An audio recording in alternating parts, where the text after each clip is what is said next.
Chapter 437. Arhut Wrath was seen sitting cross-legged high up in the sky. Every now and then, a part of his body would collapse, exposing his white bones.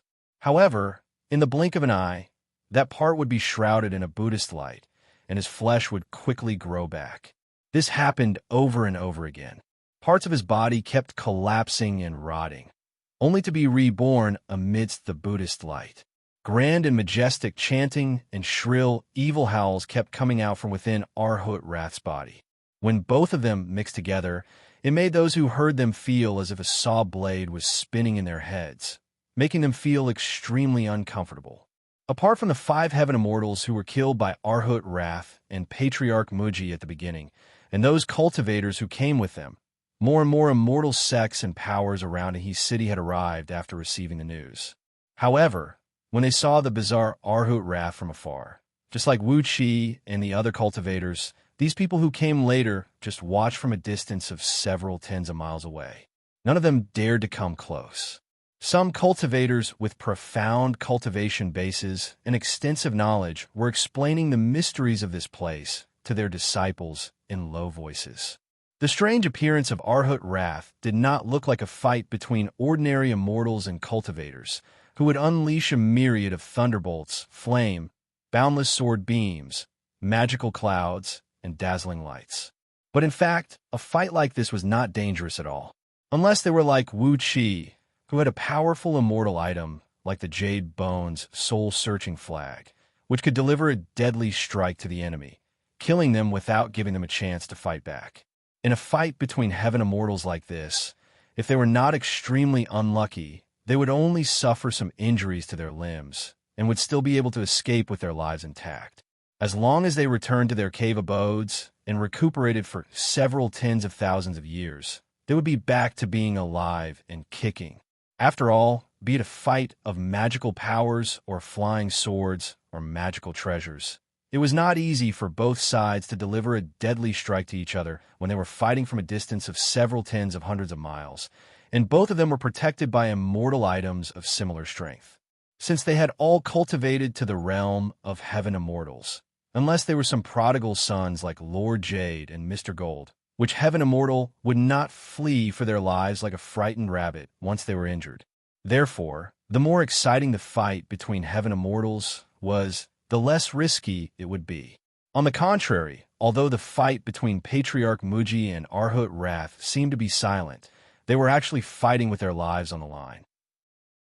Patriarch Wuxia had his body turned into a fiend, transforming into a beam of fiend light that shot into Arhut Wrath's body.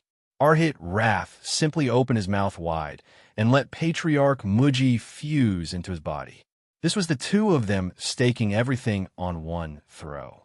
They gave up on the pointless battle of magic and magical treasures and directly used their lives to cultivate their last breath of vitality to fight. Using a mystic technique of the Buddhist League, Arhut Wrath had transformed himself into a minor chiliocosm, using it to perform the endless transformations of the ancient times. He wanted to trap and kill Patriarch Wuxia in one fell swoop. On the other hand, the Patriarch was destroying all kinds of rules in the minor chiliocosm, using the divine ability of the Fiend League to give birth to endless, sinful, murderous aura, trying his best to destroy the world and plunge Arhut Wrath into eternal damnation. A few old monks from Golden Pavilion Temple were standing around Arhut Wrath and reciting some scriptures, which could clear up Arhut Wrath's mind and increase his divine power to compete with Patriarch Wuxia. However, Patriarch Wuxia was trapped inside Arhut Wrath's body, and the cultivation technique of the Fiend League was famous for its domineering power, danger, and ruthlessness. Therefore, he was able to gain the upper hand. The two of them were equally matched in this manner. Gradually, a few more celestial immortals rushed over. These few new heaven immortals were not from the various powers around his city, but the immortals recruited by those immortal sects who had shops in his city. These heaven immortals did not know about the mighty reputation of Patriarch Wuxia and Arhut Wrath, and they were itching to make a move, hoping to take advantage of the situation. Right at this moment, a white cloud drifted over from afar. A burly old monk clad in a golden kasaya and holding a Vajra staff in his hand flew over, together with tens of young monks. The old monk cried out from afar, "Fellow immortals, this item is fated with the Buddhist League. I hope fellow Taoists can sit here and watch. We, the Golden Pavilion Temple, will definitely repay the kindness you've shown us today in the future." Wuxia was struck by a thought. You should be the abbot of Golden Pavilion Temple, right? Arhat Wrath spent most of his time in secluded cultivation in minor serene Buddhist land.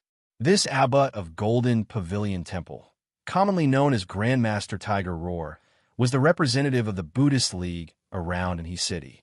He had a cultivation base of 30th tier Heaven Immortal and was an expert in all kinds of evil subduing techniques of the Buddhist League. He was a ferocious monk who wholeheartedly focused on killing to save the world. A few cold laughs rang out as the three Heaven Immortals who had just arrived approached Grandmaster Tiger Roar. They laughed together and said, "Fated with the Buddhist League?" I'm tired of hearing this phrase over the years. Let's see if we are fated to meet again in terms of magic power. Among these three Heaven Immortals, two of them had a cultivation base of 31st tier, and the last one had a cultivation base of 32nd tier. Although there was a gap between their cultivation base and Grandmaster Tiger Roar's, the gap was not too big. Of course, they were not familiar with each other, nor did they have any friendship with each other.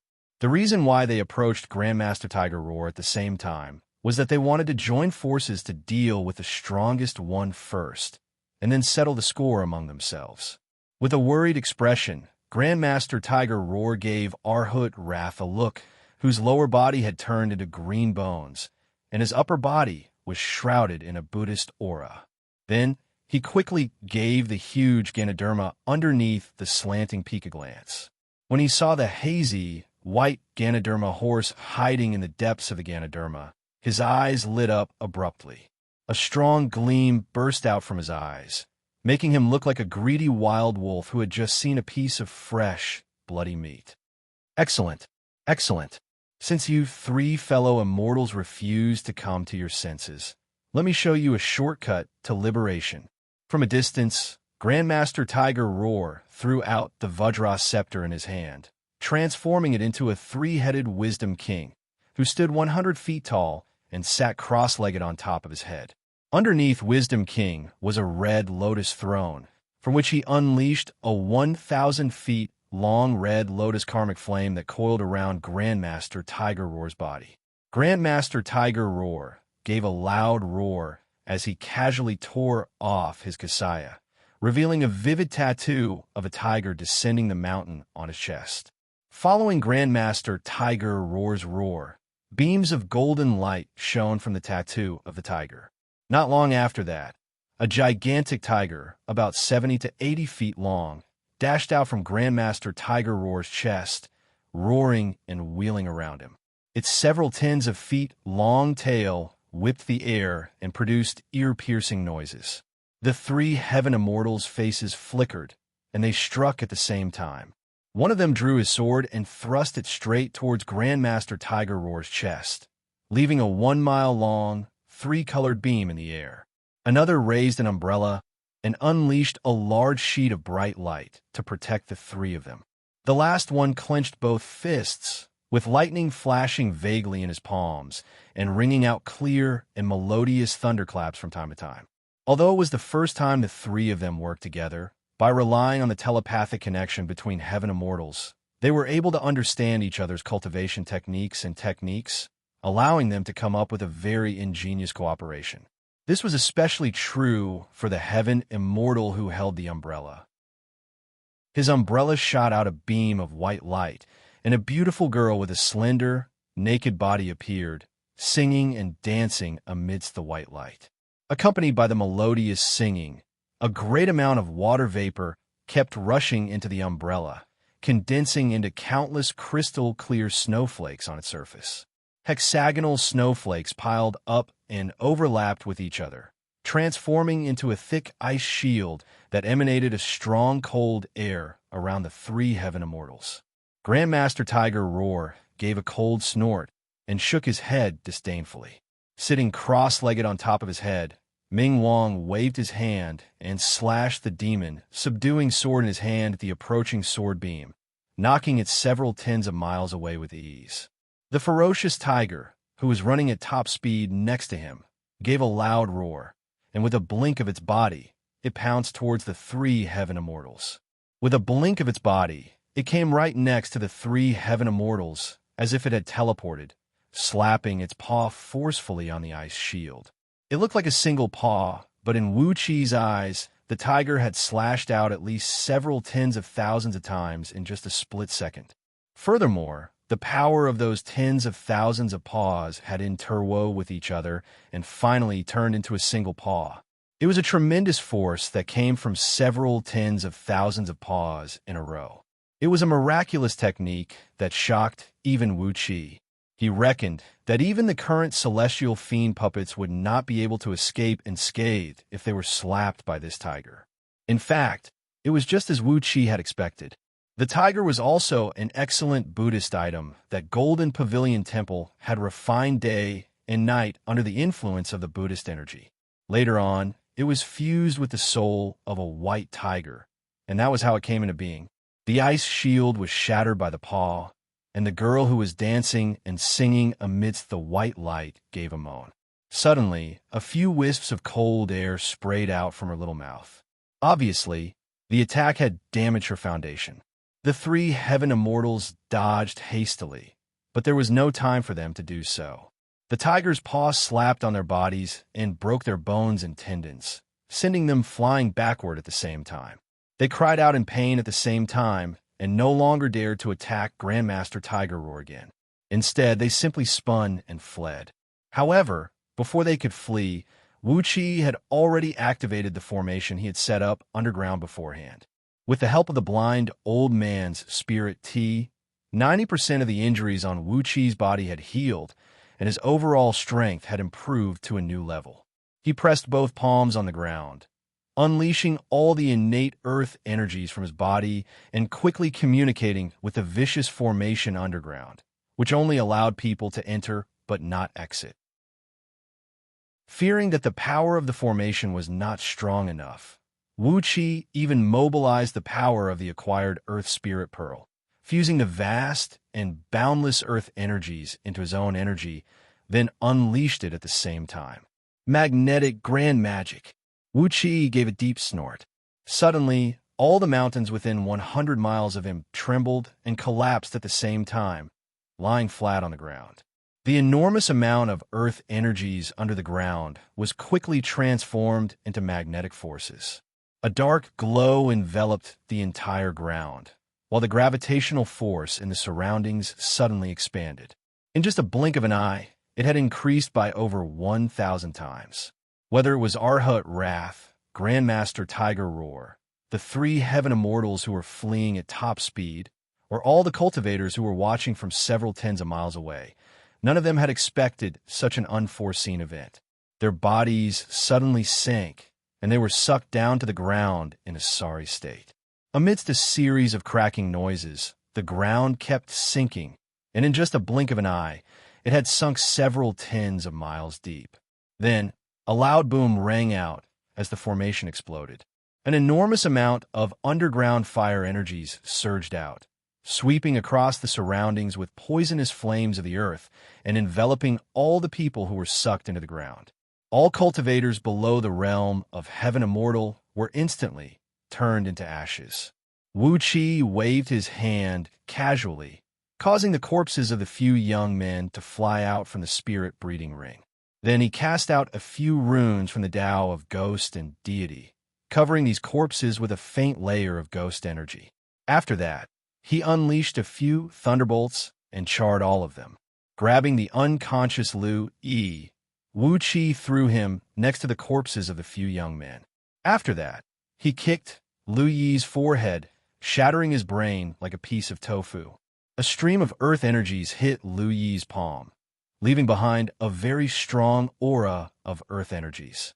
After that, Wuxi cried out in a deep voice, pulling Lao Ai and the others with him as he spun and fled. In just a blink of an eye, They had vanished without a trace using the escape art of Earth. After a full hour, 2 wild roars were heard coming from the depths of the mountains. Damn it! Left Minister of Zhong Province, Yu Miao. Good, very good. When Wuxia heard the roars, he lightly flicked his finger, activating the restrictive spell on the jade slip. A thunderclap rang out, and the jade slip exploded into pieces. With a cold grin on his face, Wuxia thought to himself, I suppose there must be some mighty figure behind Arhut Wrath and Patriarch Muji. Yu Miao. Oh, Yu Miao, I really want to see what you look like now. Chapter 438. In the depth of the mountain, the slanting peak where the Ganoderma Immortals' remains once stood had completely sunk into the ground, leaving behind a huge pit that measured nearly 100 miles in diameter and was over 100 miles deep. Vaguely, a red light was seen bursting out from the depths of the pit. A great amount of lava shot whistling up into the sky, leaving a scorching trail in the air before slowly falling back down. Patriarch Muji and Arhut Wrath hovered above the magma like 2 defeated roosters, staring at each other with their jaws tightly clenched. Both men were clenching their jaws so tightly that they produced cracking noises. Half of Patriarch Muji's body was glinting with a golden gleam, as if it was forged from pure gold. A faint shadow of a reclining Buddha could be seen hovering on top of it, while a very strong Buddhist aura kept rushing out from it. Arhut Wrath's lower abdomen had turned into a pile of white bones, and there was a faint green mist lingering on his bones, emanating a brutal, evil aura that made one shudder. Apart from the 2 of them, and Grandmaster Tiger Roar, who was hovering off to the side, there were no other cultivators around them. Wuqi's desperate plan was too powerful. The underground energy veins had cracked, and the energies from a few of them had exploded in an instant.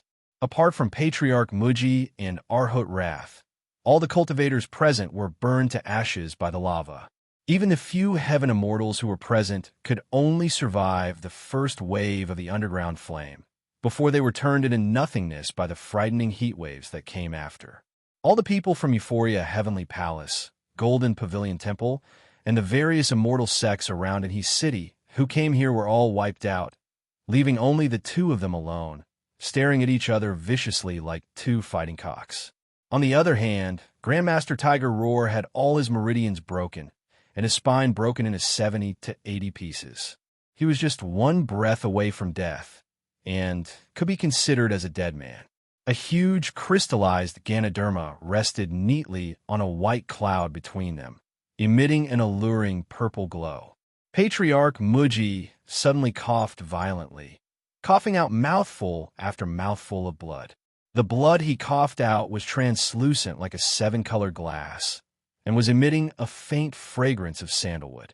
Upon seeing Patriarch Muji's miserable appearance, Arhut Wrath suddenly roared with laughter. But after a few laughs, a large amount of sticky, pitch-black, foul-smelling blood gushed out from his mouth.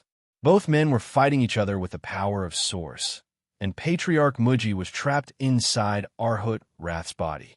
While both men were having a great time fighting, Wuqi triggered the spies who were lying in ambush, dragging both men into the frightening heat wave produced by the eruption of the underground energy veins. Arhut Wrath was troubled by Patriarch Muji on the inside, and he was threatened by the eruption of the energy veins on the outside. With both factors added together, he was immediately severely wounded. Left with no other choice, Arhut Wrath gave up a part of his blood essence and released Patriarch Muji from his body. Taking advantage of the critical moment when Arhut Wrath's suppressive force was suddenly weakened, Patriarch Muji unleashed a full-force attack with a vicious evil technique, nearly disintegrating Arhut Wrath's fleshly body. The evil energy contaminated Arhut Wrath's body, nearly contaminating his relic, and forcibly draining the magical power that he had cultivated painstakingly for a few periods.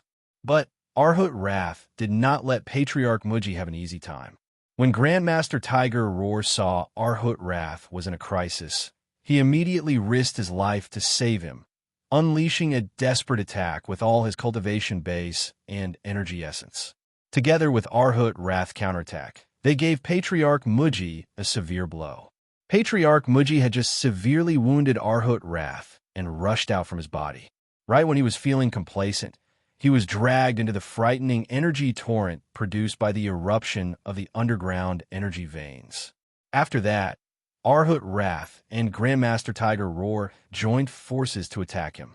His body was invaded by the Buddhist energy, and half of his body was forcibly turned golden by the Buddhist energy. Patriarch Muji was a ferocious man by nature. Although he was severely wounded, he did not forget to use his second Celestial Fiend clone to severely injure Grandmaster Tiger Roar. As a result, he ended up in the current situation. Grandmaster Tiger Roar had completely lost his ability to fight, while Patriarch Muji and Arhut Wrath could barely maintain their cultivation base of 33rd tier Heaven Immortals. However, their energy essence was depleting rapidly. If they were to fight again, perhaps both of them would lose their lives here. Laughing dryly, Patriarch Muji pointed at the remains of the Ganoderma Immortal and said, "We've been tricked by you, Meow. They want to take back the control of this county. We can't fight anymore, or else we'll all be in big trouble. How about we split it equally?" Arhut Wrath gave a touch of spirit jade powder in his palm, clenched his jaws, and said, "You Meow, the left minister of Zhong province. Someone will find him to settle the score. I've already informed my master about what happened here. I won't let it go just like that." Wiping off the dark blood from the corner of his mouth, Arhut Wrath said in a deep voice, "So be it. You and I swear that the things inside must be distributed fairly, and no one can take advantage of them. I'm going to offer this rare treasure to my master. Don't you dare have any other ideas."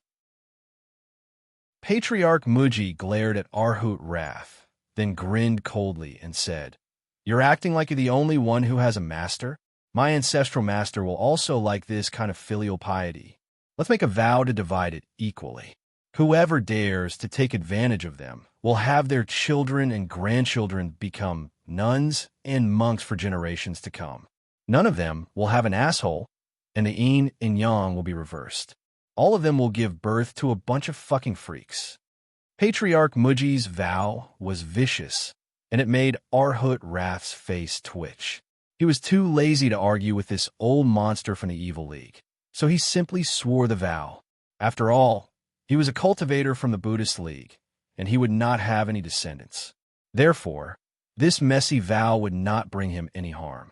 After making the vow, both men immediately came next to the crystallized Ganoderma.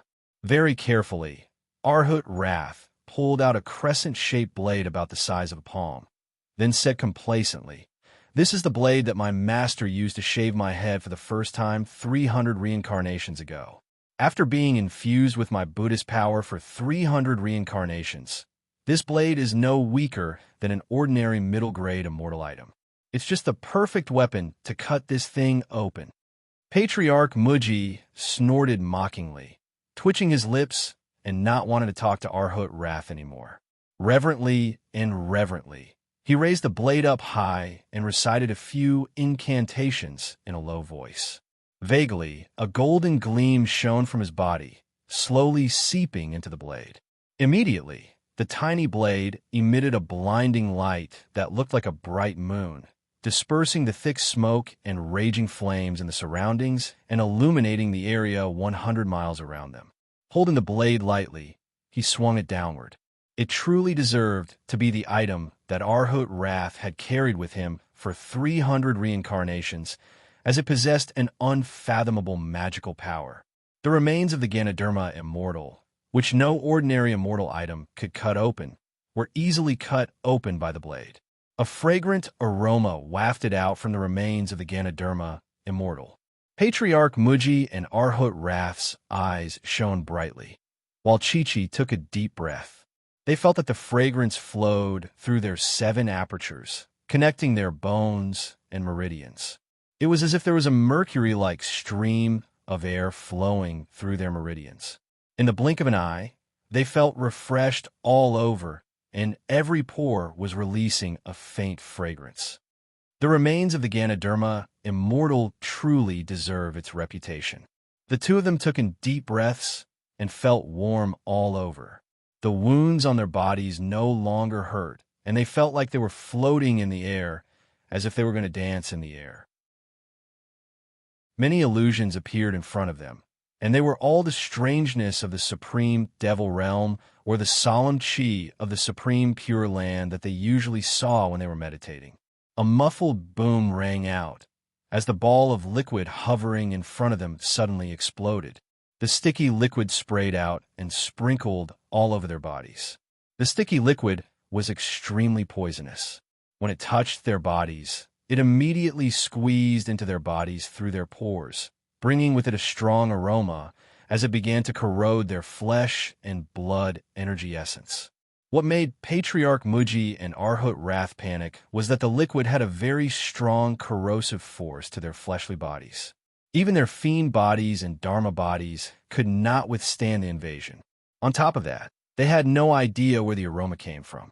Although it could not knock them unconscious, it had greatly hindered the flow of their fiend energy and Buddhist energy.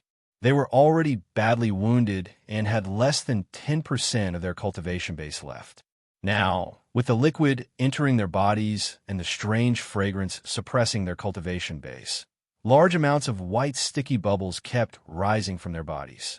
Their muscles were rotting piece by piece, turning into a bone-chilling poisonous liquid. Deadly poison. Arhut Wrath bellowed furiously. Shape-shifting in water. Obviously, Patriarch Muji had a very deep understanding of all the poisonous things under the heaven. He cried out sternly, "Even the body of a gold immortal cannot withstand the corrosive substance of extreme Yin. Quickly dive into the lava and disperse the Yin water with the heat from the earth's core. Otherwise, we will lose our immortal bodies." Furiously, Patriarch Muji reached out his hand and grabbed towards the white Ganoderma horse. Arhut Wrath watched helplessly as Patriarch Muji grabbed the horse and did not stop him. Patriarch Muji grabbed the Ganoderma horse, then squeezed it hard. A cracking noise rang out as the Ganoderma horse broke into countless white and tender pieces. "Fuck him." Patriarch Muji and Arhut Wrath cursed furiously at the same time. "You Zone, how dare you humiliate us? Radish, how could you disguise yourself as a Ganoderma horse? Bastard, so what if you used a useless Ganoderma horse? Radish, how dare you humiliate us with a radish?"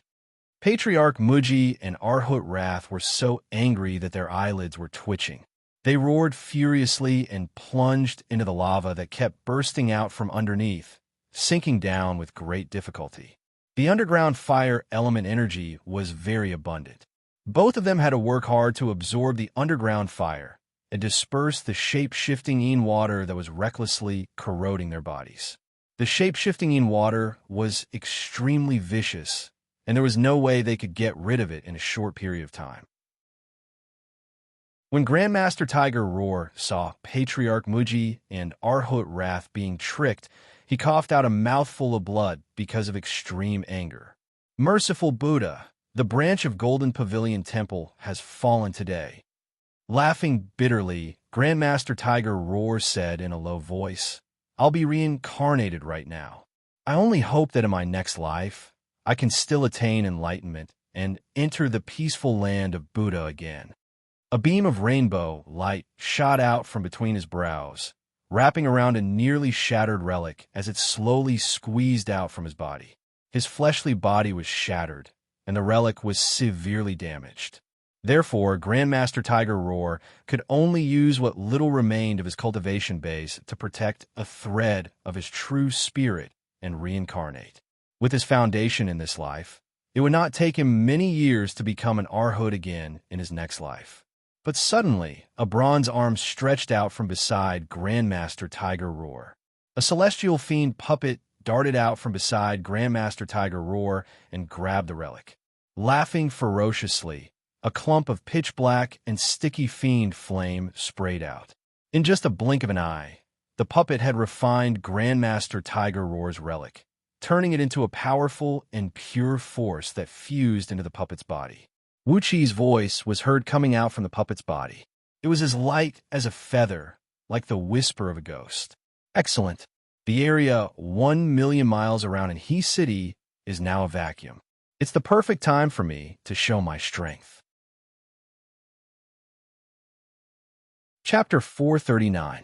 7 days later, Patriarch Muji and Arhut Wrath finally crawled out from the magma with their severely wounded bodies.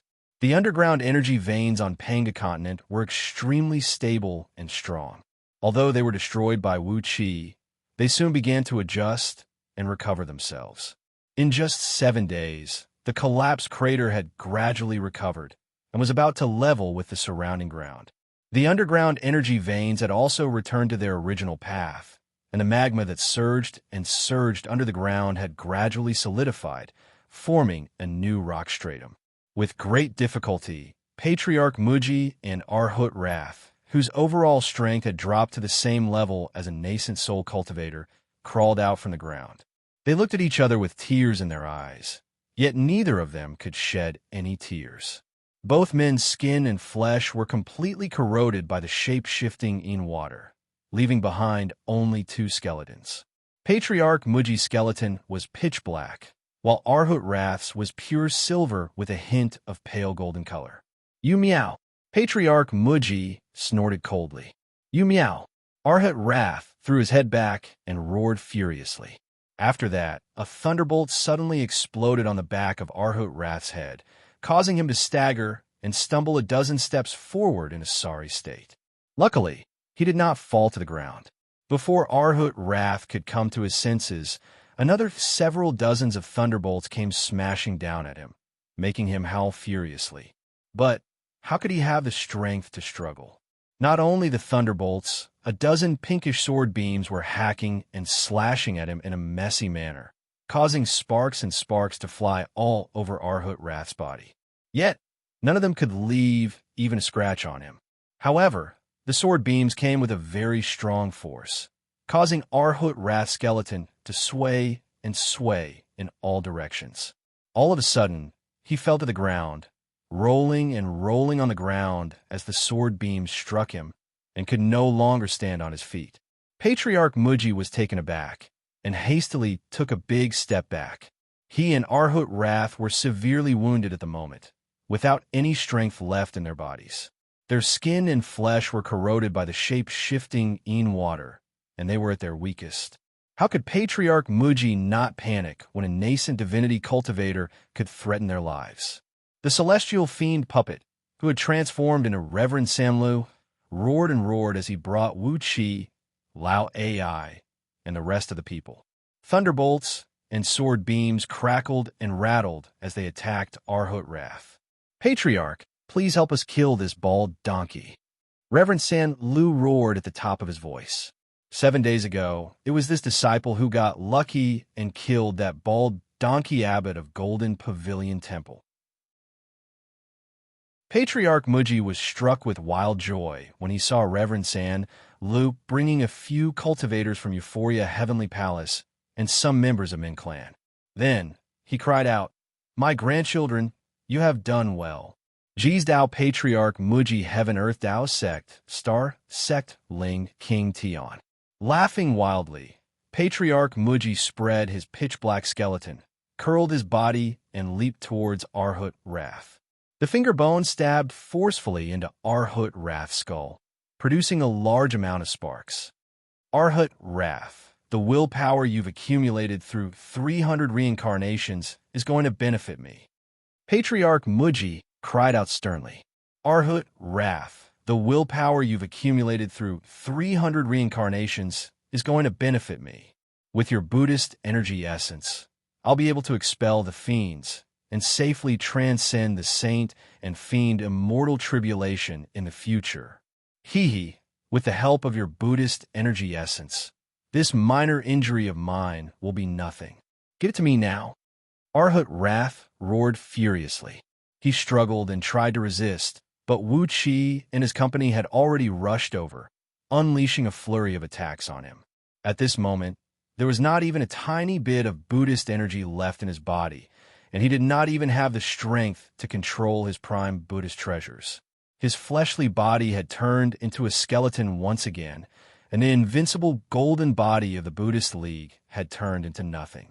He had lost the last chance to save his own life. On top of that, Patriarch Muji, whose cultivation base was not any weaker than him, could only struggle for 15 minutes. Eventually, Patriarch Muji crushed his skull with a finger, then pulled out a fist-sized relic shimmering with a bright silver gleam, which Arhut Wrath had cultivated through 300 reincarnations.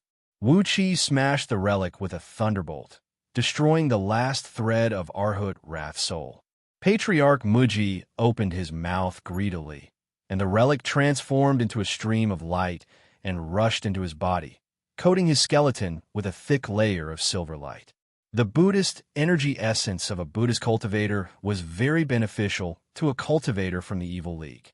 By devouring an eminent Buddhist monk, it could save a cultivator from several hundred years of laborious cultivation. After Patriarch Muji devoured Arhut Wrath's relic, it was tantamount to him having his cultivation base doubled out of nowhere. As long as he exercised the evil technique and gradually refined the enormous energy essence in the relic, he might be able to improve his cultivation base by a few tiers. On top of that, the Buddhist energy essence was an expert in repelling all kinds of fiends. With that, when Patriarch Muji was cultivating in the future, the most troublesome inner demons of fiend immortals would no longer be able to stop him. With that, he would be able to improve his realm and cultivation base at an incredible speed.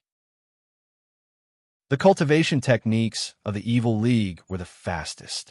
As long as there were no inner demons, no immortal could improve his cultivation base faster than a fiend immortal.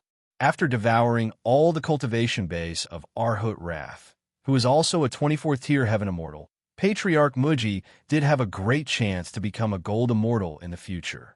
Perhaps he could transcend the heavenly tribulation and become a gold immortal, a saint and fiend immortal. The greedy Patriarch Muji simply smashed Arhut Wrath's skeleton and absorbed all the bone powder into his body. The fleshly body of a cultivator from the Buddhist League was a Dharma body that had been tempered countless times and contained an enormous amount of energy essence. The amount of Buddhist energy essence in Arhut Wrath's skeleton was roughly equal to 20% of what he had in his relic. It was a very frightening amount. The energy essence of Buddhist energy essence was boundless, and Patriarch Muji's evil technique was extremely magical. After devouring Arhut Wrath's relic and golden skeleton, in just the time it took to finish a pot of tea, Patriarch Muji's body was covered with a thin layer of muscles. The scarlet muscles were wriggling, and there was not even a single piece of skin on them. They looked extremely horrifying. Patriarch Muji waved his arm complacently, staring at the puppet who had transformed into Reverend Sanlo. Laughing hideously, he said, You are from Euphoria Heavenly Palace? Obediently, the puppet dropped to his knees and answered respectfully, I'm Reverend Sanlo from Euphoria Heavenly Palace, the current city lord of Anhe City. As he spoke, the celestial fiend puppet burst into tears and said, Patriarch, please seek justice for me. Palace Master is dead, and all the elders have their souls perished. The foundation of Euphoria Heavenly Palace is no more, and I'm just a wandering ghost now. In the future, I'll definitely be bullied by others. Patriarch Muji patted on his chest and said, Don't worry. From now on, you'll be the master of Euphoria Heavenly Palace, and also my foster son. You'll now take over the foundation of Euphoria Heavenly Palace, and everything in the palace will be under your control. Arhut Wrath is dead, and from now on, the area around Anhe City will be your world. Just do whatever you want, and I will take care of you. Kill anyone who dares to disobey me. After devouring Arhut Wrath's relic, Patriarch Muji's confidence skyrocketed. Casually, he reached his hand into the ground and grabbed the storage ring left behind by Arhut Wrath, gripping it tightly in his palm. After a brief moment of pondering, Patriarch Muji nodded and said, The branch of Golden Pavilion Temple is extinct. Bring some men with you and search Golden Pavilion Temple. Everything you find will be yours. As he was in a hurry to return to his fiend palace to digest today's harvest, Patriarch Muji hurriedly gave him a few words of advice, then left quickly. Before leaving, he did not forget to give Reverend San Lu a medallion carved with countless naked fiends, telling him to summon Patriarch Muji immediately if anyone dared to cause trouble in any city. A dark cloud wrapped around Patriarch Muji. All of a sudden, he transformed into a beam of dark light and sped away, leaving behind his joyful laughter in the void. Although he did not obtain the energy essence left behind by the Ganoderma Immortal, he had devoured Arhut Wrath, and that was worth the trip. Seeing Patriarch Muji leave, Lao AI tilted his head and cursed under his breath. That old fool! How could he take away that bald donkey's storage ring? Wuxia breathed out a deep sigh, nodding his head somewhat angrily as he said, "This is the greed of an orthodox fiend immortal. TSK, if not for the fact that we are not familiar with this place and are looking for a backer to support us temporarily, I would have killed him as well. TSK, Arhut Ras relic is useless to me now, but it is still very beneficial to you." After receiving the medallion from Reverend Sanlu, Wuxia waved his hand and said, "But, no matter what, we can occupy Anhe's city with a peace of mind now." Wuxia turned to look at Lao AI and asked with a surprised tone, "Don't you think you still have a procedure to go through?" Lao AI looked at Wuxia with even more surprise and asked, "What do I lack?" Wuxia pointed at the sky and said, "Although your cultivation base has reached the required level, what about your thunder tribulation? Why don't you transcend it this morning? How long are you going to delay it?" He gave the surroundings a glance. Apart from Madman Shui, there were only Min clan members transformed from his celestial fiend puppets. Then, he reached his hand into his forehead and pulled out 8 immortal items that glinted with a strange gleam, handing them over to Lao AI and Madman Shui. "Here are 8 immortal items. Make do with them. Quickly transcend your thunder tribulation, and we will have one more expert of heaven immortal realm. With that, controlling Anhe's city will be a piece of cake." Looking at the 8 immortal items handed over by Wuxia, Lao AI and Madman Shui's eyes turned green. Hastily, the pair of master and disciple stretched out their hands and grabbed all 8 immortal items. Lao AI happily looked at the set of immortal clothes, an immortal sword, an immortal shield, and a handkerchief that could be used to capture an opponent in a large area. He nodded and said with a smile, "If you can always be this generous in the future, I'll make up my mind to follow you." Wuxia did not say anything, thinking, as long as Lao AI knows the severity of the situation. Those decent immortals might not even have a few immortal items, and yet, I've given you 8 of them in one go. Is there any peak stage nascent soul cultivator under the heaven who can give away a few immortal items like Wuxia?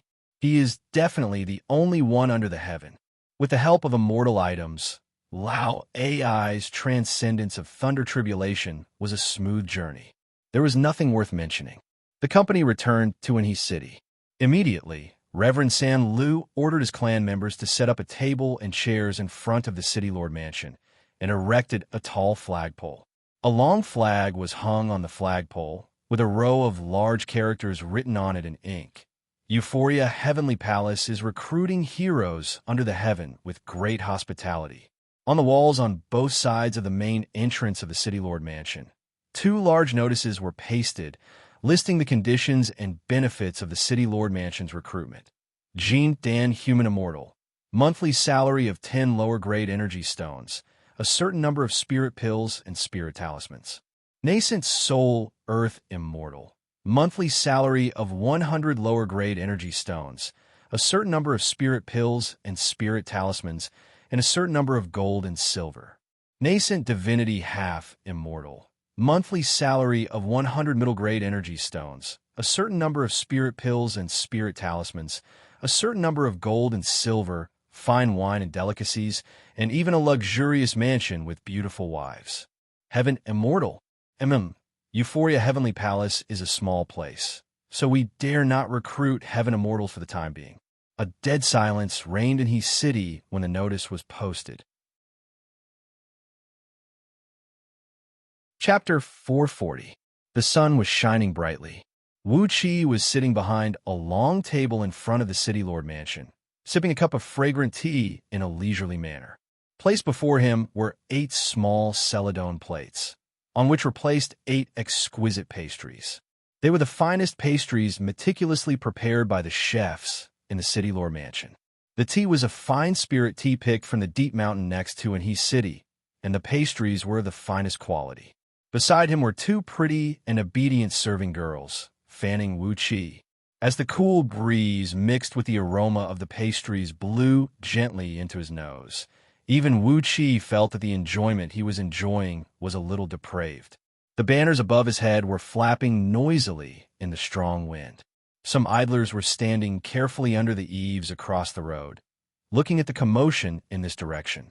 From time to time, a few people dressed as itinerant cultivators would walk past the city lord mansion, carefully and quickly stealing a few glances at the notices pasted on both sides of the main entrance.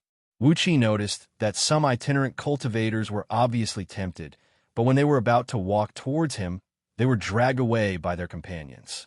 Smacking his lips, Wuxia turned and asked one of the serving girls, "It's been 2 days. Why hasn't anyone applied for the recruitment yet?" The 2 serving girls dared not say a word. Instead, they just bowed respectfully and answered in a low voice, "We have no idea." "No idea?" Wuxia gulped down the tea, then grabbed 2 pieces of pine nut cake and swallowed them. After that, he clapped his hands and called out to the city lord mansion, "Monk, come out and keep an eye on this place. If anyone applies for the recruitment, bring him to Reverend San Lo." I don't believe that no one is willing to apply for the recruitment with such a good offer." He rose to his feet, and, as he was about to go to Anhe City to gather some information, he suddenly saw an old man clad in a long green robe hiding behind the curtain of a pill shop diagonally across the street, peering at Wuxia through the gap between the curtain and the door with his eyes narrowed. The old man's cultivation base was merely at the early stage Jin Dan realm, and his eyes were filled with vigilance and even a little bit of disgust. The old man was hiding behind the curtain, and half of his face was covered by the shadow of the door. If it weren't for Wuxia's sharp eyes, how could he have found him? With a frown, Wuxia stood up and gave his seat to the little monk guarding Hart, who had just walked out of the mansion. Then he walked towards the elixir room with a smile. Seeing that Wuxia was walking towards him, the old man's expression immediately changed. He casually slammed the door and was about to close it. However, how could Wuxia allow him to close the door? He moved his feet and went to the door. He put his hand on the door and greeted the old man through the curtain. "Fellow Taoist, why do you look like you have seen a ghost when you see me?" He. Could it be that fellow Taoist has misunderstood me?"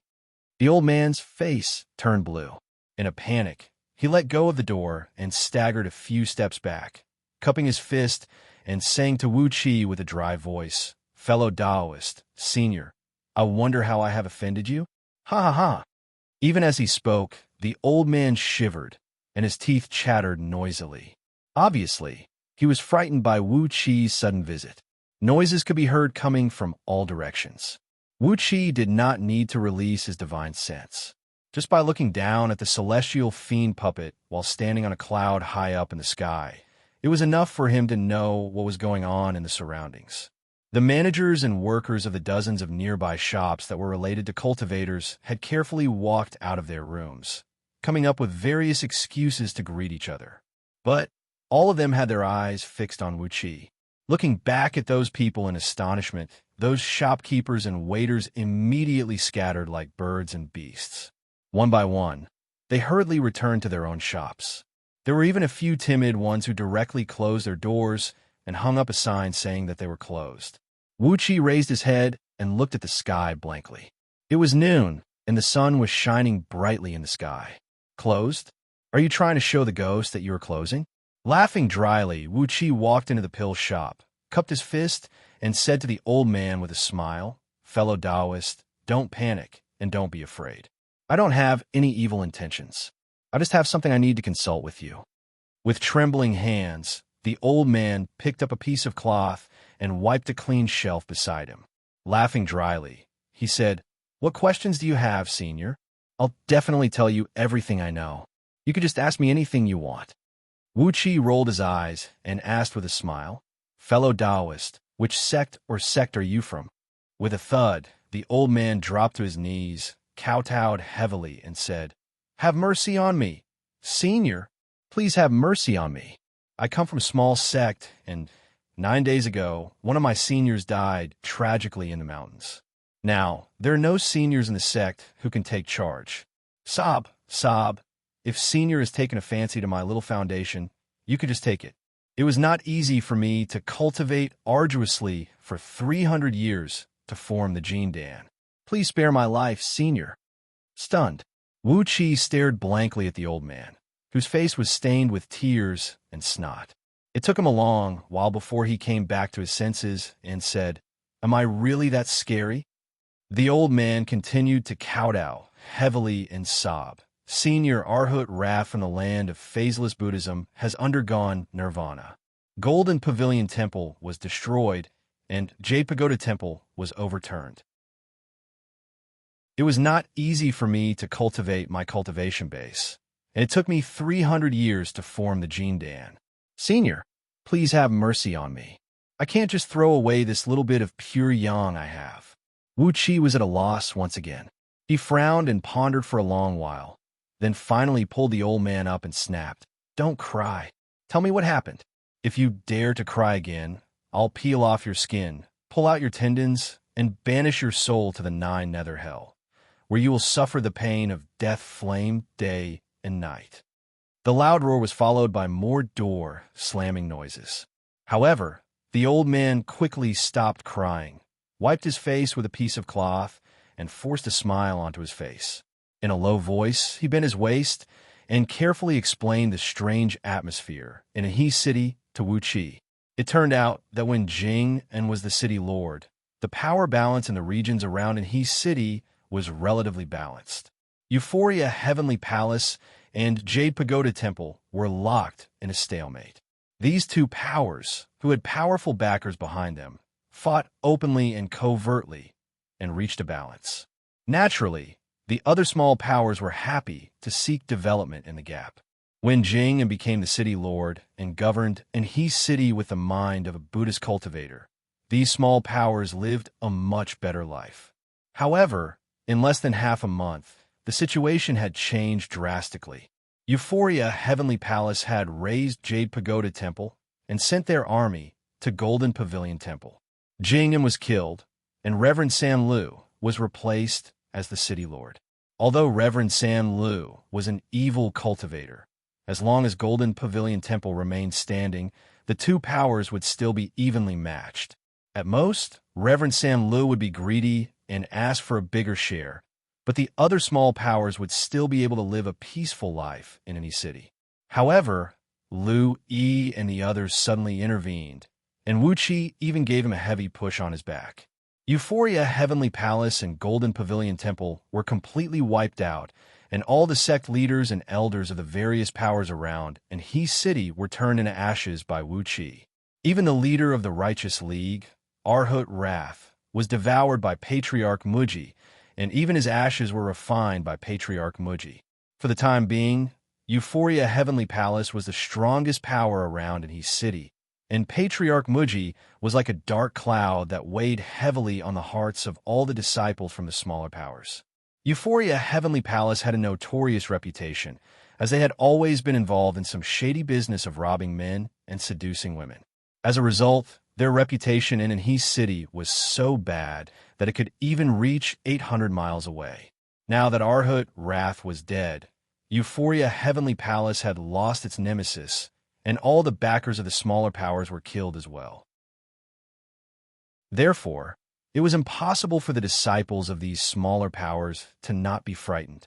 Take the old man standing before Wuxia as an example. The strongest Grand Elder in his sect only possessed a cultivation base of mid-stage nascent divinity realm. But, out of curiosity, he went deep into the mountains in the east, wanting to see what the remains of a Ganoderma immortal looked like. Of course, at the same time, he was thinking of taking advantage of the situation. In the end, he never returned, and even a few nascent soul sect elders were turned into ashes. Now, there were only a few weak cultivators of Jindan realm left in the sect, while Wuxia and his company were supported by Patriarch Muji. Among these disciples from smaller powers, one could not bear to abandon the foundation of their sect, while the other was extremely afraid of Wuxia and his company. Therefore, for the past few days, they were like ants on a hot pan. Their minds were tormented, but they did not know what to do. Although Wuxia and his company had set up a banner to recruit itinerant cultivators to join the City Lord Mansion, the problem was that Euphoria Heavenly Palace had a very bad reputation. Which itinerant cultivator would dare to join just for the high salary? Cultivators valued their own cultivation base and energy essence the most, but Lady Xiao loved to plunder the yang energy of her own disciples. Although it was said that she had fallen, but with Euphoria Heavenly Palace's bad reputation, who would dare to join them? I see. Wuqi looked helplessly at the old man, whose legs were trembling with fear, and asked, "Is Euphoria Heavenly Palace really that bad?" The old man laughed dryly, daring not to answer Wuqi's question. Not only did Euphoria Heavenly Palace have a bad reputation, it was so bad that the whole street was filled with it. Each and every disciple of Euphoria Heavenly Palace was a fiend. Which cultivator dared to offend them? Even if Wuqi were to place a real gold and silver in front of them, none of the itinerant cultivators would dare to join the City Lord Mansion just for the sake of money, let alone merely setting up a banner to recruit people. A flame of anger rose in Wuqi's heart as he stared at the old man's dry laugh. How could he have overlooked this problem? Was Euphoria Heavenly Palace really that bad? However, now that all the seniors from the various powers around his city were dead, why would he bother to reason with these cultivators who stayed in the city? With a cold snort, Wuqi patted on the old man's shoulder, spun, and walked out of the pill room. Unhurriedly, he came to the front door of the City Lord Mansion, pulled down the 2 notices hanging on the door, and flew up into the sky. Mustering his innate energy, Wuqi cried out sternly, "All itinerant cultivators in his city, listen up. From today onwards, all of you are the outer sect disciples of Euphoria Heavenly Palace. There will be no monthly salary, no salary, and the only way out for you is to bow your head and obey my orders obediently." Casually, he threw a few thunderbolts out and destroyed a few buildings in the city. From today onwards, all the shops in the city will be the property of Euphoria Heavenly Palace. All the shopkeepers and workers, as well as those whose cultivation base is above the peak stage Hotian realm, get the hell out of here and register in the City Lore Mansion right now. From today onwards, all of you are the outer sect disciples of Euphoria Heavenly Palace. Whoever dares to refuse, I'll kill him. Whoever dares to conceal the accounts, I'll kill him. Whoever dares to hide his wealth, I'll kill him. While throwing several dozens of thunderbolts in all directions, Wuqi howled at the top of his voice. In short, from today onwards, Euphoria Heavenly Palace will unify in his city. Those who submit to us will prosper, and those who oppose us will perish. All cultivators, make a register of all the assets of your sect and submit them to me today. Those who disobey will be killed. Panting, Wuqi said in a deep voice, I'll guarantee the safety of all the outer sect disciples who join Euphoria Heavenly Palace today. Those who join us after today, will inevitably be turned into cultivation vessels. Suddenly, a great commotion broke out in the city, as large groups of cultivators ran out from all directions, either riding on clouds or riding on flying swords, as they raced towards the City Lord Mansion with all their might. In just the time it took to finish a pot of tea, the City Lord Mansion was completely surrounded by several tens of thousands of cultivators. Each and every one of them was screaming and yelling at the top of their lungs, crying and begging Reverend San to quickly recruit them. Wuqi was delighted by the scene, and suddenly he burst out laughing. Chapter 441. Out of habit, Wuqi became a hands-off shopkeeper, and for the past few days, all he could think of was to enter a secluded cultivation and heal his wounds. After being nourished by the blind old man's spirit tea, 90% of the aura of death in his body had been healed. Through Wuxi's own efforts, 1 month later, all the aura of death in Wuxi's body was gone, and his wounds were fully healed. The aura of death transformed by his innate nascent soul had helped Wuxi's dragon transformation step into the realm of 35 transformations, and the overall strength of his fleshly body had been improved by a few times. However, all the cultivators with slightly higher cultivation base in the vicinity of Anhe City had been wiped out by Wuxi. Among those who had joined Reverend Sanli's sect, the 3 nascent soul cultivators could be considered as the best. The over 50 Gene Dan cultivators could be considered as the outstanding ones, and the rest of them were Xianxia cultivators. They could barely control a flying sword and fly several tens of miles from the ground, and they could be considered as cultivators. Green Pill Sect, your former sect? Wuxi turned and gave Eugene a look. Wuxi did not care where he was, but just stared with his eyes wide and cried out fiercely, "Green City!" Heaven-breaking sword sect's Sword of Fire, the Sword of 5 Elements, was unleashed. Together with a towering flame, a crimson sword shadow plunged whistling down, enveloping the entire green forest mountain. A loud boom rang out as the flame towered 100,000 feet into the sky. 2 cliffs in front of them were shattered to pieces, and the raging flame spread in all directions, engulfing all the nearby woods and woods. Grabbing Eugene, Wuxi transformed into a beam of dark light and shot up into the sky. Following Eugene's direction, he quickly flew towards a lofty mountain 10,000 miles to the west. The mountain was where Eugene's former sect, the Green Pill Sect, was located. The Green Pill Sect was quite famous in the area around Anhe City for their skill in concocting spirit pills. It was by harvesting the medicinal herbs they grew themselves and concocting spirit pills for sale that they managed to establish a small base in Anhe City. Holding his head up proudly, the middle-aged Taoist cried out coldly, "What a reckless fool! I'm Yin Zun of Green City, and I've been ordered to build a mansion here. Since you dare to come and make trouble, you can stay here forever." Benefactor, are you being robbed of your money or your body? Why aren't you wearing anything on your body? How strange. You're a man. Could it be that you've been raped? After a brief pause, Taoist Yun Zong cried out with a somewhat fanatical voice, "My master is Reverend Liang, the grandson of the ancestral master of Green City. We're just ants." The ants were like immortal cultivators, and the spring water in all directions was the vast and immeasurable great Tao of heaven and earth. A single misstep could mean death. The great Tao of heaven and earth was vast and boundless, and no one knew where the end was. Wuxi, who was standing on the shore, looked at the spring that was only a few dozen feet in radius.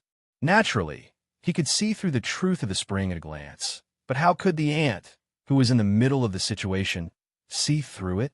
How could he see through it?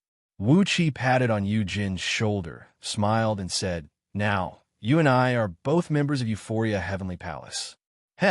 Hidden Heart and Guarded Heart are also my saviors.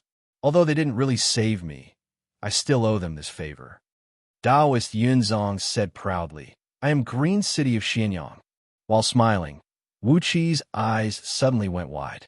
A supreme sword energy shot up to nearly 10,000 feet high from the top of his head, transforming into a huge red sword shadow and slashing down viciously. "Those who are alive in there, come out and face your death. Your master Taoist is here to wipe out your entire clan.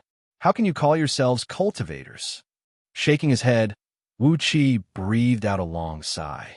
Just as Wuqi flew for less than 100 miles, 12 dark beams caught up with him at top speed. Their faces were brimming with killing intent as they let out low cries and followed closely behind Wuqi. Wuqi's heart was filled with killing intent at the moment, as his state of mind had affected the emotions of these celestial fiend puppets. As they got closer and closer to Greenwood Mountain, the killing intent emanating from them grew stronger and stronger. Gradually, it turned into a large sheet of dark smoke and coiled around their bodies. Apart from that, the mines near Anhe City needed people to mine, the herb fields needed people to take care of them, and all other industries needed people to manage. It was unrealistic to expect these people to contribute much combat strength to Wuxia, but they were more than enough to help Wuxia with all sorts of chores. Taoist Yunzong waved his hand casually. The wind and clouds around Wuxia changed, and he suddenly found himself trapped in an illusion. Reverend Liang. He was Reverend Liang from Green City. As for the other several tens of thousands of people, Wuxia could only stand in the courtyard of the city lord mansion with his hands clasped behind his back. How can you call yourself a cultivator with over 30,000 Hotian cultivators here? How can you call yourself a cultivator after spending so many years on a place like Pangu Continent, a place with abundant natural energy? While Wuxi's mind was wandering in all directions, pondering over these mysterious questions, the front door of the courtyard was suddenly pushed open by someone. Eugene, an old man of early-stage Jindan realm whom Wuxia met a few days ago, ran into the courtyard with a panicked expression. Senior, bad news. Two grandmasters have been killed. Suddenly, the wind stopped blowing in the backyard of the city lord mansion, and the trees stopped swaying. Everything seemed to have frozen. Accompanied by a strange, sizzling noise, tiny wisps of sword energy shot out from Wuxi's body. Apart from Eugene, all the flowers, trees, courtyards, and pavilions in the backyard were turned into fine dust at the same time. The suffocating pressure made Eugene stand stiffly before Wuxia, not daring to make even the slightest movement. He suddenly had a feeling that with just a glance from Wuxia, he would be turned into a wisp of smoke. On the left side of the green cliff wall, a row of large characters painted with human blood could be seen. They were very eye-catching. Forbidden land. Trespassers will be killed. This is a good item. It can calm the mind and suppress the flame of heart. What a good item. Fiddling with the bracelet, Wuxia laughed out loud. Wuxi's heart gave a jerk. He focused all his divine will on the tiny ant, and with a sudden change of mind, the poor ant vanished in a thin air under the pressure of his divine will. With a gloomy face, Wuxia turned around and shouted at Eugene, "Don't panic." What happened? Raising his head, Wuxia stared at the drifting clouds in the sky, and suddenly he was lost in thought. Could it be that in the eyes of some existences, the vast heavenly Tao was just a tiny spring, and Wuxia and all the other immortal cultivators were like ants on a flower petal, struggling and fighting with each other?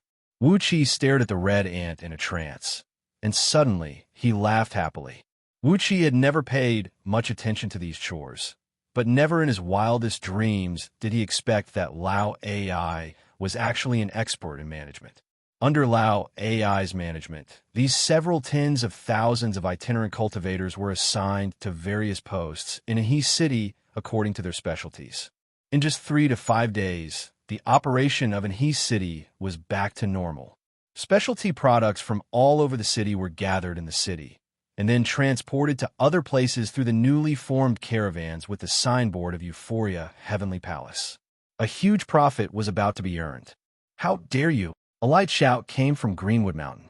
With a sweep of a green ray, the flame that blotted the sky was swept away. Nevertheless, these itinerant cultivators were still of some use. At least, the city was managed by someone, the city defenses were taken care of, the gutters were dredged, and the latrines were cleaned. Wuxia was not in the mood to cultivate these itinerant cultivators, so he simply organized them into a team of city management and let them do whatever they wanted. With his body stiff, Eugene nodded and said, "Yes, this is where my master used to be."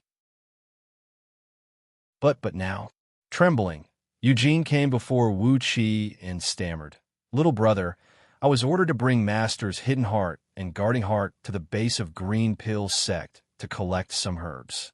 But someone suddenly broke in, claiming that they were going to seize the base of Green Pill Sect and build an Immortal's Cave. I advised the 2 masters not to fight with them, but when the 2 masters hesitated, they were killed by a sword." Green City, Xianxia Green City. A middle-aged Taoist, clad in a white Taoist robe, with a sage-like appearance, walked out slowly with steady steps. Smiling, Wuxia picked up the relics and pointed his finger at them. A ray of light flew out and fused them together, transforming into 18 silver pearls the size of egg yolks. Then he took out a thread of natural silk, carefully strung the 18 pearls into a bracelet, and put it on his wrist. A series of dripping noises was heard, as 108 thumb-sized, pearl-like fleshly body relics fell to the ground from Hidden Heart's body.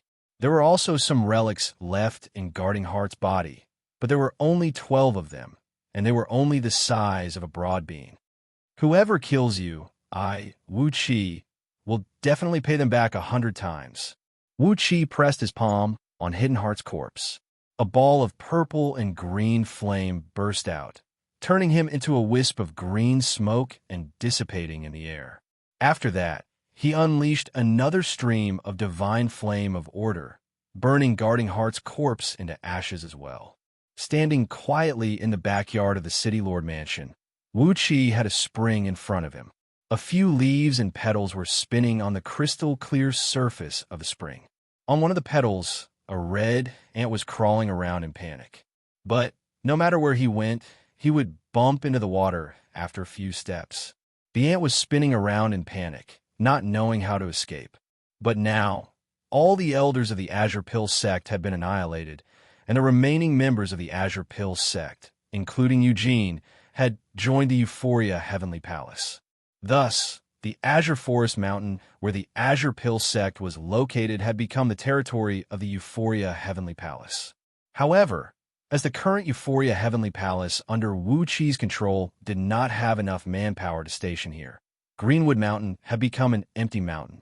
Suddenly, the little monk's somewhat naive and cunning voice rang out in Wuxia's ears. Not long ago, the little monk had bumped into Wuxia, who was severely wounded, and brought him back to Temple of Hidden Heart out of kindness. This pair of master and disciple were very affectionate and loyal, and they were a very good couple. Holding Eugene in his hand, Wuxia landed on the ground and walked slowly before Hidden Heart. He lifted up the old monk's drooping head and gave him a closer look. There was a large hole on the old monk's forehead. Obviously, the relic was either taken away by someone, destroyed, or had broken through the void and fled. But no matter what was left here was just a dead body. There was no need to look at the little monk, Guarding Heart. Even Hidden Heart, who had stepped into the realm of Arhut, was in such a situation. How could he be any better? In just one day, all the cultivators in Anhe City had become Reverend San Li's disciples and grand disciples, and in other words, Wuxia's disciples and grand disciples. Wuxia scanned these itinerant cultivators with his divine will, who only had about 30 to 50 years of cultivation base. He wished he could slap them all to death with just one slap. What was the use of having these guys as his subordinates? Even those seafood subordinates of Lord Xianxia were much stronger than them. At the very least, if they were in the ocean, a single great white shark could easily kill 300 to 500 of these itinerant cultivators. All of a sudden, Wuxia came to a halt, right at the entrance of Greenwood Mountain, between two towering green cliffs that towered into the clouds. 2 wooden stakes were erected in front of the memorial archway, which was originally carved with the words Green Dance Sect. The bloody corpses of Hidden Heart and Guarding Heart were stripped naked and hung on the stakes as a warning to the public. Chapter 442. There were countless illusions in front of him, including cities, mountains, rivers, humans, beasts, birds, fishes, flowers, trees, and all kinds of strange things. There were also mountains of gold and seas of silver, and beautiful women who could topple a nation dancing on the ocean of blood. With just a thought, his soul would be dragged out of his body by this boundless environment, and naturally, there would be heavenly thunders and earthly flames that would smash and shatter his soul.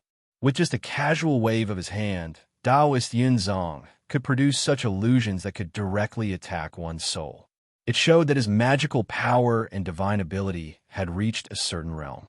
When those immortals who were used to using flying swords and talismans were caught by Taoist Yunzong, they would be subdued by him unknowingly, and with a slight carelessness, their souls would perish.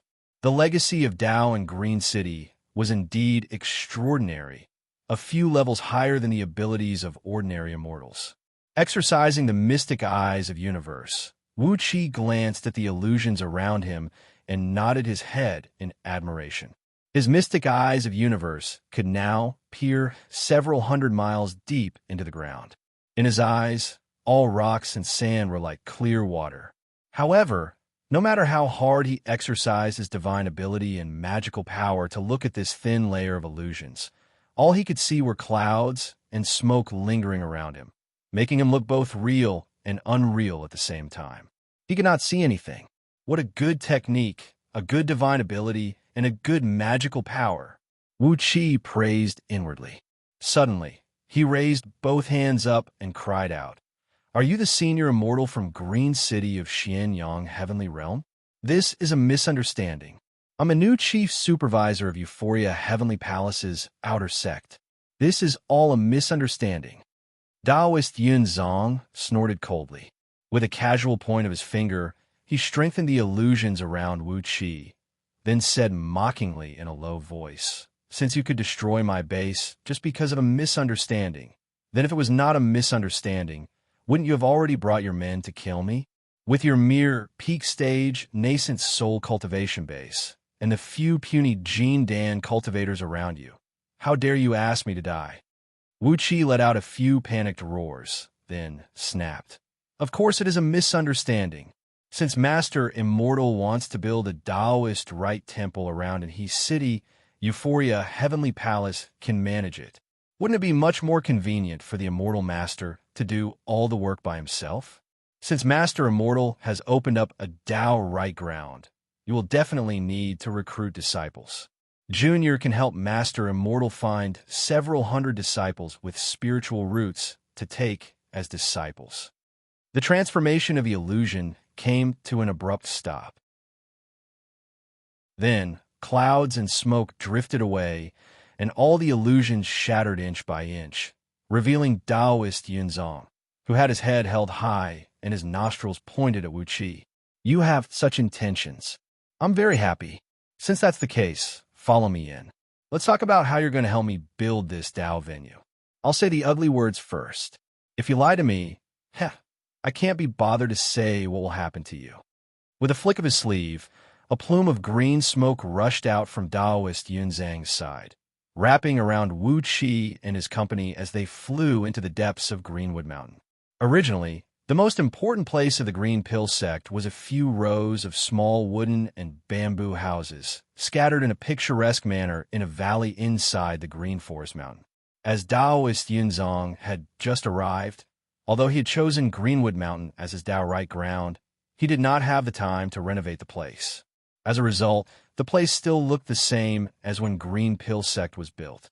8 young Taoists were seen holding various formation discs and flags in their hands, deploying defensive mechanisms around the valley.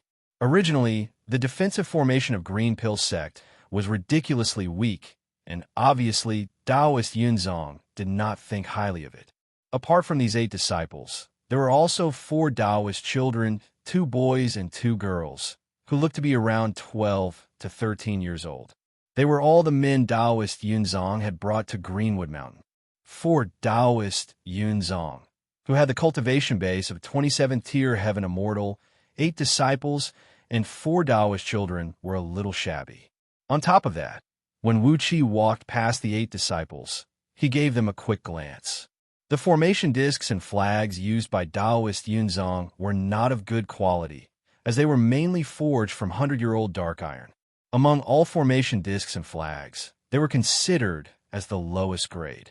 Although the grade of the formation was not low, the materials used to construct the formation were too poor. As a result, the power of the formation could only stop Heaven Immortals below the 34th tier. They were the poor, unlucky fellows who were sent by Green City to Panga Continent to open up their own territory. After a few days of investigation, Wuxia had learned that being sent to Panga Continent to establish a Taoist Rite Temple was not an honorable task. If the Taoist Rite Temple was established in a place where no immortal sects had a foothold, the official power of Yu Dynasty, who served the human emperor, would stop them from doing so. If it were a place like in He City, where the immortal sects had already divided their territories and established their footholds, the competition would be particularly fierce. If not for the incident with Lu Yi and Wuxi's interference by plotting against Patriarch Muji and Arhot Wrath, causing one of the leaders of the righteous and evil sects to die, and the other to enter a secluded cultivation, Taoist Yunzong would have to bear the brunt of the joint suppression from both men if he dared to establish a Taoist right temple in any city. Patriarch Muji represented the clan of Fiend Immortals, while Arhot Wrath was a disciple of the Buddhist League, and Green City was a figure of the Orthodox Taoist League. Originally, Enhi City was in a situation where the righteous and evil sects were evenly divided. If the righteous Taoist League wanted to take a slice of the pie, it would be strange if Taoist Yunzong did not have his head riddled with bumps. However, the situation had changed. Taoist Yunzong had appeared at the right place at the right time. Wuxia did not believe it was a coincidence. Perhaps this fellow was instructed by some influential figures in Green City and came to Enhi City to test the waters. If Taoist Yunzong could establish a foothold in Enhi City smoothly, the powers of Green City might invade the city on a large scale. But if Taoist Yunzong suffered a head-on defeat here, Green City would immediately pull back their hands, cease all activities, and lay low. That was why Taoist Yunzong was so merciless, killing Hidden Heart and guarding Heart with his sword right after he appeared.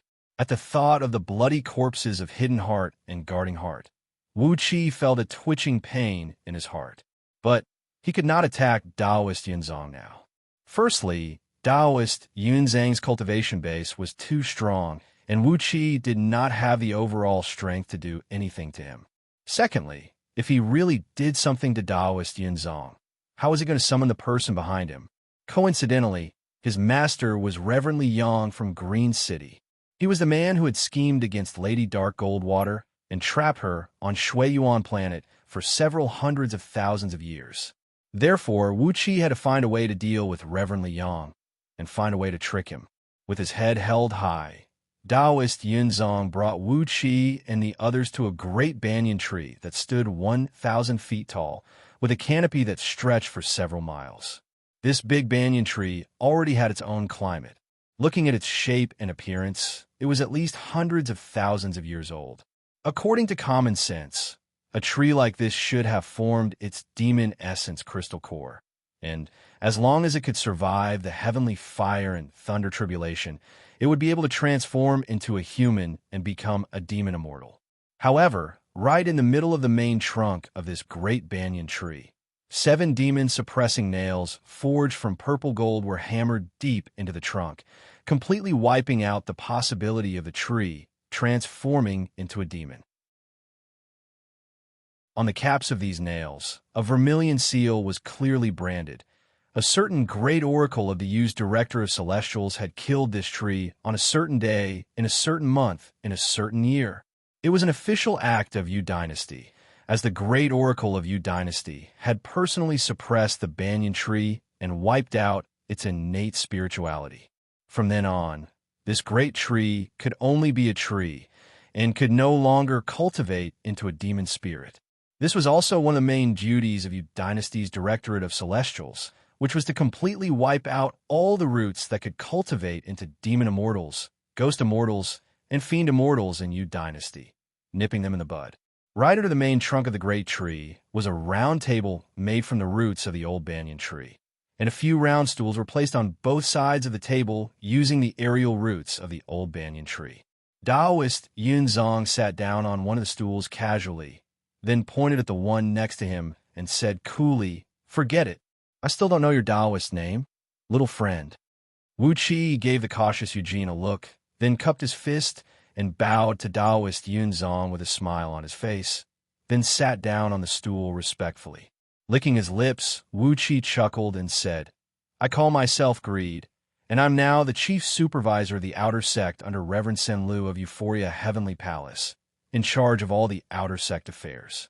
I was rude today, as I didn't know that Green City's Immortal Master is going to open up a Taoist right temple here. That's why I came here recklessly. Please forgive me, Immortal Master." Taoist Yunzong snorted coldly as he gave Wuxia an appraising glance, then waved his hand arrogantly and said, "Ignorance is not a crime." It seems I was too impatient. Who are those two little monks to you?" Wuxia was so furious that he struck out with his sword and destroyed the main entrance of Greenwood Mountain. Naturally, Taoist Yunzong had witnessed the commotion, and that was why he asked the question. Wuxia laughed dryly and said, "They are the two sinecures who have sought refuge in Euphoria Heavenly Palace. As you know, the overall strength of Euphoria Heavenly Palace has been greatly weakened. That monk Hidden Heart is a heaven immortal after all, just that his dermic power and cultivation base are slightly weaker. Initially, we were hoping that he could bring us more benefits." Before Taoist Yunzong could say anything, Wuxia flattered him and said respectfully, "But with Senior guarding Greenwood Mountain, with a great immortal like you as our backer, that monk Hidden Heart is dead, isn't it? He is just a dead bald donkey. It's not a big deal. Instead, Euphoria Heavenly Palace will have to rely on Senior in the future. Senior, you don't have to be so courteous with us. If there's anything we can do for you, just let us know." For little Taoists, 2 men and 2 women came walking quickly over and served tea to Taoist Yunzong and Wuxia. However, Taoist Yunzang's disciples were indeed snobbish. The teacup Taoist Yunzong used was a fine, sky-green porcelain teacup with a pale blue hue, while the one placed in front of Wuxia was a fist-sized black pottery utensil. After serving tea to Taoist Yunzong, for little Taoists stood on the left and right side of Taoist Yunzong, tilting their heads up and pointing their 8 nostrils at Wuxia. Taoist Yunzong did not offer them the tea, but simply picked up the teacup and took a sip from it, then said coolly, "That means Euphoria Heavenly Palace is backed by Patriarch Muji as well. That old fiend cultivation base is just SOSO, but his ancestral master is a very famous figure." Wuxia smiled. He bowed slightly, looked at Taoist Yunzong, and said, "Isn't the person behind Patriarch Muji Patriarch Xianxia from the Dark Palace in Huiming Heavenly Realm? Green City doesn't care about the Dark Palace at all. Frankly speaking, I'm not from Euphoria Heavenly Palace. What does that Dark Palace have to do with me?" Taoist Yunzong clapped his hands, then looked at Wuxia and praised, "Excellent. Little friend, it is the right thing to think in this way. Patriarch Xianxia is merely a 16th-tier gold immortal, but my master, Reverend Liang, is a 7th-tier gold immortal." Wuxia clapped his hands as well and said, "That's right. Now, I'll use all the resources I have to build a magnificent Taoist right temple for Senior and recruit several hundred disciples with excellent aptitudes." Wuxia threw his head back and laughed loudly. Taoist Yunzong nodded his head and said with a smile, "I'll remember your contribution. When a right temple is opened, I can invite my master to come as well. If my master appreciates your contribution, he might even take you as his in-name disciple." Wuxia and Taoist Yunzong exchanged a glance, then burst into laughter at the same time.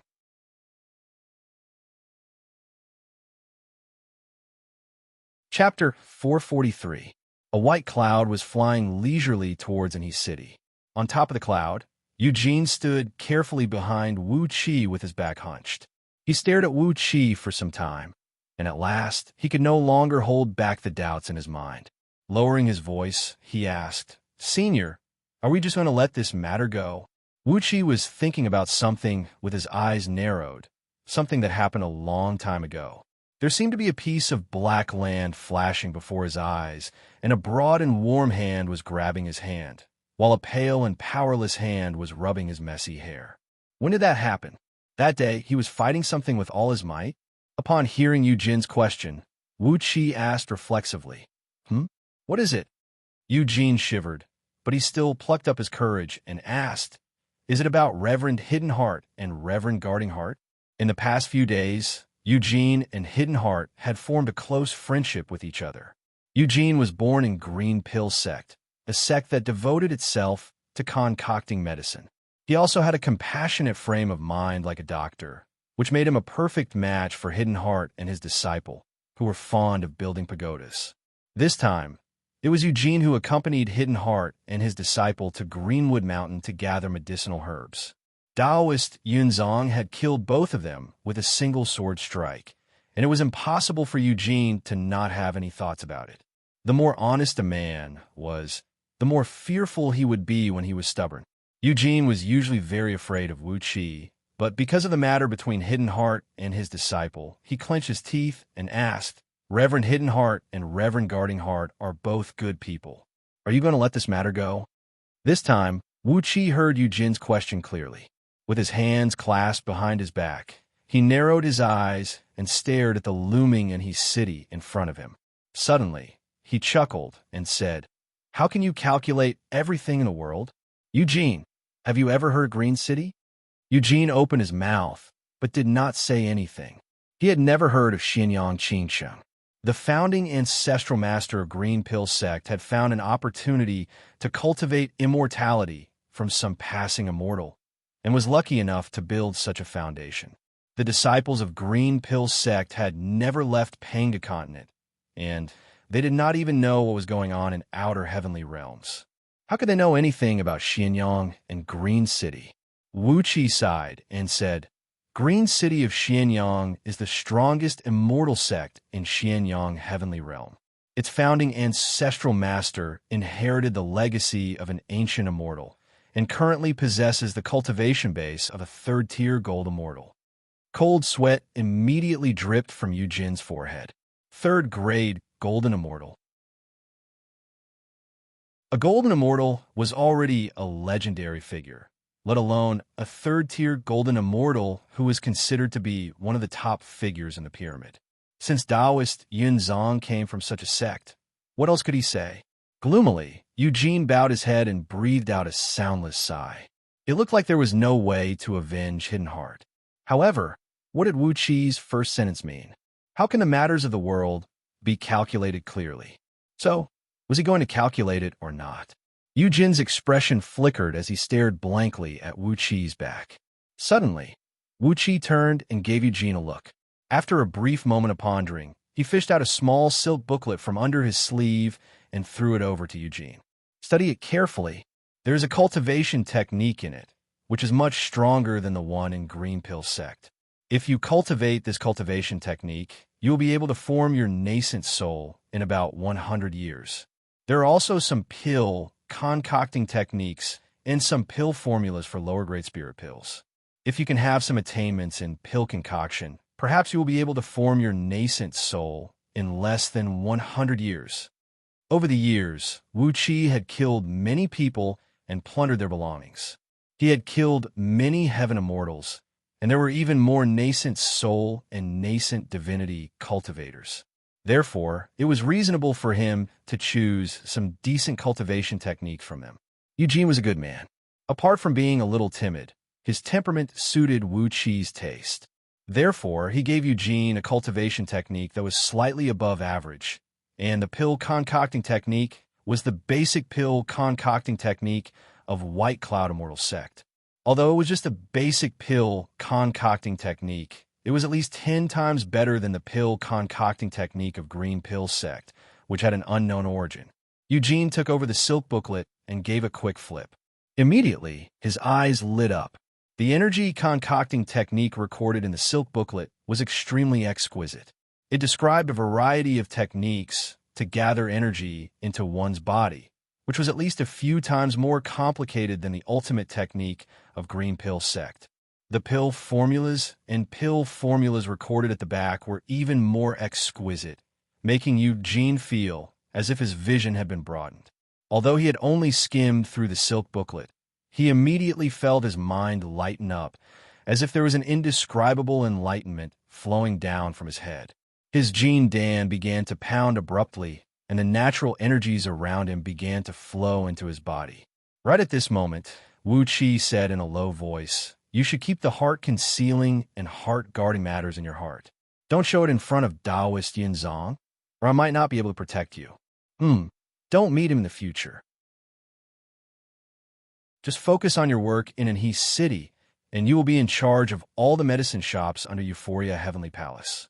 Eugene's mind raced. Could it be that Wuxia was afraid that Taoist Yanzong would find out something by forbidding him from eating Taoist Yanzong?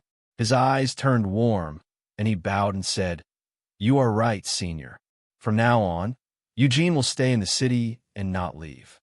Wu Qi answered softly, then began to count on his fingers. He could not enter Yuxiong Plain, as any immortal cultivator who entered would surely die. Even a primordial immortal had been killed, so Wu Qi dared not to try his luck. That being the case, there was no way he could go to the place mentioned in Scroll of Stealing that produced the innate yang energy in Yuxiong Plain. Now, there was only one option left for Wu Qi, and that was to find the trace of innate yang energy produced in the land of 7 Inagate Yang, located at the bottom of the dark abyss of the Northern Ocean, according to the Scroll of Stealing. But where was the Great Desolation Valley? How was he going to get there? Without the map, it was a tricky problem. In the map sold to Wu Qi by the blind old man, there was no mention of the Great Desolation Valley. And He City was just a small place on Panga Continent, and the cultivators here had never seen the outside world. Therefore, it was impossible for Wu Qi to get any information from them. Wu Qi felt a headache coming on. Perhaps he could only place his hope on Reverend Li Yang. The white cloud drifted lightly and came to the sky above He City. As Wu Qi was about to descend into the city lord mansion with his divine will, he suddenly discovered a commotion in a residence in the southeast corner of the city. A few women were running out of the residence in panic, and 2 of them had their hands stained with blood and filth. Meanwhile, a few men in the courtyard had drawn their blades and swords angrily and were about to rush into the house. One of them was shouting, "Kill this monster! Our family is in trouble! Kill this monster!" Monster? Wu Qi scanned the house with his divine will, and a faint Buddhist light flashed across it immediately. On a large bed in the room, a pregnant woman, who had just given birth, was crying and curling up in a corner of the bed. In the middle of the bed, a baby, whose body was entirely red and whose umbilical cord was still intact, was sitting on the bed with his legs crossed. Both of his hands were locked into a mudra, and his little mouth was murmuring something. The baby had an ugly face, and his head was covered with mottled scars that looked like scars. A white pearl the size of a chicken was embedded in the center of his forehead, emitting a faint glow.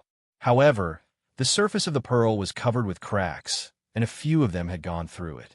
It looked like it would break at any time. A few men rushed into the delivery room with swords and blades in their hands, roaring as they swung their weapons and hacked at the baby. With a blink of his body, Wu Qi brought Eugene and rushed into the delivery room. With a backhand slap, the blades and swords held in the hands of few men were broken, and the tremendous force knocked them off their feet, causing them to stagger and roll away. Wu Qi stood before the window, looking down at the little baby. Suddenly, he asked in a soft voice, "Little monk, do you still remember me?" The naked baby raised his head and gave Wu Qi a glance. Suddenly, his eyes went wide, and he began to yell at Wu Qi. 2 streams of warm tears rolled down from the corners of his eyes. He struggled to his feet and crawled toward Wu Qi while trembling. But as a newborn baby, his limbs were weak, and he only managed to crawl a few times before he lay down on the bed and could no longer move. Wu Qi did not have time to care about the filth on the baby's body that had not been washed clean. With one swift movement, he carried the baby up and laughed aloud. "Excellent. And here I thought I owed you for saving my life. You died this morning, but in the afternoon, you have already reincarnated into the mortal world, and you are even in He City. This is the fate between us." Slapping the babies, but Wu Qi suddenly frowned and said, "That's right. Strange. How did you reincarnate so fast?" "Senior," cried Eugene hastily, "as long as they are Buddhist cultivators, they always reincarnate very quickly. In the past, there were a few cases where Buddhist disciples died in battles with others.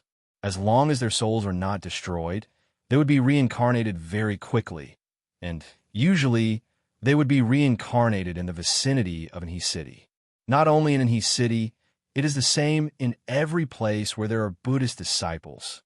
Eugene clicked his tongue and murmured under his breath, All the fellow Taoists said that the 6 paths of reincarnation in the 9 underworlds are created by Buddhist cultivators, and that is why they can have such a convenient time. The 6 paths of reincarnation were created by Buddhist cultivators? Wuxia shook his head disapprovingly. The 6 paths of reincarnation was a Tao formed naturally by the heaven and earth. Who could control it? Who dared to control it? However, he was one of the reasons why Buddhist cultivators were able to reincarnate so quickly. Hefting the baby in his arms, Wuxia turned to look at the woman lying on the bed, who was struck dumb, and asked, "What is the surname of the master of this house?" The woman was struck dumb with fear as well. When Wuxia asked her, she quickly answered, "My master's surname is Zhu." Zhu? Monk? Suddenly, Wuxia roared with laughter. Slapping the baby's buttocks, he thrust the sword of greedy wolf out and cut off the umbilical cord of the baby. Delighted, Wuxia said, "Wonderful." Guarding Heart. Oh, Guarding Heart, your Buddhist name in the past is really unpleasant to hear. From today onwards, you are Zhu Beiji, the monk Beiji. From now on, I will be your master, and I will definitely teach you all the Buddhist scriptures in Golden Pavilion Temple, so that you will be a monk in your previous life, a monk in this life, and forever a monk in all your lives. Eugene twitched his lips. Why did Senior Greed's words always sound so strange? Nevertheless, it was a good thing that Guarding Heart was reincarnated. But what about Hidden Heart? Eugene stared blankly at the shattered relic between Guarding Heart. No, Beiji's brows. He was at a loss for words. Right at this moment, a furious roar was heard coming from outside the room. "Get the hell out of here now, you evil man. Don't you dare hurt my wife." Wuxia turned his head and looked over his shoulder. He saw a troop of 50 soldiers who were sent flying by him just now. They had drawn their bows and aimed at the delivery room. Chapter 444. An official? What official are you? Wuxia walked out of the room with Beiji in his arms, throwing a cold glance at the young man, standing in front of the crowd and scolding him. The young man was tall and burly, and there was an aura of someone who had been through many battlefields in his eyes and brows. Upon seeing Wuqi's reaction, the man clenched his jaws and said, "I'm Zhu Linggong, the garrison guard of Anhe City in Enlu County." Garrison guard? What was this official position? The information related to the human race that Wuxia obtained from Yu Huan through interrogation did not mention this official position. Eugene quickly stepped forward and said, "Zhu Linggong is General Zhu. His clan used to be the county governor of Enlu County, and they have been guarding Enlu County for nearly 1,000 generations. However, when Euphoria Heavenly Palace and Jade Pagoda Temple established their sects near Anhe City, many immortal sects of various sizes were following them. As a result, the Zhu clan failed to guard the city well, allowing other immortal sects to gain a foothold in Anhe City. Therefore, the human emperor issued an imperial decree exiling the entire Zhu clan." Pointing at Zhu Linggong, Eugene continued in a low voice, "Zhu Linggong's clan is the last branch of the Zhu clan who stayed in Anhe City. That is to say, at least Anhe City is still the territory of the human emperor, but in fact they do not have any real power. All the previous city lords have never taken the Zhu clan seriously. This Zhu Linggong, Eugene laughed and did not comment further. However, when Wuxia spread out his divine will, he discovered that Zhu Linggong's mansion, including the 50 soldiers standing in front of him, only had a total of about 100 people. It was just an ordinary mansion in Anhe City. Zhu Linggong did have a beast soul living in his body, but too bad, its quality was not as good as the beast soul of the wind-breaking wolf of Great Yan's scouting office. Zhu Linggong's overall strength was only at mid-stage Xianxia realm, and the rest of the soldiers were so weak that Wuxia did not want to comment on them. With a casual point of his finger, all 50 strong bows in the soldiers' hands suddenly turned into powder, and the tension of the bowstrings disappeared abruptly. The 50 soldiers lost control of their arms, causing them to lose their balance. Their arms that were controlling the bowstrings were flung backward, and their bodies spun a few times before falling to the ground in a sorry state. From his sleeve, Wuxia took out a storage bag and threw it over to the dumbfounded Zhu Lingong. With an indifferent tone, he said, "Let's form a good relationship. This isn't a monster. This is your biological son. It's just that as soon as he was born, he was possessed by this poor Taoist disciple, Beiji, and reincarnated into this world. This is your flesh and blood, and also my disciple. This is the fate between you and me. If you have any problems in the future, come and find me." Pointing at his own nose, Wuxia said, "I'm the one who has the final say in Euphoria Heavenly Palace now, and I should be the one who has the final say in the area 1,000,000 miles around in He City. So, haha, do you have anything that I like?" Throwing his head back and laughing out loud, Wuxia carried the squealing Beiji out of the courtyard. It never took much effort to talk to smart people. Zhu Lingong stared blankly for a while, then hurriedly turned around and chased after him. He grabbed Wuqi's sleeve and said in a low voice, "Immortal Master, you are fated to meet Duke Ling's beloved son. This is Duke Ling's fortune. Now that Duke Ling has prepared a banquet, please, please." Wuxia laughed, then lightly patted Zhu Lingong's shoulder and said, "Come and find me after you've made up your mind. There are gold, silver, jewelry, and all sorts of spirit herbs in that storage bag. Your wife is suffering from a great shock after giving birth, so please use these spirit herbs to nurse her back to health. Remember, come and find me after you've made up your mind." With a flick of his sleeve, Wuxia pushed Zhu Lingong tens of steps back. While laughing, he brought Eugene and returned to the City Lord Mansion. Upon stepping through the main entrance of the City Lord Mansion, Wuxia casually threw Beiji into Eugene's arms and said, "Eugene, you are fated to meet this kid. Before he can walk and talk on his own, just let him follow you. If you know any Buddhist scriptures, you can read a few of them to him every day." After a brief moment of pondering, Wuxia said with a strange voice, "As a monk, you must look like a monk, and you must have the awareness of being a monk. From today onwards, don't feed him even a single mouthful of milk. Just feed him some fruit juice.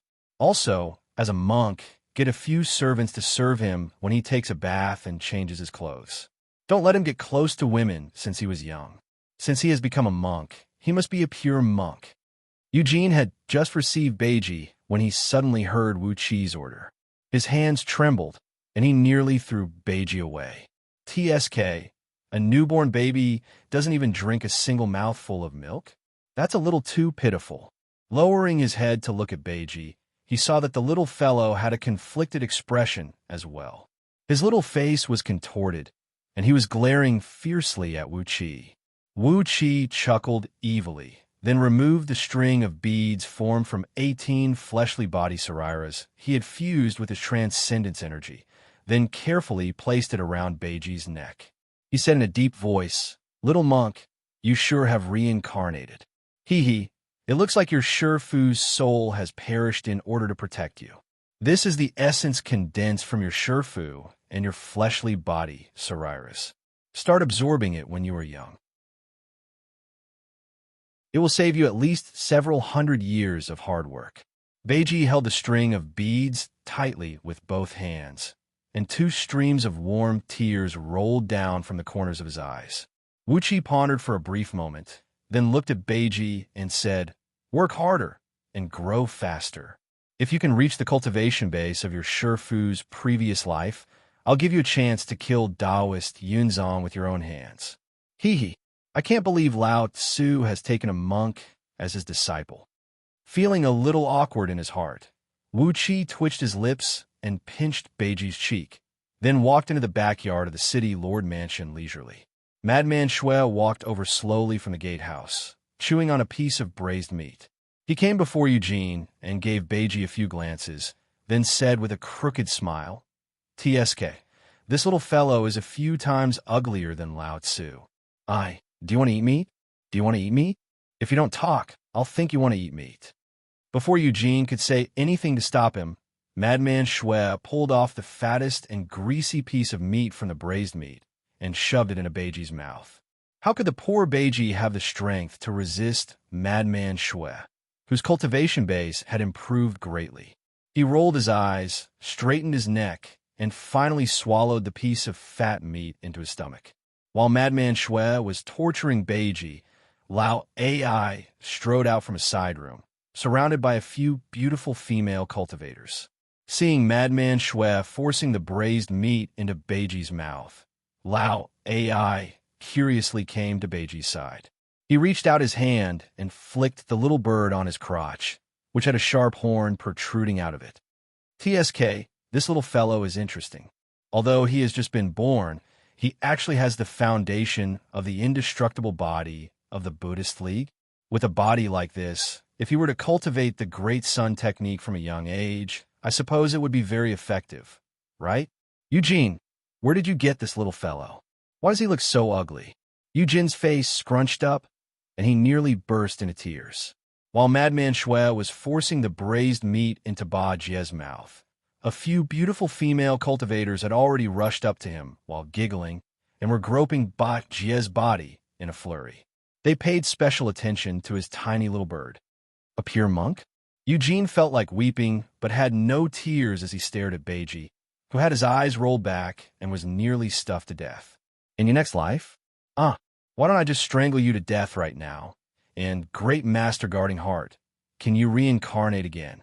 Lao Ai and Madman Shui, who were stationed in his city, had obtained a novel toy. They snatched the custody of Beiji from Eugene's hand and began to carry out a cultivation plan named Joyful Monk Breeding according to their plan. It was needless to say how much suffering Beiji would have to go through in the hands of these two villains. All sorts of strange and bizarre things had completely overturned the worldview and view of life he had in his previous life, making him feel like he was living in hell. But Wuxia had no time to save him. While Beiji was in a miserable state, Wuxia had already returned to Greenwood Mountain with 30,000 laborers. The entrance of Greenwood Mountain, which was split open by Wuxia with a single sword strike, was now leveled into a flat land measuring 100 acres in circumference. 9 jade archways were erected in front and behind, each of which was twice as tall and magnificent as the one in front of them.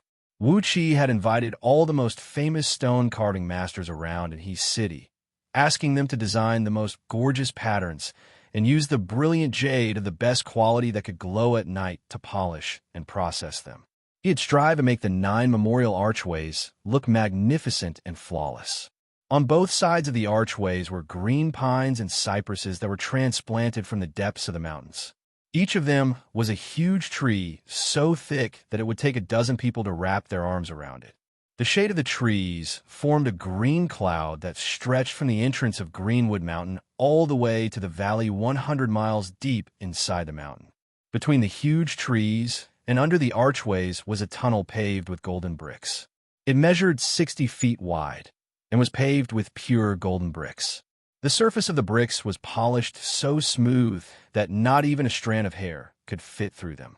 Every brick was carved with fine patterns, and when all the patterns were joined together, they formed a huge pattern of a cloud dragon on the tunnel. The dragon's head was under the first archway, and the dragon's tail stretched into the valley 100 miles away.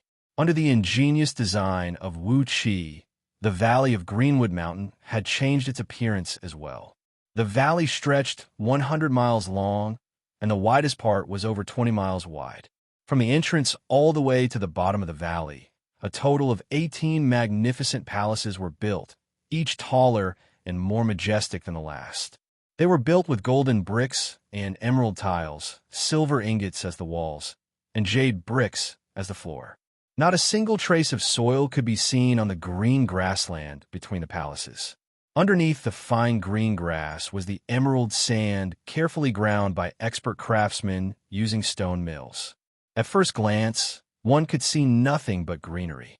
The greenery made one's heart feel refreshed, and a refreshing aura filled the air. Between the palaces were decorated with countless strange stones and trees, as well as all kinds of exotic flowers and herbs. The huge palaces were connected by a cloud bridge that hovered 1,000 feet above the ground. On top of the cloud bridge, exquisite pavilions made from fine jade were seen hovering. Every place, every step, Every glance, everything he saw was a peerlessly ingenious idea, a boundless, wondrous realm. He had emptied the storehouses of Euphoria Heavenly Palace, Jade Pagoda Temple, and Golden Pavilion Temple, as well as those left behind by other powers of various sizes. Only then was he able to gather all the precious materials and build such a luxurious Taoist right temple. Fortunately, Taoist Yunzong had 8 disciples, each of whom possessed the cultivation base of heaven immortals. With their full help, as well as the hard work of 30,000 laborers who had a slight cultivation base, the splendid and beautiful Taoist right temple finally took shape in 3 months. When a main building was completed, all that was left were pots and pans, cloud beds, chairs, candlesticks, incense burners, murals, and many other decorations. All of these could be found in Euphoria Heavenly Palace, Jade Pagoda Temple, and Golden Pavilion Temple. Wuxia had emptied all the decorations in those palaces, then selected the most luxurious ones to fill the Taoist Right Temple. Finally, the Taoist Right Temple was decorated beautifully, and no one could find anything wrong with it. Then, after Wuxi's suggestion, Taoist Yunzong wrote the words Green City Mansion on the 9 memorial archways with his own hands, then used some expert craftsmen to carve them into horizontal boards. With that, the Taoist Right Temple was officially completed. Over the past 3 months, Wuxia had been working day and night to build the Taoist Right Temple. Taoist Yunzong had seen it with his own eyes and remembered it in his heart. As a result, his favorable impression toward Wuxia was completely indescribable. If not for the help of Wuxia, a local tyrant, Taoist Yunzong would not have been able to come here with 8 disciples and 4 Taoist apprentices. He was so poor that he even planned to rob a cave abode to stay temporarily. How could he have expected that in just 3 months there would be such a splendid Taoist right temple waiting for him to preside over? Hovering in midair, Taoist Yunzong looked down at the glittering Taoist right temple with a great mood. He could not help but sigh contentedly.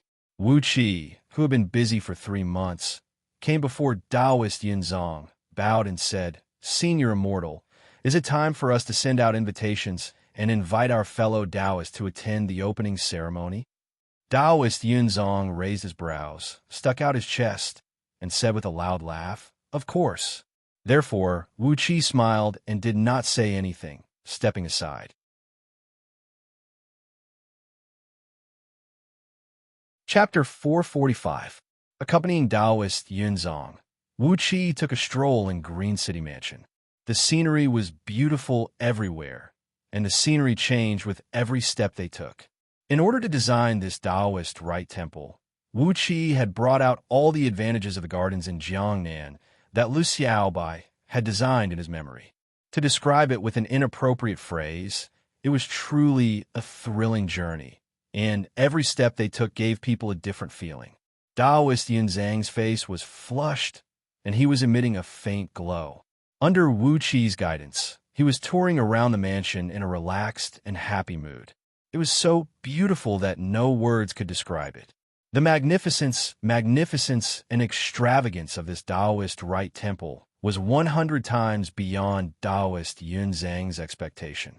Never in his wildest dreams did he expect that with the help of Wuxia, he could actually manage such a Taoist right temple in just 3 short months. The furnishings in the palaces and pavilions, the beds, the benches, the tables, and even the writing brushes, pen holders, paperweights, bookmarks, and even the axes used to chop firewood in the kitchen were all exquisite and time-honored items that were crafted with many precious materials. Among them, the various items looted from Euphoria Heavenly Palace were even more precious. They were dazzling, and this was the best way to describe them. Euphoria Heavenly Palace was a sect of the Evil League, and it mainly practiced dual cultivation techniques. On top of that, Lady Xiao was a lady with a temperament of extravagance. Therefore, the furnishings in the palace were all extremely luxurious. For example, the cloud bed placed on the dais in the first great hall of Green City Mansion was carved out from a piece of purple jade essence, measuring over 100 feet in circumference. At its core was a piece of Purple Palace divine jade essence, which could condense energy and nourish one's life force, and was extremely beneficial to the immortal soul of an immortal cultivator. That piece of Purple Mansion divine jade essence was about 10 feet in size, and there was a piece of the same size in Green City. However, it had been cut into over 20 hassocks, which were distributed to a dozen elders and a few core disciples of Green City. How could it be compared to Euphoria Heavenly Palace, which carved it into a cloud bed for them to use? Furthermore, he was being ordered around by only one person. By offering this piece of Purple Palace divine jade essence to the elders of Green City, it would be a great merit, and Taoist Yunzong would be rewarded handsomely with cultivation techniques, immortal pills, immortal items, and many other things. And in the 18 palaces and pavilions of this Xianxia villa, there were many such rare items. From this, it could be seen that Panga Continent was rich in natural resources and that Euphoria Heavenly Palace and the other sect had reaped a great harvest after entering Panga Continent. Taoist Yunzong pinched his fingers and did a quick calculation in his mind. If he were to work hard and manage the business step by step, it would take him at least several periods of time. And now, with Wuxia's help, he had accumulated such a large fortune in just 3 months.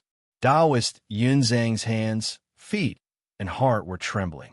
He began to look forward to the reward he would receive after he presented this Taoist right temple to the seniors of his sect. At the same time, from the disdain he had for Wuxia in the beginning, it was soon replaced by admiration and then gratitude. Now, he even began to regard Wuxia as his best friend. Of course, Taoist Yunzong knew that Wuxia had done all this for the sake of Green City behind him. Even so, Wuxia had done him a great favor, so great that Taoist Yunzong was too embarrassed to say that he would take Wuxia as his disciple. In his opinion, Wuxia was a reasonable and capable man, and he should recommend him to his master. Taoist Yunzong had his own plan as well.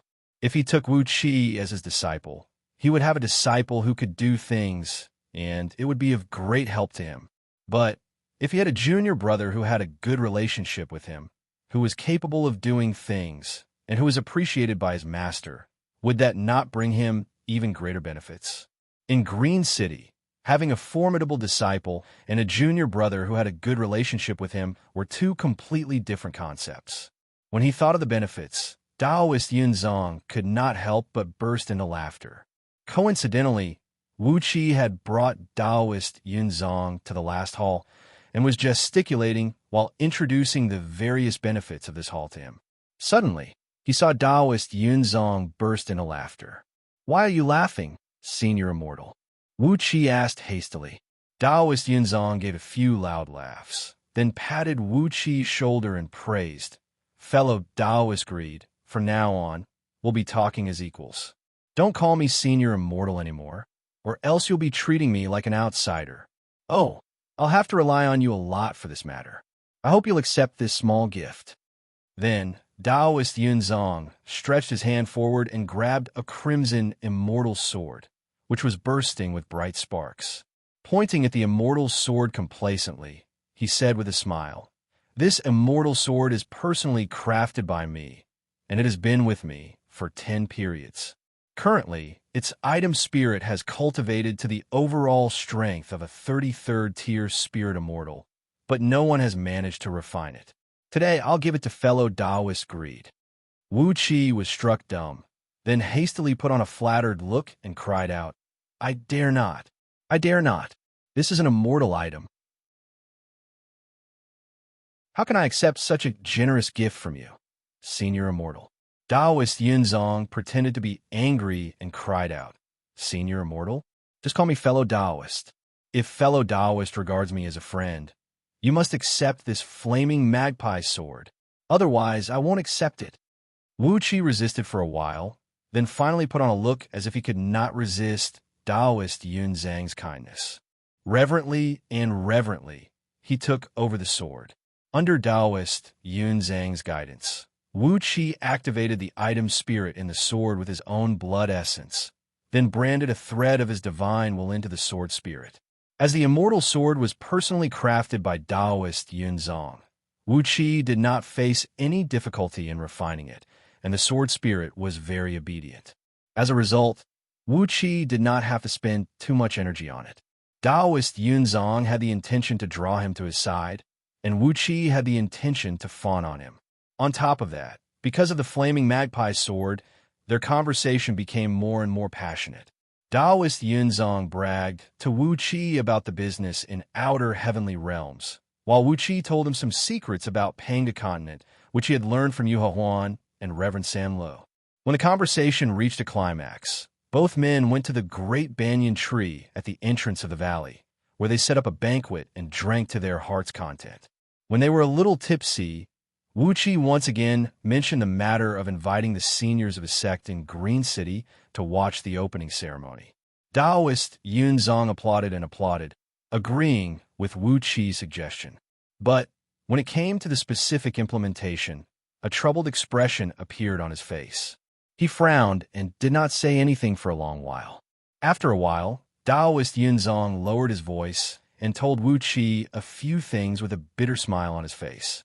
The reason why Taoist Yunzong came to Greenwood Mountain in just 10 days to seize the territory was because he was sent by someone. The one who ordered him to seize the territory in Greenwood Mountain was his senior brother, Taoist Yunzong. Taoist Yunzong possessed a cultivation base of 27-tier Heaven Immortal, while Taoist Yunzong had steadily attained the overall strength of 25th tier Heaven Immortal. 3,000 years ago, Taoist Yunzong and his senior brothers came to Panga continent to replace the previous batch of disciples from Green City and establish a new Taoist Rite Temple. It was extremely difficult for an immortal sect to establish a Taoist Rite Temple and establish their own territory on Panga continent, especially for an immortal sect like Green City, which was guarded by Gold Immortal. It was the target that Yu Dynasty paid close attention to. Although Green City had sent dozens of disciples to Panga continent in succession, they could only establish a few footholds on the continent. Under the restriction of Yu Dynasty, they could not achieve any significant results. Taoist Yunzong and Taoist Yunzong did not get along well with each other, and the clans behind them were competitors. As a result, their relationship was very bad. Taoist Yunzong was the leader of the 36 fellow disciples on this trip to Panga continent, and he had become the unluckiest one among them. He was the one who had to bear all the risks, hardships. As a result, Taoist Yunzong immediately sent Taoist Yunzong here to establish a Taoist Rite Temple. But anyone with a discerning eye could tell that the current lack of power around in his city was only temporary. As long as Patriarch Muji recovered from his injuries, or the Dark Palace behind him could send some old fiends to reinforce him, and his city would be completely under the control of the Dark Palace. If Taoist Yunzong came here to establish a Taoist sect at this time, wouldn't that mean he was going against Patriarch Muji? Green City's overall strength could not affect Hui Ming Heavenly Realm, and its mighty reputation could not frighten the group of fiend immortals from the Dark Palace. Patriarch Muji was from the Fiend League, and when he found out that a cultivator from the Righteous League had appeared in the territory that he had fought painstakingly for, he would not mind killing Taoist Yunzong. Senior brother Yunzong, Taoist Yunzong grinned coldly and said, "He sent me here to die." But never in his wildest dreams did he expect that I could make friends with fellow Taoist greed here. With a sincere smile on his face, Wuxia said seriously, "Green City is the #1 immortal sect in Xianxia Heavenly Realm. It cultivates the cultivation technique of the profound sect. Although my cultivation base is weak, I have the heart to improve myself. Since we can meet each other, it is fate that brought us together. Naturally, I will do my best to help fellow Taoist." Taoist Yunzong nodded satisfyingly. He sighed and said, "Without the sect's decree, I can't return to Xianyang Heavenly Realm and report what happened here to my master, or else I will be severely punished. However, the formation that communicates with the sect is in the hands of senior brother Yunzong. I don't want to share the credit with him." Wuxia nodded silently. With his help, Taoist Yunzong would be able to take over in his city. as long as Wuxia changed his mind and joined Green City, and his city would become Green City's territory, together with this Taoist right temple, as well as those disciples with excellent spirit roots who were about to be sent here from the common people. The credit would be huge. After all, this was the first Taoist right temple that Green City had built on Panga continent. However, Taoist Yunzong and Taoist Yunzong did not get along well with each other, and there was no way Taoist Yunzong could send the news back to his master through Taoist Yunzong. Otherwise, the credit would be taken by Taoist Yunzong, and it would be too stupid to work for someone else. After pondering for a brief moment, Wuxia asked, "Is there any other way to send the news back to Green City?" Taoist Yunzong nodded, then said with a frown, "There is another place where there is a public voice transmitting formation that can send messages to outer heavenly realms. But I have to stay here and prevent Yunzong from finding out what is happening here. Therefore, when it comes to sending the message," Taoist Yunzong turned to look at Wuxia. Wuxia immediately nodded his head and promised, "Then, let me handle this matter. Fellow Taoist, you only need to send 2 disciples to accompany me." Taoist Yunzong was overjoyed by Wuxia's attitude. Without hesitation, he told Wuxia the nearest place with a public voice transmitting formation. Xianxia Immortal Pass.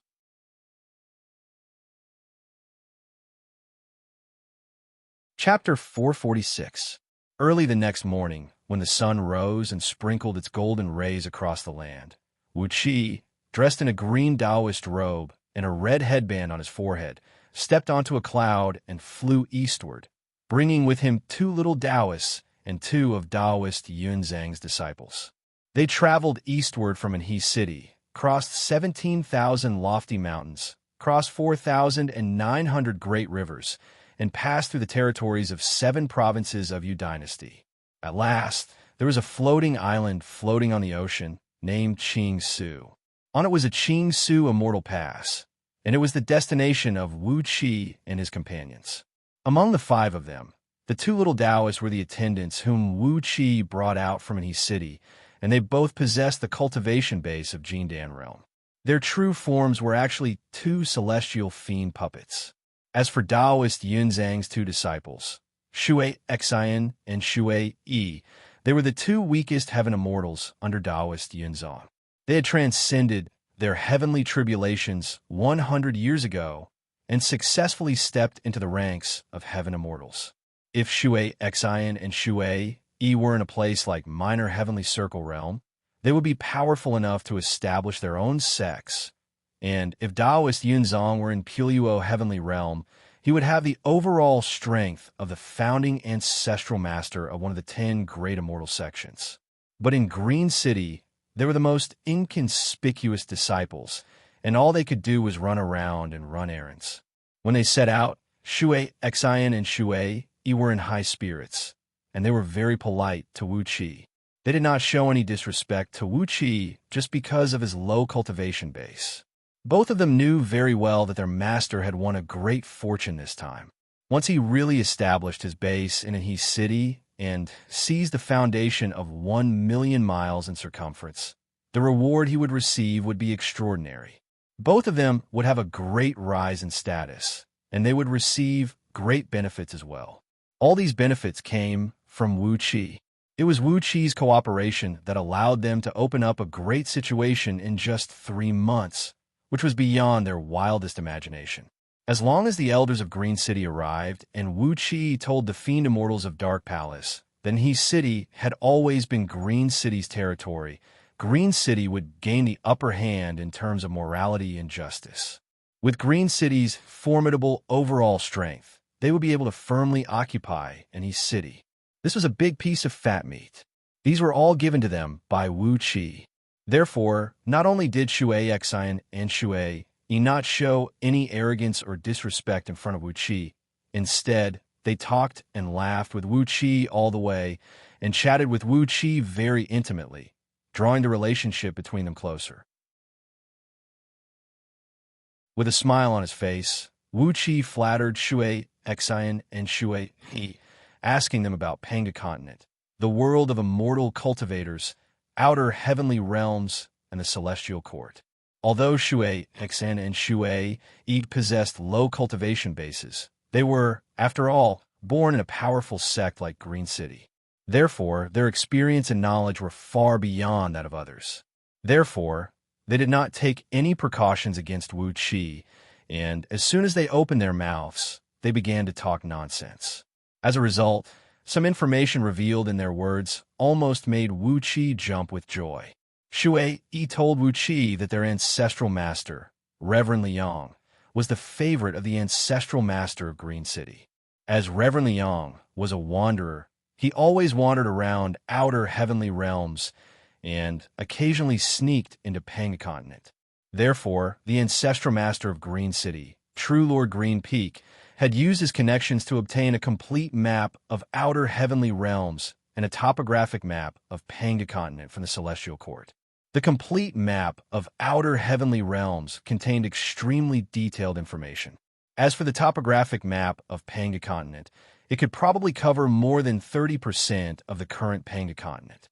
Shui Yi said that just to show off the favor his ancestral master had received. But when Wu Qi heard that, his heart skipped a beat, and he managed to hold back the cheer that was about to come out of his mouth.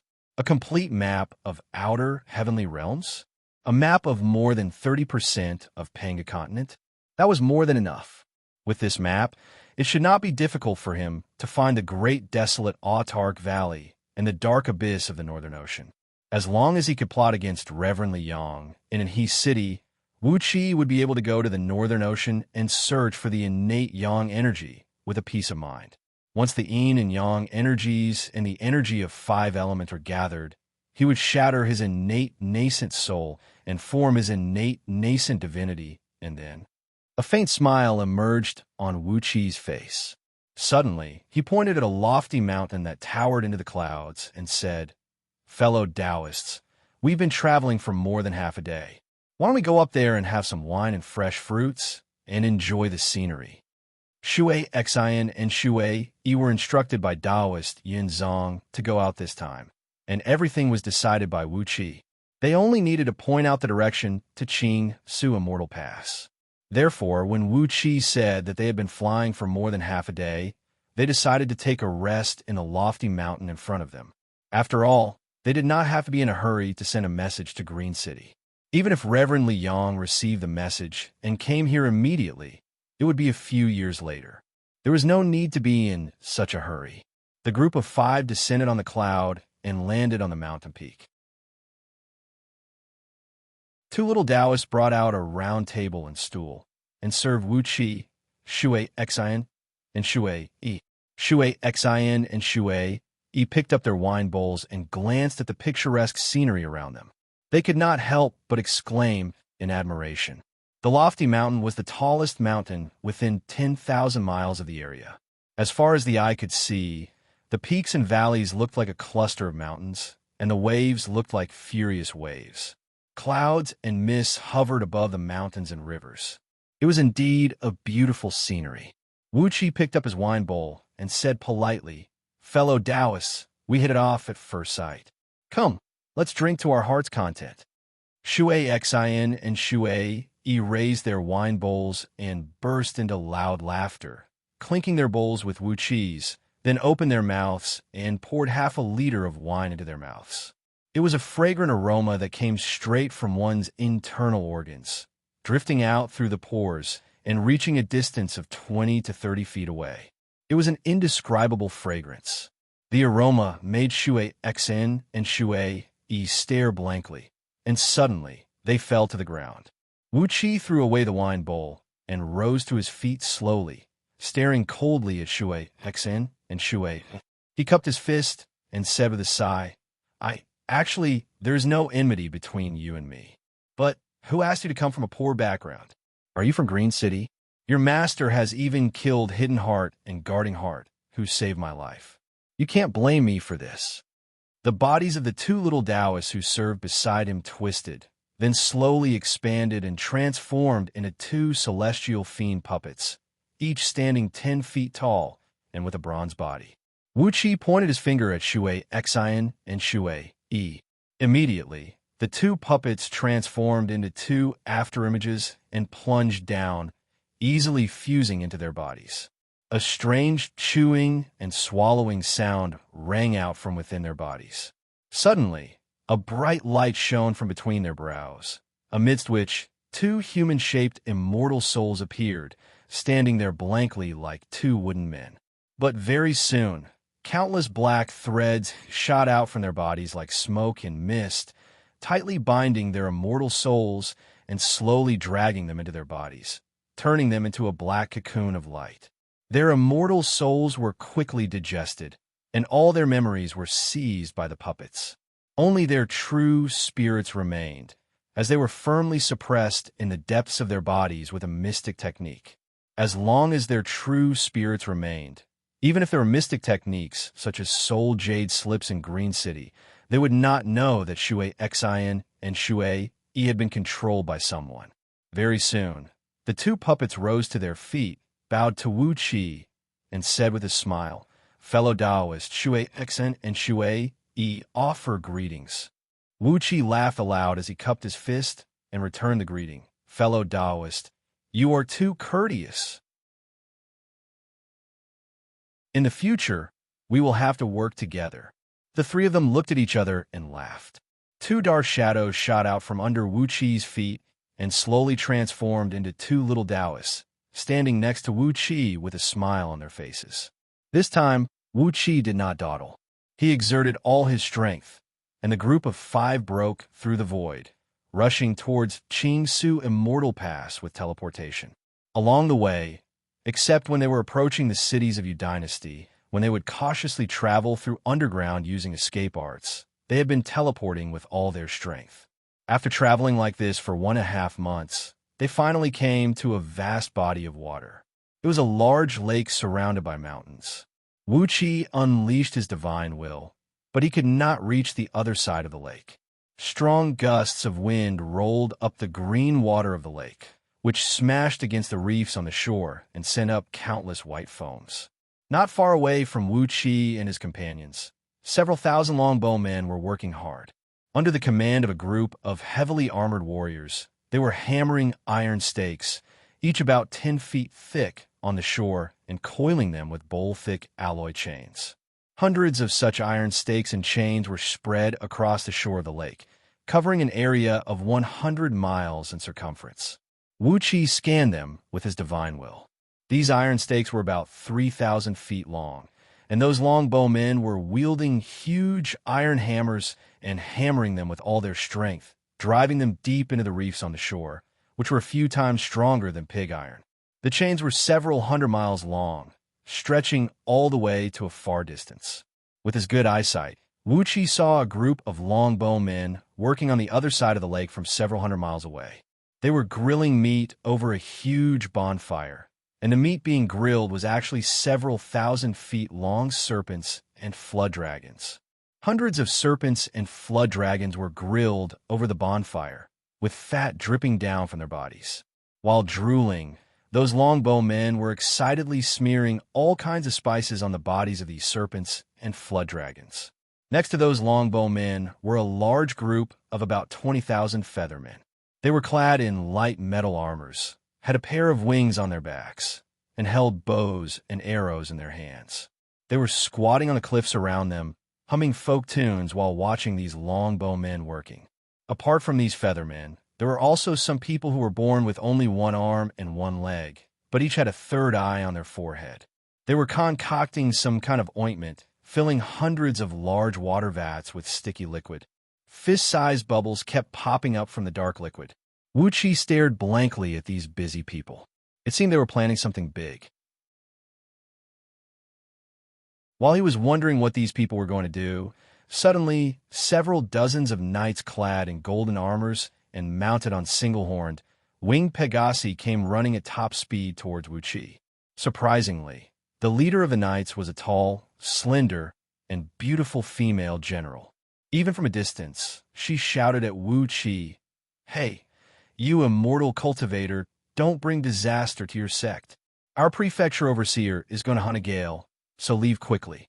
If you delay, our prefecture overseer's important matter will definitely raise your sect to the ground and kill every single one of you. Wuxia was stunned. Hunna Gale? Gale? The legendary divine beast Gale? TSK, what a fierce and domineering woman.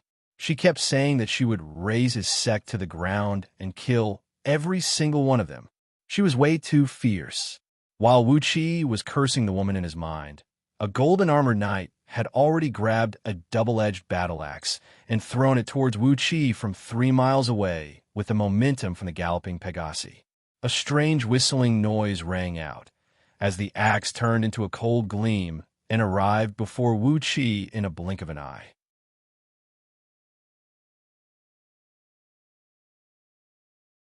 Chapter 447. Wuxia gave a cold snort and pointed his finger forward. When the 3 javelins were still over 1,000 feet away from him, they suddenly froze in the air. Then he slightly waved his finger. Along with a shrill, swishing noise, the 3 javelins darted back at him at a speed that was tens of times faster than when they came, reaching right in front of the burly man. Up in the air, the woman's eye corners twitched with anger. She pointed her finger at Wuxia and roared, "How dare you? How dare you kill my general right in front of me? You thief! Tell me your name if you have the guts." For the span of a few breaths, Wuxia casually punched out with his fist. The pure strength of his fleshly body shook the surrounding air violently, and the pillar of wind collapsed with a loud boom. The raging force of the wind transformed into countless wind blades that scattered in all directions, and even the ground was sliced and thinned by the wind blades. Dust rose in all directions. Sand and stones wrapped Wuxia and his companions, making their silhouettes blurry and indistinguishable. Xianxia flashed across the air and darted in front of Wuxia. A deafening boom rang out like the ringing of a giant bell. The double-edged battle axe exploded into pieces on Xianxia's body, splashing all over the ground. The burly man who threw the battle axe roared out in shock. Refusing to believe what just happened, he took out another 3 javelins and threw them towards Wuxia. Unwilling to let Wuxia go just like that, the girl flapped the green wings on her back, turned into a beam of green light, and followed closely behind Wuxia. Shaking his head, Wuxia gave a long and sonorous roar. Suddenly, a large cloud of earth energy rushed out from under his feet. Along with a deep, buzzing noise, the earth energy was transformed into magnetic force by Wuxia. Bringing up a dazzling dark light, he wrapped Xianxia, and the 2 Taoist boys with his sword and flew tens of miles away in a flash. He shouted coldly, "I won't bother with a woman like you. Damn it, I didn't check the almanac when I went out, and I bumped into you bastards." The sword power landed on Xianxia and Shuei's body.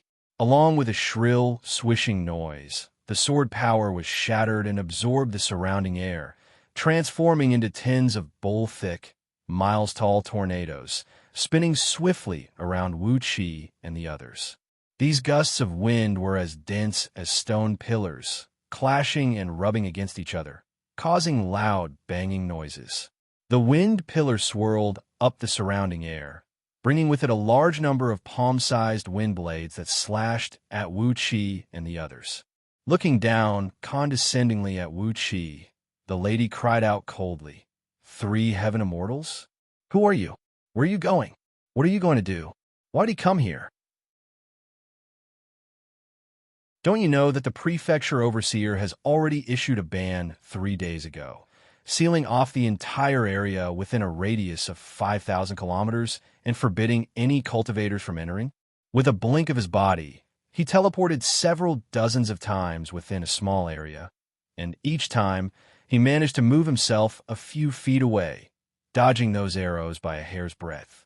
Accompanied by shrill, whistling noises, the arrows brushed past Wuxia's body and pierced into the reef behind Wuxia, leaving several miles deep holes in the ground. Wuxia looked back at those holes and felt his scalp go numb. He did not use any magical power and fought like a body cultivator who was qualified to be a body cultivator. The lady had just sprung up from the back of the Pegasus and was about to rush down with a long sword in her hand, pointing the tip of the sword straight at Wuqi's chest. All of a sudden, Wuqi unleashed a restrictive spell, causing the lady's body to stiffen in midair. She gave a muffled snort in annoyance, then flapped her wings and plunged into her body. A clear cry towered into the sky as a pair of green wings suddenly sprouted out from her back. With a powerful flap of the wings, several tens of feet long, a whirlwind made of goat horns rose from the ground and rose into the sky. The air around her was filled with a crisp, crackling noise as all the restrictive spells were shattered. The lady transformed into a green shadow and shot up into the sky, hovering several miles above the ground.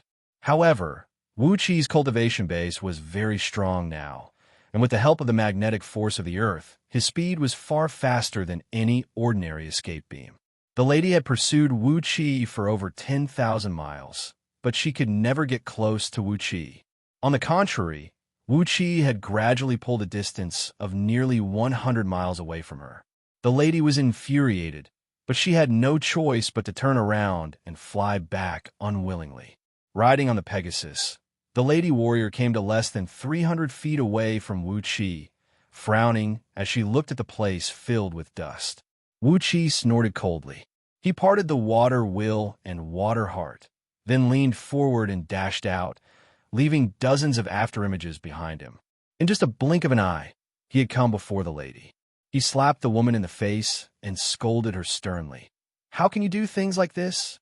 It's fine if you threaten me, but before I even say a word, you killed me. What's so great about you?" Between the eyebrows, eyes, throat, heart, despite the distance of over 100 miles, these feathered men's arrows were so accurate that even Wuqi was shocked. Wuqi snorted coldly, looked at the lady and growled, "Do you think only you have the right to curse and kill people?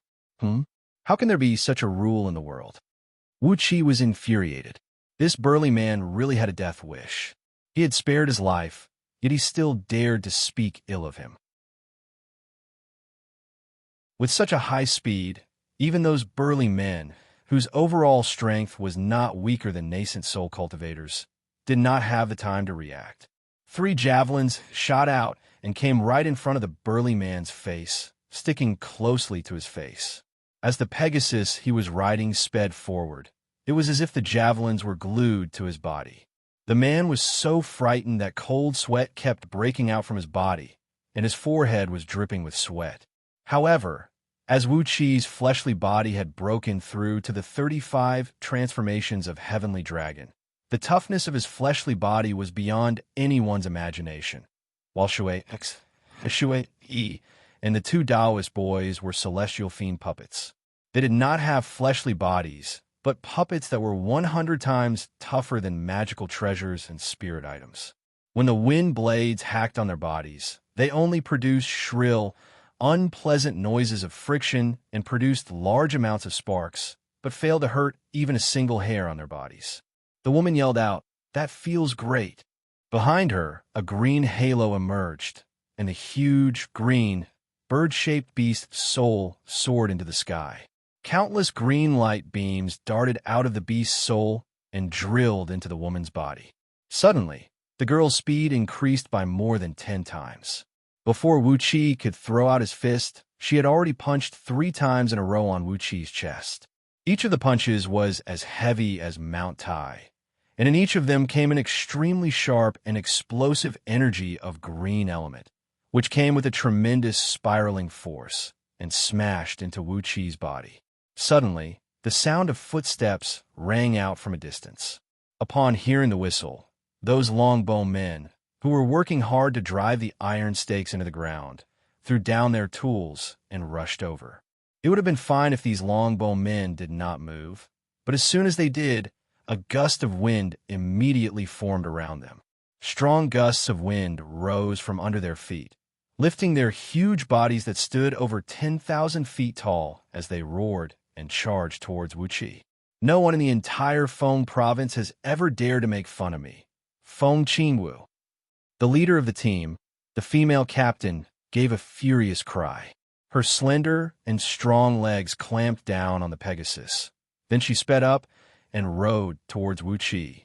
When she was still about 1 mile away from Wuxia, she pulled out the sword hanging on her waist and swung it horizontally across the air. A beautiful green bird, shaped like a luan, suddenly flashed behind her, and a clear cry rang out. Right after that, a 1,000 feet long green sword beam was spat out from the tip of the sword. In the blink of an eye, it had come right in front of Wuxia. He gave the burly man a fierce glare. A bright gleam flickered in Wuqi's eyes as he had activated the mystic technique of mystic eyes of universe that could hurt people with just a glance. His glare made the burly man and Wuqi's eyes meet, and they immediately felt as if they were in the 18th level of hell, with countless little ghosts carrying countless blades, spears, swords, and halberds, cutting and hacking crazily on his body. In an instant, countless tiny bloody wounds appeared on the large man's body. In the blink of an eye, the large man's body suddenly disintegrated, and a bloody soul appeared in broad daylight. After letting out a mournful howl, it suddenly turned into a wisp of green smoke. Wuxia fled at an incredible speed. The woman only saw a blur before Wuxia fled several tens of miles away. The sound of hooves thundered out like thunder as several dozens of golden-armored knights rode over. Cautiously, they stopped about 1,000 feet away from Wuxia, pulled out their weapons, and stared coldly at Wuxia. Flustered and exasperated, the burly man grabbed the 3 javelins that were almost glued to his face, pointed them at Wuxia, and growled, "You bastard! Tell me your name."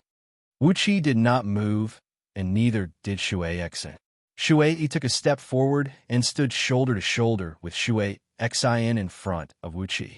Among the several thousand longbowmen, a dozen of them had an aura comparable to that of heaven immortals.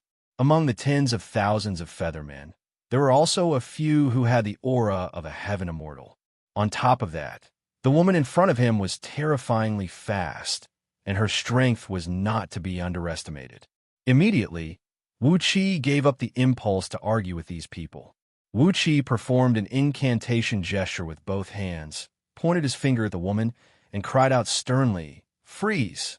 With a muffled snort, Wuxia was knocked flying backward and slammed heavily into Xianxia and Xianxia.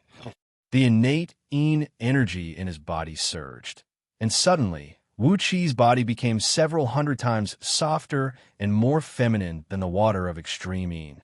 His body was wriggling slightly, and in the instant of the collision, his body vibrated hundreds of thousands of times. In just a blink of an eye, the 3 powerful forces that the woman had smashed into his body were expelled out of his body and sent into Xianxia and Xianxi's body. Staring at Wuxia, the woman clenched her jaws fiercely, then suddenly gave a shrill whistle. The woman reacted very quickly. As soon as Wuxia slapped her, she immediately gave a backhand slap and parried Wuqi's palm. Wuxia gave a startled cry and gave her another slap with his left hand. However, the woman was a little faster than Wuxia. She parried Wuqi's slap again, then thrust her palm towards Wuqi's face. Wuxia gave a furious roar. His arms moved like a gust of wind, leaving numerous afterimages behind as he transformed into a 1,000-armed guanyin, thrusting his fists down like shooting stars. Loud flapping noises of wings echoed out as several tens of thousands of feathermen from several hundred miles away soared into the sky. Like a large dark cloud, they let out cheers of joy and swarmed towards Wuxia from all directions. While they were still over 100 miles away from Wuxia, a dozen feathermen with very strong cultivation base had already drawn their bows and shot several dozens of arrows towards Wuxia like a storm. The furious voice of the lady could be heard echoing through the air. "Pass my order. That evil Taoist must have gone to Xianxia Immortal Pass to run some errands. Order the guards of Xianxia Immortal Pass to capture him alive. I'm going to skin him alive." Xianxia and Xianxia gave a loud cry. Their bodies shot backward like cannonballs, smashing brutally into a lofty mountain several tens of miles away. A loud boom rang out as the mountain, which stood several miles tall, crumbled abruptly. Countless fist-sized rocks shot in all directions. Shui, Xian, and Shui had transferred all the strange forces in their bodies out. Then their bodies flashed and returned before Wuxia.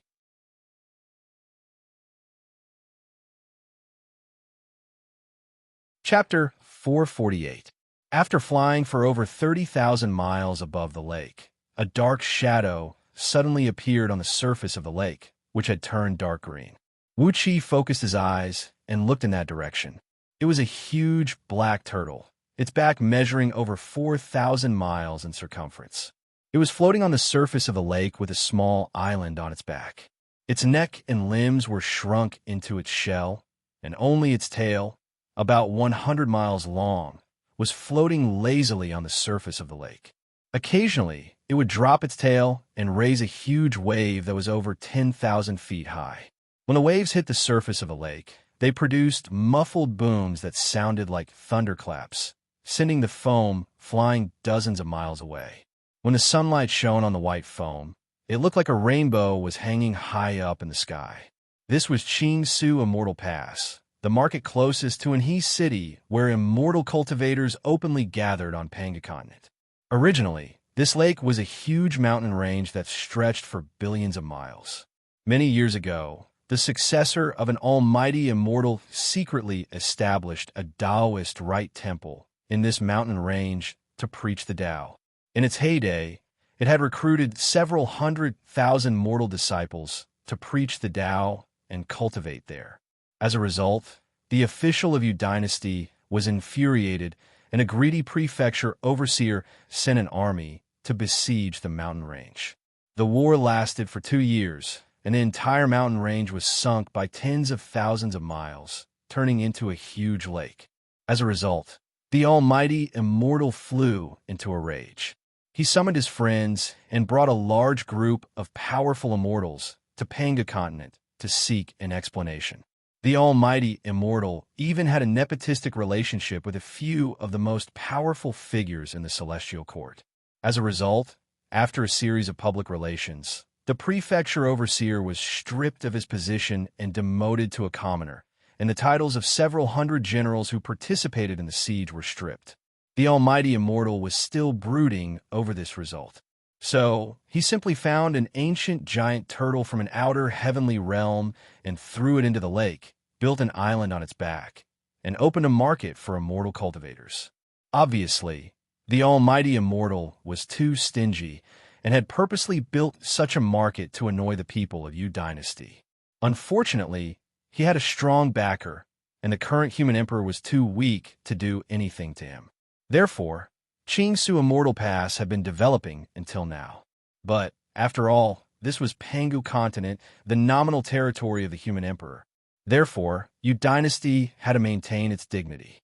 Therefore, the human emperor set up a garrison on this small island and assigned a general to lead an army of 100,000 to guard this place. He named it Xianxia Immortal Pass. Immortal Pass was the meaning of customs. When immortals entered or left, they had to report to the Guardian General's Yamen and receive their identity documents.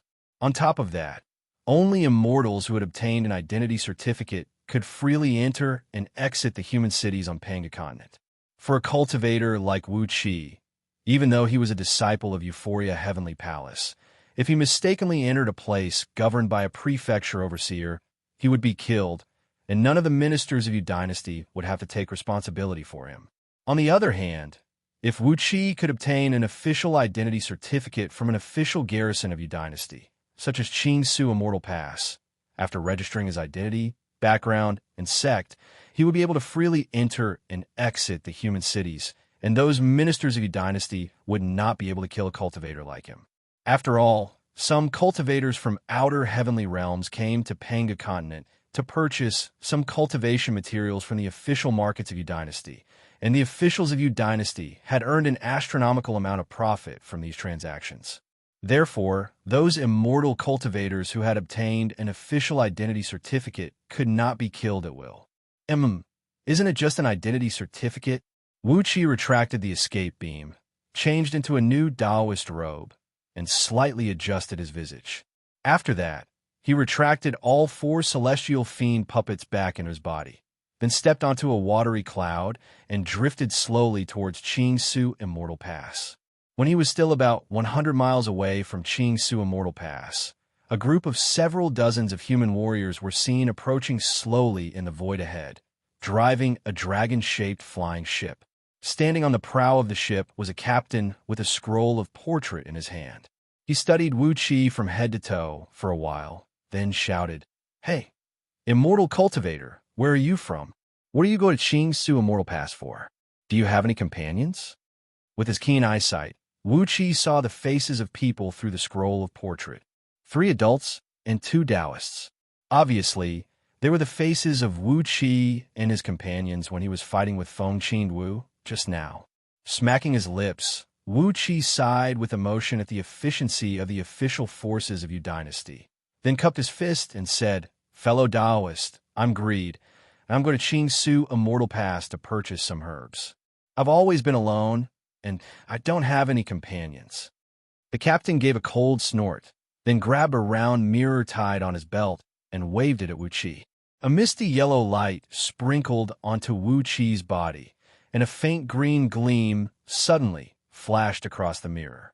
The captain sneered and said, "How dare a mere peak stage nascent soul cultivator travel across Xianxia? Oomph." Fiercely pointing his finger at Wuxia's nose, the captain snapped, "After you enter the island, you'll have to go to the town center to apply for an identity certificate. If a cultivator without an identity certificate takes a wrong step on the island, he will be killed. If he dares to cause trouble, he will be killed. If he dares to talk nonsense, he will be killed. In short, if you refuse to apply for an identity certificate, I have 10,000 reasons to kill you. Do you understand?" Wuxia bowed and did not say a word. The captain gave Wuxia a fierce glare and cursed under his breath, then waved his hand and ordered the flying ship to move forward slowly. The cloud behind them moved, and 13 flying ships of the same size slowly flew out from it, following behind the flying ship from a distance. Wuxia gave the 13 flying ships a glance. Each of them was fully armed with soldiers, and there were at least 3,000 of them in total. Twitching his lips, Wuxia cursed under his breath. "Do they have to go to such lengths just for me? How many humans are there on Panga continent? Why are there so many soldiers running around all the time?"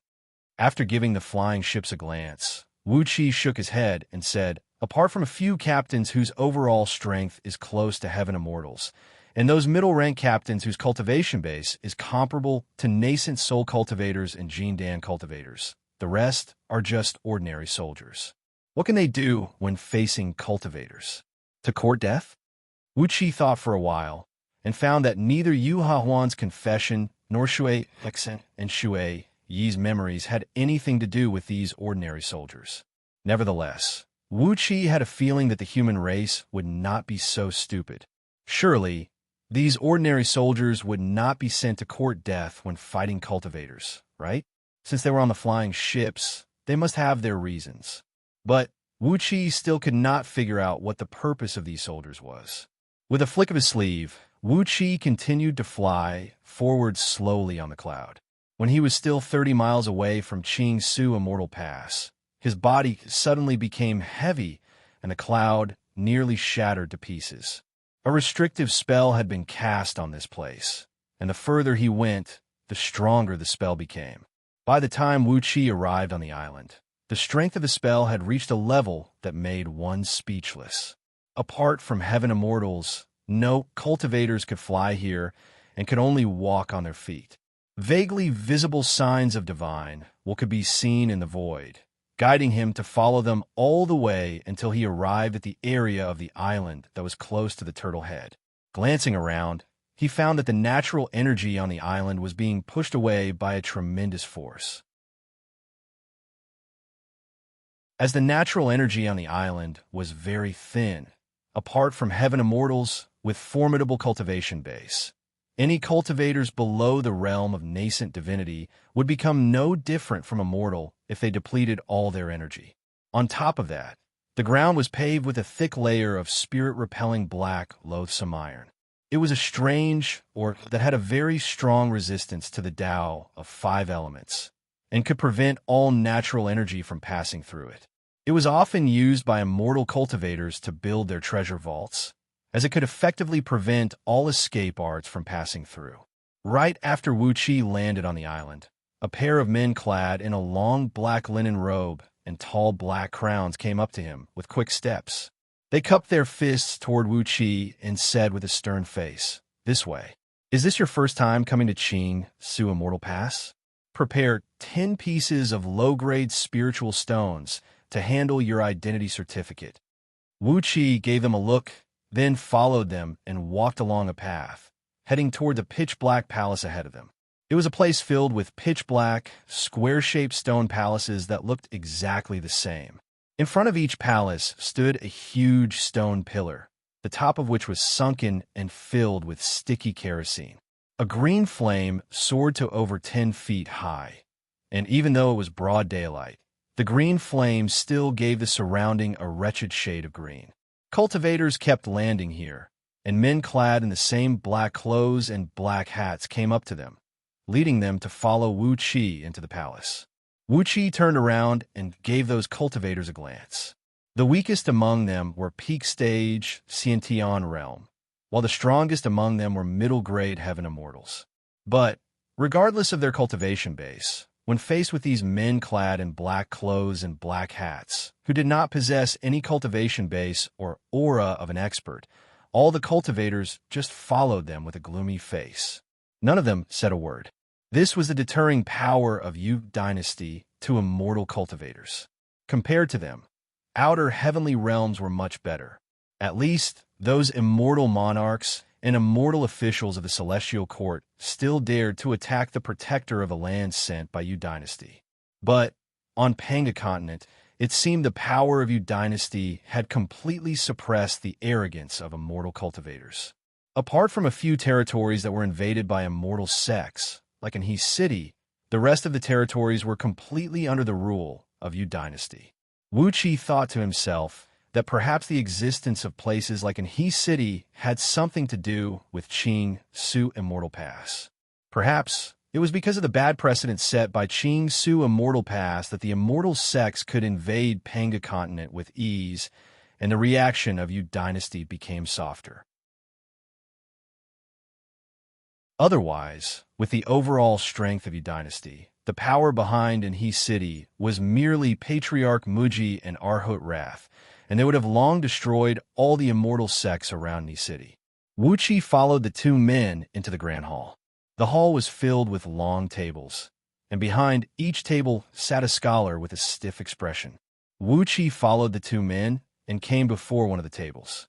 The scholar sitting behind the table asked with a gloomy face, "Name, background, cultivation technique, Taoist League, Buddhist League, Demon League, Ghost Cultivator, or, Xianxia Immortal Pass does not welcome cultivators from the Fiend League. Those Demon League and Ghost Cultivators who like to feast on blood should behave themselves as well. Also, if you're carrying any prohibited items, such as heavenly ghosts from the Ghost Realm, you're not allowed to enter Xianxia Immortal Pass." From the drawer under the table, the scholar pulled out a book as thick as a brick and threw it over to Wuxia. The cost of the identity certificate is 10 lower-grade energy stones. In this book, 1,000 restrictive rules of Xianxia Immortal Pass cost 100 lower-grade energy stones. That's a total of 125 lower-grade energy stones. Wuxia was struck dumb. Holding the thick book in his arms, he asked, 110 lower-grade energy stones?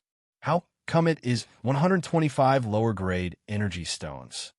The scholar and the 2 men standing next to Wuxia gave him a glare at the same time. The man standing on the left of Wuxia snapped in a low voice, "You immortal cultivators, it is easy for you to earn money. If you cause any trouble in Xianxia Immortal Pass, won't you need our help to deal with it?" Wuxia was enlightened. So, the other 15 lower-grade energy stones were the payment for their hard work. Grinning, Wuxia made up a story about his identity and background, then fished out 2 middle-grade energy stones and placed them on the table. The scholar put the 2 middle-grade energy stones directly into his pocket. Instead of giving Wuxia the change, he gave Wuxia a small token forged from black iron on top of the identity certificate. He squeezed out a smile and said, "This token proves that fellow Taoist has a pure character and is an orthodox cultivator. It will be more convenient for you to travel on the island." Wuxia opened his mouth, but did not say anything.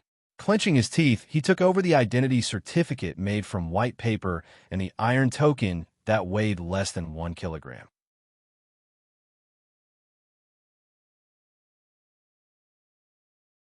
Chapter 449.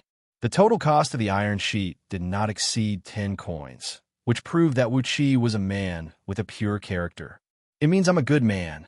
Wuxia fiddled with the iron medallion tied to his belt as he strolled on the street of the largest immortal market in Xianxia Immortal Pass. He grumbled, "Just a piece of iron skin like this for 75 low-grade spirit stones? A good man? Your whole family is good people, and your mother is the best of the best. That's why she gave birth to you bastards." There were nearly 10,000 shops in this street called Xianxia Immortal Square, and about 1 million immortal cultivators were stationed here. The number of cultivators who came and went varied.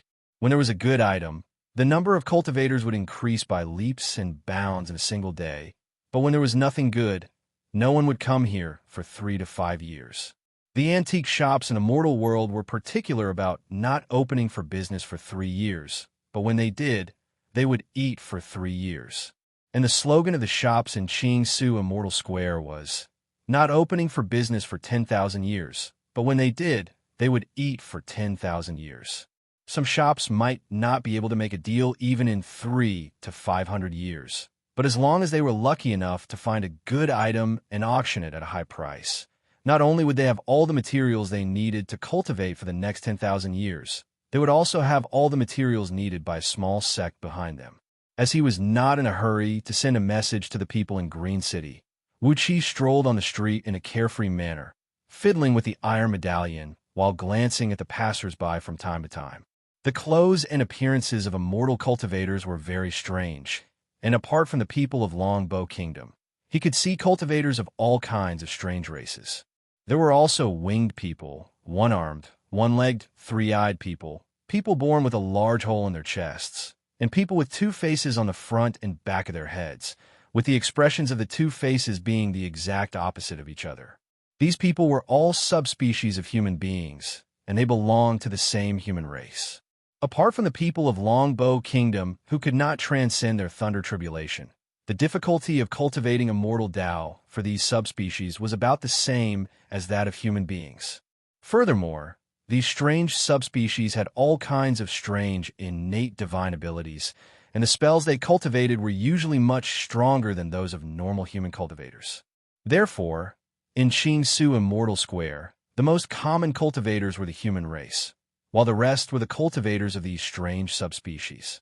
Apart from the crowds of cultivators, armored patrolling soldiers could be seen walking on the street from time to time. These soldiers were all human beings. Apart from the officer who possessed a beast soul, the rest looked ordinary and did not emanate any energy aura.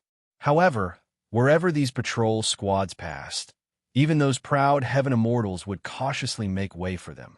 No one was willing to offend them. The officers and soldiers of the patrol team looked at all the cultivators around them with vigilant eyes. It was as though these cultivators were all serious criminals. Occasionally, when someone glanced at Wuxia and noticed the small iron medallion hanging on his waist, these soldiers would glance at it and no longer pay any attention to Wuxia. Wuxia nodded his head silently. That scholar was a little greedy, but the little iron medallion he gave Wuxia did have some effect. Those lower-grade energy stones were worth it. Energy-rotting ghost mushroom. Wuxia's ears twitched violently. Right when the name energy-rotting ghost mushroom came out of his mouth, his body turned blurry, and in the blink of an eye, he was already in front of the wooden building. Wuxia's ears twitched violently. Right when the name energy-rotting ghost mushroom came out of his mouth, his body suddenly turned blurry, and with a teleportation, he arrived in front of the wooden building. A few swooshing noises rang out as a few dark shadows flashed around Wuxia, as a few cultivators dressed in Taoist robes also arrived with teleportation. Wuxia and the few cultivators exchanged a few glances. Then all of them turned to look at Wuxia in astonishment. To be able to use the divine ability of teleportation in Xianxia Immortal Pass, it could only be done by someone who possessed the overall strength of a heaven immortal. However, the aura emanating from Wuxia was clearly that of a peak-stage nascent soul cultivator. It was different from deliberately concealing one's aura. When a heaven immortal concealed his aura, he could disguise himself as a mortal. But no matter how a heaven immortal concealed his aura, he could not make his aura reveal the unique aura of a nascent soul cultivator. Besides, how could a nascent soul cultivator break through space and teleport? The few heaven immortals stared blankly at Wuxia. For a moment, they had all forgotten the purpose of their visit. Meanwhile, Wuxia gave him a smile, then rushed into the building and shouted at the top of his voice, "Where is the energy rotting ghost mushroom? How much is it? I'll buy it from you." Inside the lobby, the few managers sitting behind the counters raised their heads and looked at Wuxia at the same time. Two middle-aged men standing before the counter, whose cultivation base was roughly at the level of Jean Dan, shrunk back nervously, shielding an object glinting with a bright green glow placed on the counter. The other heaven immortals who arrived at the same time as Wuxia were taken aback, then hastily rushed into the building after him. An old Taoist who was short and shriveled, had a greenish face that made him look like a green-skinned zombie, and was so ugly that he could scare anyone to death, cried out sternly, "Wait! Energy-rotting ghost mushroom? If it is a real energy-rotting ghost mushroom, I'll exchange it with an immortal item." The atmosphere in the lobby immediately turned very strange.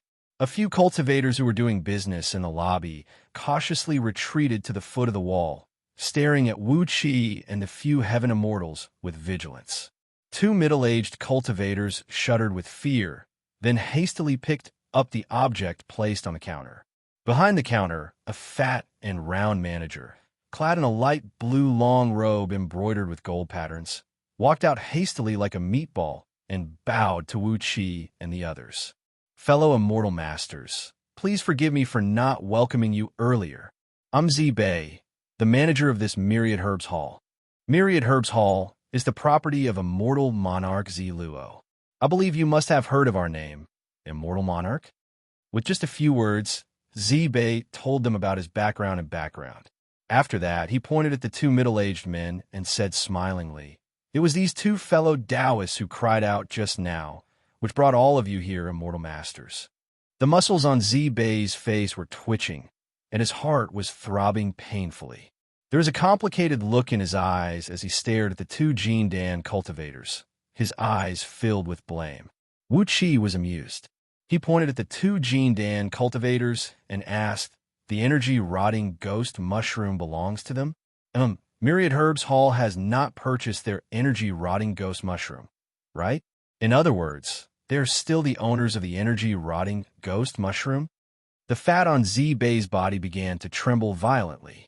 Clenching his teeth in pain, he said, "Senior, please understand.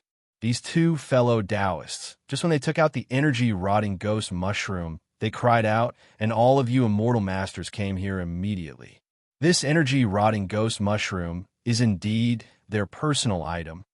The few managers of Myriad Herbs Hall had an unsightly expression on their faces. The way they looked at the two Jean Dan cultivators was enough to kill them.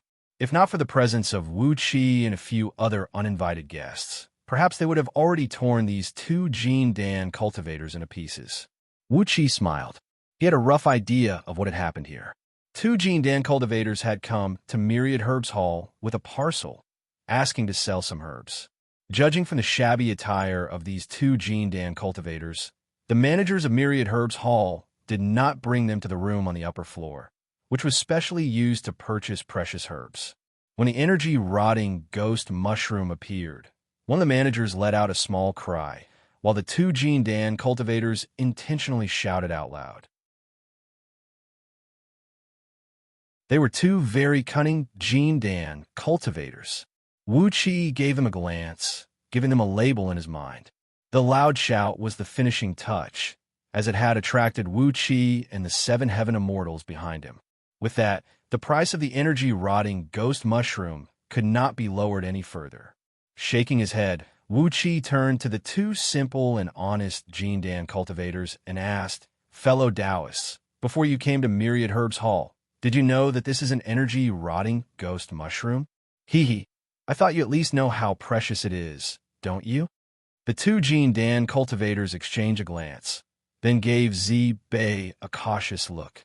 One of them nodded and said, "We brothers do know the name of the energy-rotting ghost mushroom, but we dare not be sure if this is the real deal.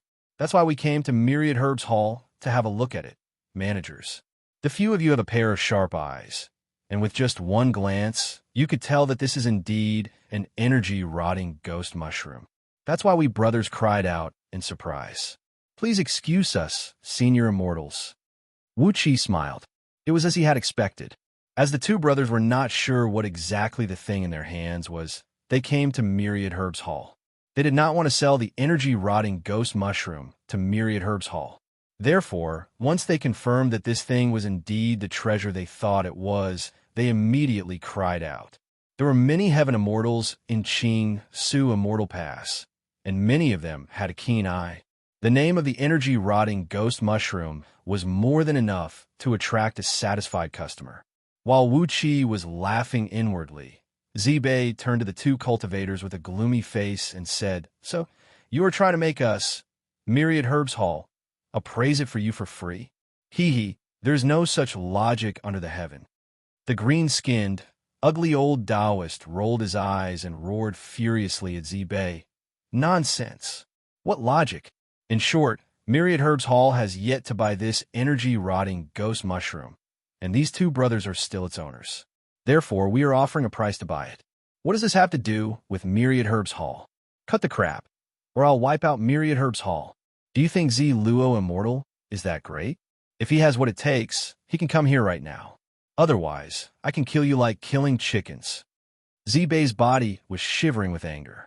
But since they have entered Myriad Herbs Hall and presented this energy-rotting ghost mushroom to, he said in a flustered and exasperated manner.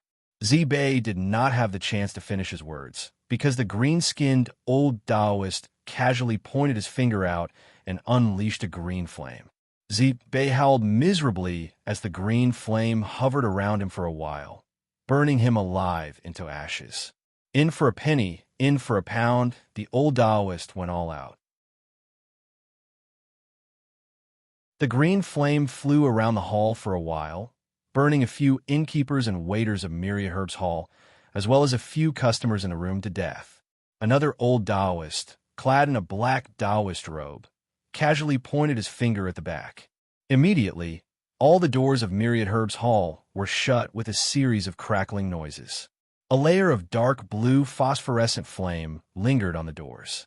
Obviously, he had cast an extremely vicious restrictive spell on the doors. Another old Taoist clad in Taoist robes leaped into a gust of chilly wind and rushed straight up to the second and third floor of Myriad Herbs Hall. In just a blink of an eye, they had killed all the people there, leaving not even their bodies behind. Then they looted all the medicinal herbs in the storeroom and put them into 7 storage bags. 7 storage bags filled with medicinal herbs were casually thrown on the ground. The green-skinned old Taoist rubbed his palms and said smilingly, "Good. So, shall we follow the old rule?" Wuxia looked at the 7 heaven immortals around him, took a few steps back cautiously, and said, "What old rule?" The green-skinned old Taoist laughed dryly and said, "Energy-rotting ghost mushroom will go to the highest bidder. As for the rest, they will take all the medicinal herbs in Myriad Herbs Hall." The other heaven immortals nodded and agreed with Chi. After a brief moment of pondering, Wuxia nodded his head as well. Xianxia Immortal Pass was indeed a deadly place. In just a few breaths of time, every single person in Myriad Herbs Hall was killed. None of these heaven immortals were easy to deal with. But no matter what, Wuxia was determined to obtain the extremely vicious spirit herb, the energy-rotting ghost mushroom.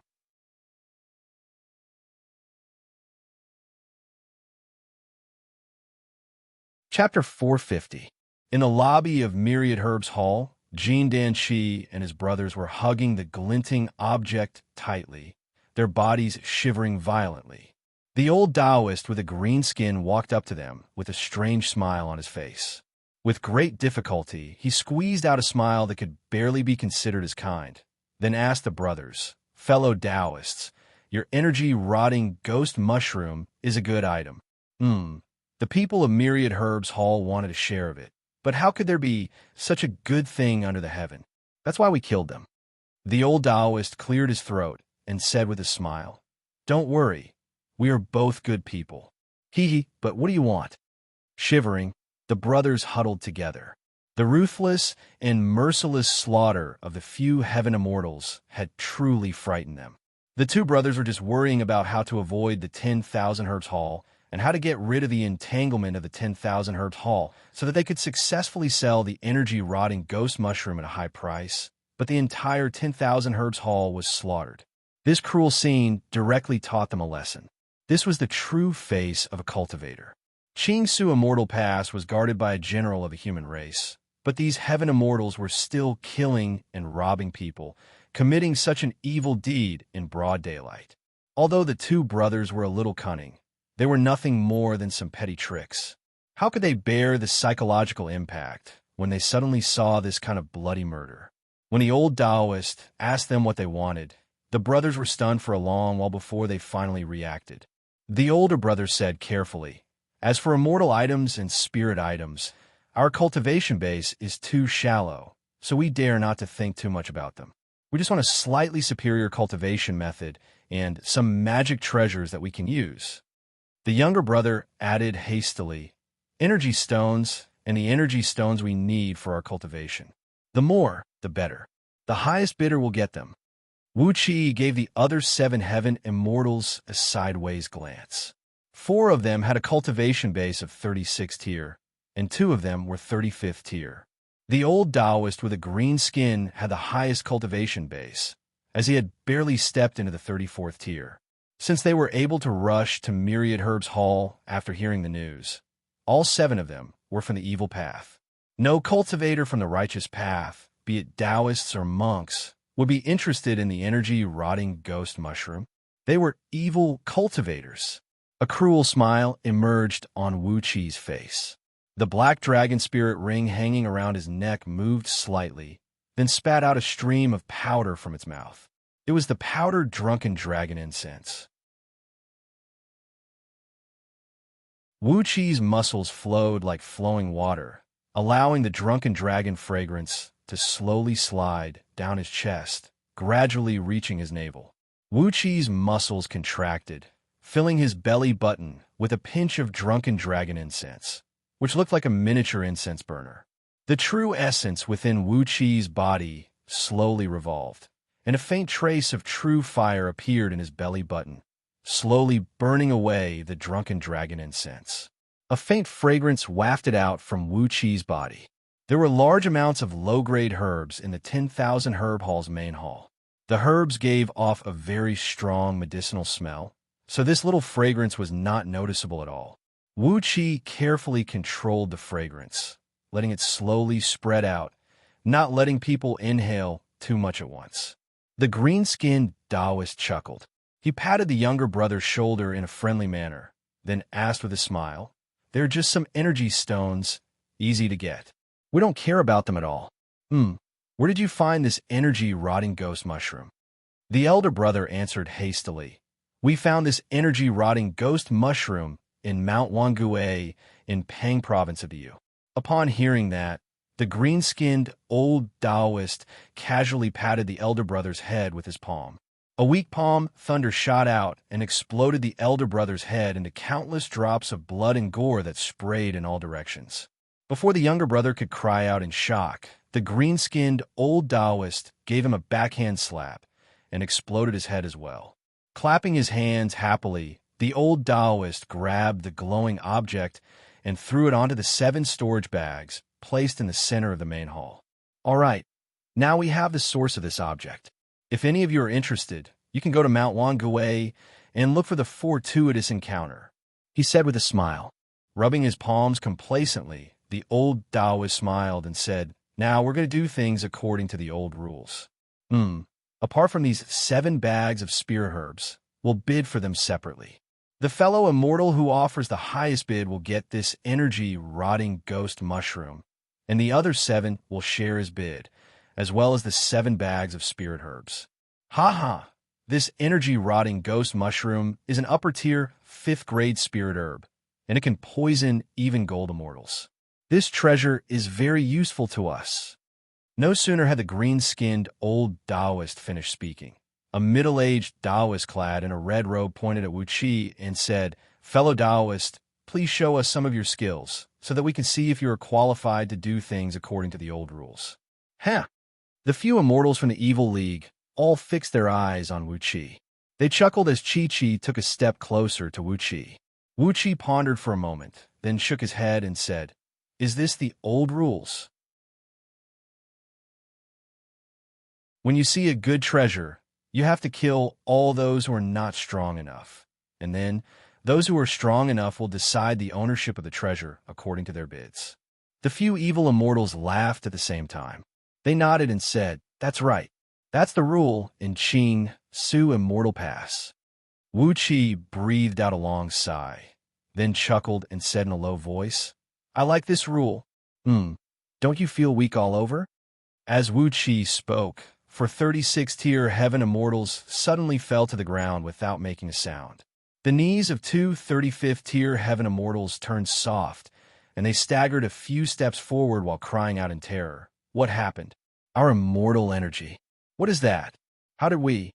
The green-skinned old Taoist, who had the highest cultivation base among them, felt his vision turning dark and his body feeling weak and itchy.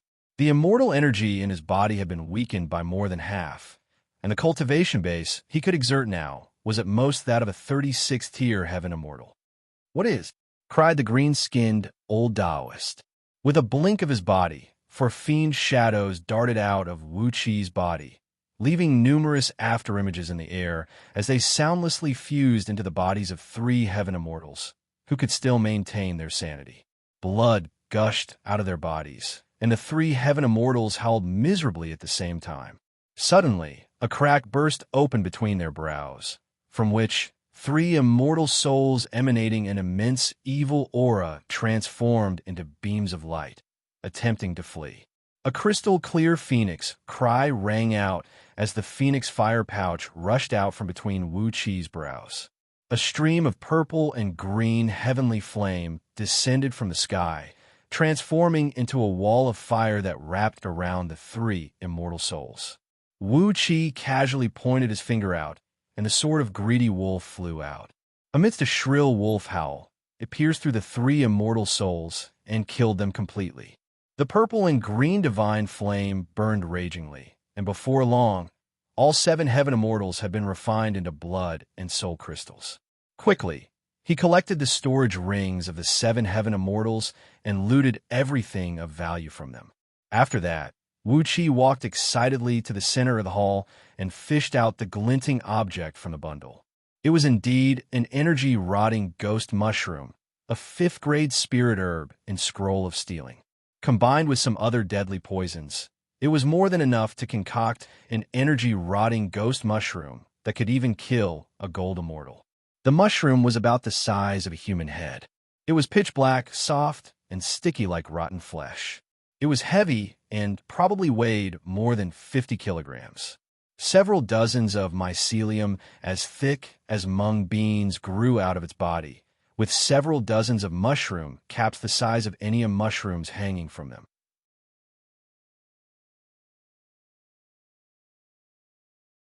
The mushroom caps had facial features that looked like those of a human being, but they were twisted and looked extremely ugly and ferocious.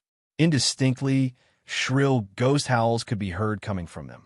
It is indeed an energy-rotting ghost mushroom, and one that has devoured the flesh and blood of at least 1 million living beings. Wuxia breathed out a satisfied sigh.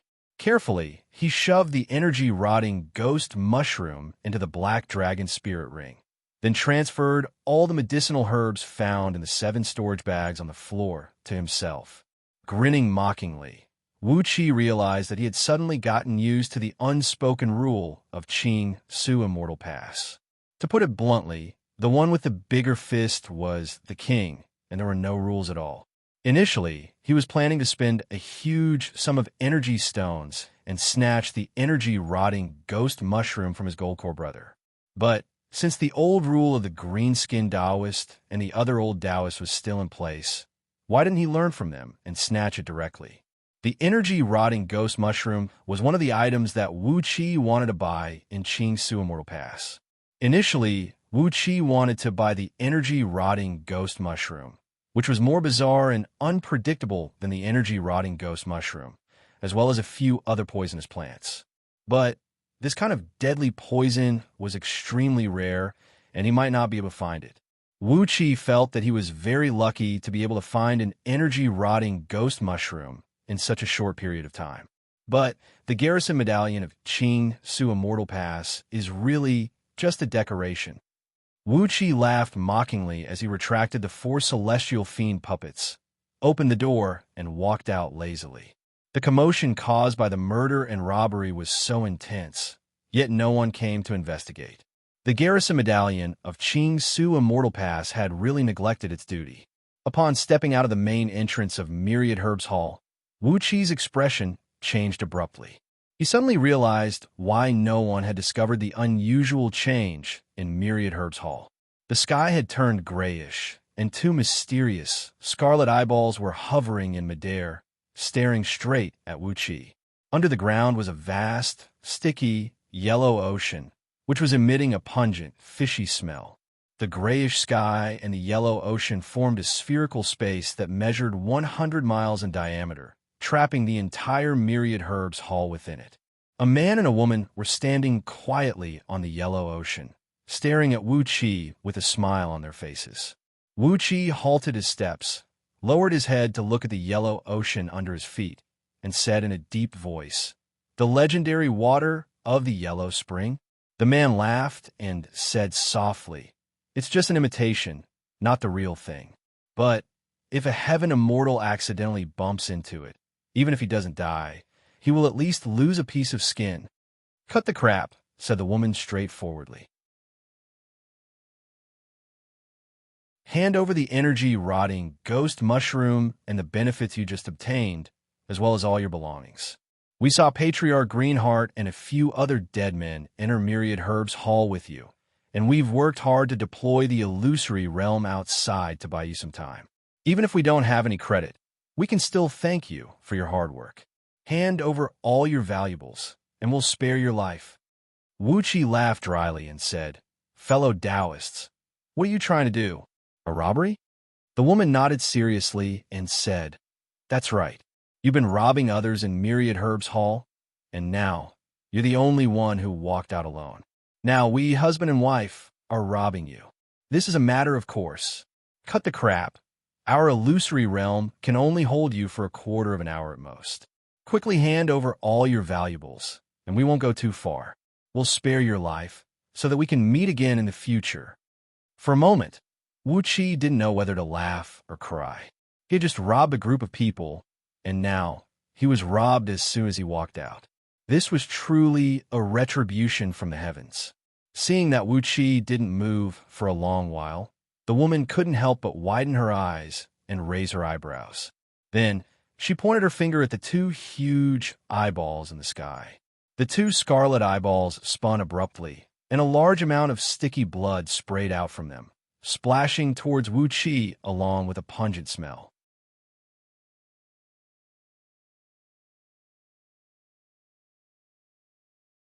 Chapter 451.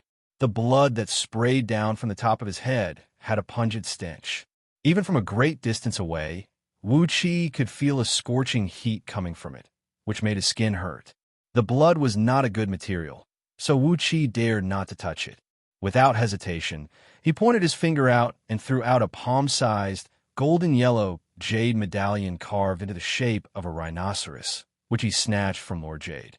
It transformed into a beam of golden light and flew out. A deep roar of a rhinoceros rang out, as a 90 feet long, stout, and muscular single-horned rhinoceros appeared above Wuxi's head. The rhinoceros licked its lips and lowered its head to look at Wuxi. After that, it widened its eyes and breathed out a stream of white mist towards the sky. A strong gale was kicked up from all directions, and nearly 100 whirlwinds with goat horns emerged from the ground, reaching into the sky like ghost claws that stretched out from hell. The whirlwinds collided with the blood. The thick and sticky blood was rolled up by the whirlwinds, turning into countless thumb-sized, blood-red water droplets that shot all over the sky. Wuxi didn't care what the rhinoceros was going to do. He opened his mouth and sprayed out a stream of innate energies of 5 elements onto the rhinoceros's body. The rhinoceros threw its head back and roared joyfully into the sky, as if it was in heat. Then, the several dozens of whirlwinds suddenly converged and transformed into a pitch-black whirlwind, about 70 to 80 feet long. It rolled up all the water droplets and shot towards a man and woman. The black whirlwind produced a long, sharp, and unpleasant whistling sound, like the screams of countless malicious spirits. It tore the air apart, leaving dozens of glaring black halos, and suddenly arrived in front of the man and woman. The man screamed in fear. His long robe exploded abruptly, transforming into countless thumb-sized, white strips that shot out in all directions. Within a blink of an eye, they weaved into a huge cloth net, firmly blocking the whirlwind. The diameter of the cloth net was about 1 mile, and its surface was densely covered with the shapes of faint, blood-red eyes. These eyes flashed with a strange, evil light from time to time, and their entire bodies were filled with an unsettling, evil aura. The whirlwind, along with the blood-colored water droplets, fell heavily on the cloth net.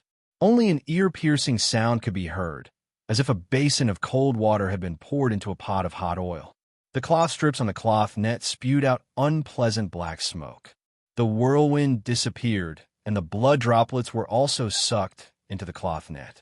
The scarlet-red eyes on the cloth strips suddenly deepened. The woman glanced at Wuxi in surprise. She nodded in a very reserved manner and said with a smile, "You do have some ability." "Yes." Giggling, the woman pointed at Wuxi and said, "Generally speaking, the strongest immortals have abundant energy essence. I'm Lady Myriad Meow, a well-known good person in Xianxia Immortal Pass. If this fellow Taoist is willing to donate some of his primordial yang, I won't be willing to destroy a flower." Wuxi gave Lady Myriad Meow a look of astonishment, then pointed at the man and said with a wry smile, "Isn't he your husband?" The man smiled as usual. Shaking his head, he said, "Wan Miao is my beloved wife. But what does that have to do with you? It's your fortune that she has taken a fancy to you. You just need to donate some of your primordial yang, hand over the energy-rotting ghost mushroom and the herbs you found in Myriad Herbs Hall, and we'll let you leave safely." Blinking his eyes, Wuxi shook his head and thought, "This couple is really one of a kind." Grinning coldly, Wuxi fished out about 1/2 kilogram of drunken dragon incense powder. Casually, he sprinkled a handful of it into the air, then snapped, "An ugly woman like you wants to take advantage of me? Do you think you are you? That guy? Have a taste of my bone, rotting ghost fire." He pointed his finger out and unleashed a stream of true flame. The drunken dragon incense powder that filled the air was ignited instantly, transforming into countless sparks that rushed towards the man and woman. The air was filled with a delicate fragrance, and the sparks were swirling about, giving off the smell of phosphorescence. When Lady Myriad Meow saw that Wuxi did not respond to her suggestion, it was as if Wuxi had just trampled on her dignity as a woman. She was so angry that she let out a shrill howl. Suddenly, her long hair stood straight up, and her body transformed into a pale green, half-transparent ghost charging towards Wuxia amidst countless ghost flames. She laughed harshly and said, "Phosphorescence? Is there any phosphorescence under the heaven that can hurt us who are already ghosts?" Wuqi's expression flickered abruptly. This Lady Myriad Meow was actually a ghost immortal cultivated from a ghost spirit, different from the heavenly ghosts in the ghost realm. Ghost immortals cultivated from incorporeal ghosts. Ghost immortals cultivated by drawing nether energy into their bodies. Their cultivation techniques were unpredictable, and they were famous for their danger, strangeness, fierceness, and strangeness. They were experts in hurting the souls of immortal cultivators, and their curses were impossible to guard against. They were especially good at using poisons. To other immortals, the energy-rotting ghost mushroom was a deadly poison, but to ghost immortals, it was just like the Ganoderma horse, a supreme spirit herb that could improve their cultivation base and strengthen their ghost bodies. No wonder this couple was blocking the entrance of Myriad Herb's hall, determined to rob the energy-rotting ghost mushroom. Wuqi snorted coldly, fixing his gaze at Lady Myriad Meow, who was charging towards him. When she was about 1 mile away from him, Wuqi pointed his finger out, unleashing a fist-sized ball of purple and green flame, shooting towards Lady Myriad Meow like a bolt of lightning. Lady Myriad Meow had just flown past the burning drunken dragon incense powder, and her body was not harmed at all. She thought that Wuqi was nothing special, and did not even spare a glance at the ball of divine flame of order that flew out from Wuqi's hand. When the innate divine flame was not activated, its power was extremely restrained, as all its magical power was hidden in its core. Even when one used their divine will to scan through it, they would not be able to sense its frightening power. Lady Myriad Meow had never seen such an innate supreme treasure before.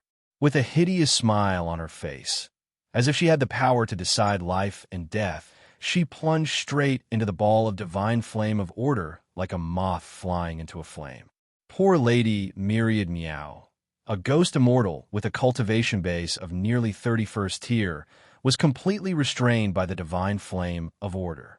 The divine flame of order was the nemesis of all fiends and ghosts, and the natural enemy of all pure spiritual entities. As ghost immortals were cultivated from ghosts, their immortal bodies were different from ordinary heaven immortals, as their bodies were formed from the combination of nether energy and their own soul will. A miserable howl echoed out as Lady Myriad Meow's body burst into flames, dancing wildly in the air like an extra-large torch. The divine flame of order clung to her body and burned to its heart's content, then seeped in her body through her 7 apertures, causing dark smoke to billow out from her body. Numerous purple crystals the size of fists kept bursting out from her body. They were the soul crystals formed from the enormous soul which she had cultivated painstakingly for countless years. The man was struck dumb. He stared blankly at Lady Myriad Meow, who was shrouded in the purple and green divine flame, and screamed, "What the hell is this?" "You don't need to know," Wuqi said coolly. "A ghost immortal? The thing I fear the least, is a ghost immortal." A bird cry rang out as the immortal sword, given to Wuqi by Taoist Yun Zong, shot out amidst a sheet of flame. When the immortal sword flew out, the flame condensed into a large bird that looked like a phoenix. The flame flickered, and Lady Myriad Meow, who was severely wounded by the divine flame of order, was killed by the immortal sword without any ability to resist. Drop by drop, her enormous soul essence was purified and refined by the divine flame of order. Eventually, Wuqi obtained over 3,000 fist-sized soul pearls. With a flick of his sleeve, the soul pearls transformed into a purple beam of light and were put away by Wuqi, together with the storage ring left behind by Lady Myriad Meow. With the immortal sword in hand, the single-horned rhino hovering above Wuqi threw its head back and let out a long roar. Pointing at the man, he cried out sternly, "Now, I'll rob you. Leave behind all your valuables, and I'll spare your life." The man took a few steps back in terror.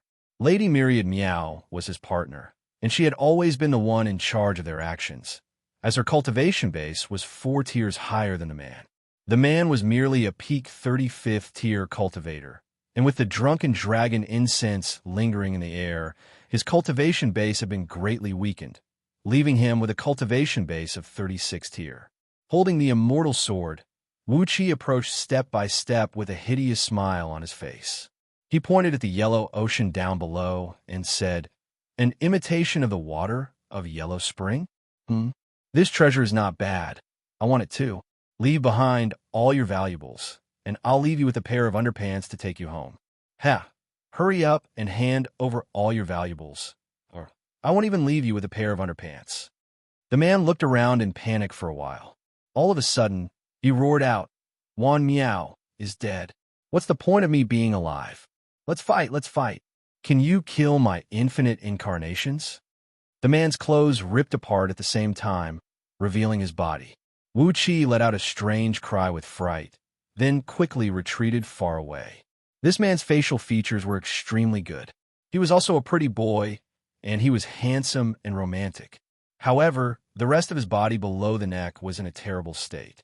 His flesh was rotten to the point where white bones could be seen everywhere. His body was rotten to the point where shredded flesh and minced meat could be seen everywhere. Countless thumb-sized maggots were crawling in and out of his rotten flesh and bones. However, they were covered in a thick layer of black carapace, and their bellies were covered with black hair. "What the hell is this?" Wuxia cried out in fear. Throughout his life of cultivation, Wuxia had never thought that a heaven immortal cultivator could have such a horrible appearance. Not only was the man's body rotten, he was also emitting a foul stench. Even from afar, the stench made Wuxia burst into tears. "Bone rotting and burying worms." The man laughed ferociously and said, "These are Wan Miao's favorite bone rotting and burying worms.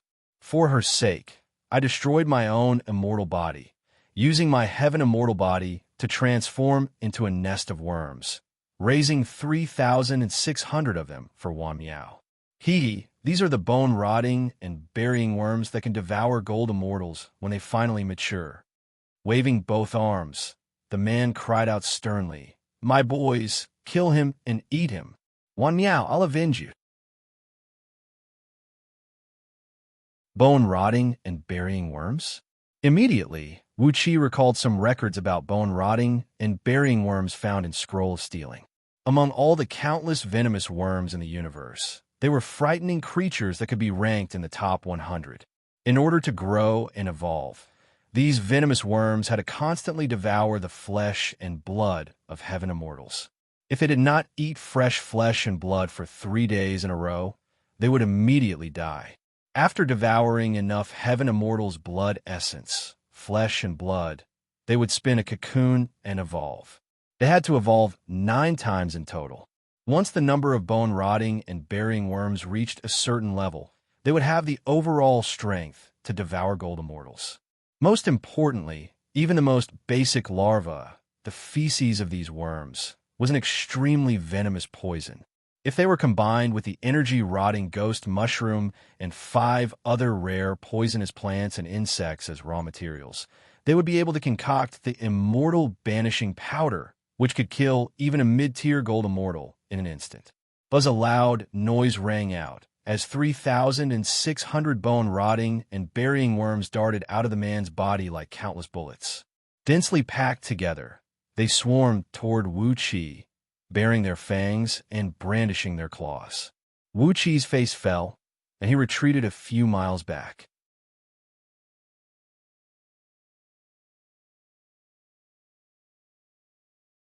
Chapter 452. The Black Dragon Spirit Ring moved. The dragon head on the ring opened its mouth and spat out several dozens of palm-sized, golden-colored leaves that were emitting a pungent odor. The leaves were very thick, and the veins on them were very distinct. Each and every one of them formed a huge character, Ghost, written in ancient seal script. It was the ghost pattern grass, a strange herb Wuxia had collected on Myriad Immortals planet. Clenching the ghost pattern grass tightly with both hands, he crushed it into powder. After that, Wuxia bit the tip of his tongue and sprayed out a mouthful of blood, fusing it with the broken leaves of the ghost pattern grass. Upon contact with the blood, the golden-colored ghost pattern grass began to melt, turning into a clump of sticky, pale red liquid. The pungent odor was gone, replaced by a faint fragrance that could make one feel refreshed. Bone rotting and burying bugs, what a good thing. Wuxi's eyes shone brightly. With the liquid of ghost pattern grass sticking on his finger, he quickly wrote one large rune after another in the air. The liquid of ghost pattern grass was very sticky, and as it flowed in the air, it formed into twisted runes that were blinking with a blinding red gleam. When all 49 runes were written, Wuxi pushed his palm on them and began to recite an incantation under his breath. Immediately, a grayish mist rose from the surroundings, and a chilly wind that brought countless twisted faces, crying and wailing, gathered towards the runes. In just a blink of an eye, the runes were covered with a thick layer of murderous aura of ghosts. A towering aura soared into the sky, and those bone-rotting and burying bugs that were leaping towards Wuxi were taken aback. Then, they rushed towards the runes as if they had gone mad. Like nibbling on mulberry leaves, these bone-rotting and burying bugs crazily devoured the runes transformed from the liquid of ghost pattern grass, devouring all the liquid that had fused with Wuxi's blood essence and all the murderous aura of ghosts. Wuxi stared at the stunned man in front of him, smiled, and said, "Actually, it is not necessary to feed these bone-rotting and burying bugs with the flesh and blood of heaven immortals. Although the bone-rotting corpse insects raised this way had a stronger, evil aura and greater lethality. However, if we only need their excrement to concoct various poisons, then if we feed them with ghost pattern grass, ghost face flower, and weeping ghost mushroom mixed with their own blood essence, the toxicity of their excrement will be several times stronger." "You." The man trembled as he pointed at Wuxi, his mind completely blank. After a long time, the man shouted at the top of his lungs, "Impossible! These are bone-corroding and undead insects that I raised with my blood essence. They should only listen to my orders." "Idiot!" Wuxi sneered and shook his head. "How can you heaven immortals who practice evil cultivation techniques know the secret of such a vicious thing as bone-rotting and undead worms? If not for Princess Zhang Lu inheriting the bloodline of an ancient heaven god from her mother, for which she obtained countless inheritances of evil ghost techniques, how could Wuxi know the method of feeding bone-rotting and undead insects with ghost pattern grass and some other poisonous things? After feeding them with the flesh and blood of heaven immortals, after spinning the cocoon for 9 times, they would give birth to a matured bone-rotting and undead insect king, which possessed a frightening strength that could devour gold immortals. However, after carefully feeding them with various poisonous things mixed with their own blood essence, after spinning the cocoon for 9 times, they would give birth to a myriad poison-venomous insect king, which could kill a gold immortal with just a mouthful of its saliva. It was a truly vicious thing. If the bone-rotting and undead insect king was driven to fight against a gold immortal, and if that gold immortal had some supreme treasure with pure yang element, the bone-rotting and undead insect king would be smashed to pieces. But as long as the myriad poison-venomous insect king had a clever technique, it could produce an endless stream of deadly poison, and how many immortals could it kill? Looking at the hysterical man, Wuxi was too lazy to discuss these profound questions with him, for shadowy figures rushed out of his body. For celestial fiend puppets flew whistling out, charging towards the man who had fallen into madness. 4 fiend figures wheeled around the man, and in the blink of an eye, his body was smashed into a pile of broken bones and rotten flesh. Just when a bloody immortal soul rushed out from his body, it was devoured by the 4 celestial fiend puppets. Wuxi shook his head as he stared coldly at the man's flesh and blood drifting in the air. The man's appearance was so disgusting that Wuxi did not even have the thought to refine him into a blood crystal or soul crystal. Thus, he decided to let the celestial fiend puppets share him. With a light shake of his fingers, streams of runes emanating an eerie aura were cast out. Using the technique taught to him by Princess Zhang, Wuxia sent a thread of his divine will into each of the 3,600 bone rotting and undead bugs, firmly controlling their limited intelligence, which was left with only a tiny bit of instinct to devour and avariciousness. Wuxia took out a spirit breeding ring, which had an internal space of only the size of a water tank. Using all the materials he obtained from Myriad Immortal's planet, he expanded it to the size of 10 acres.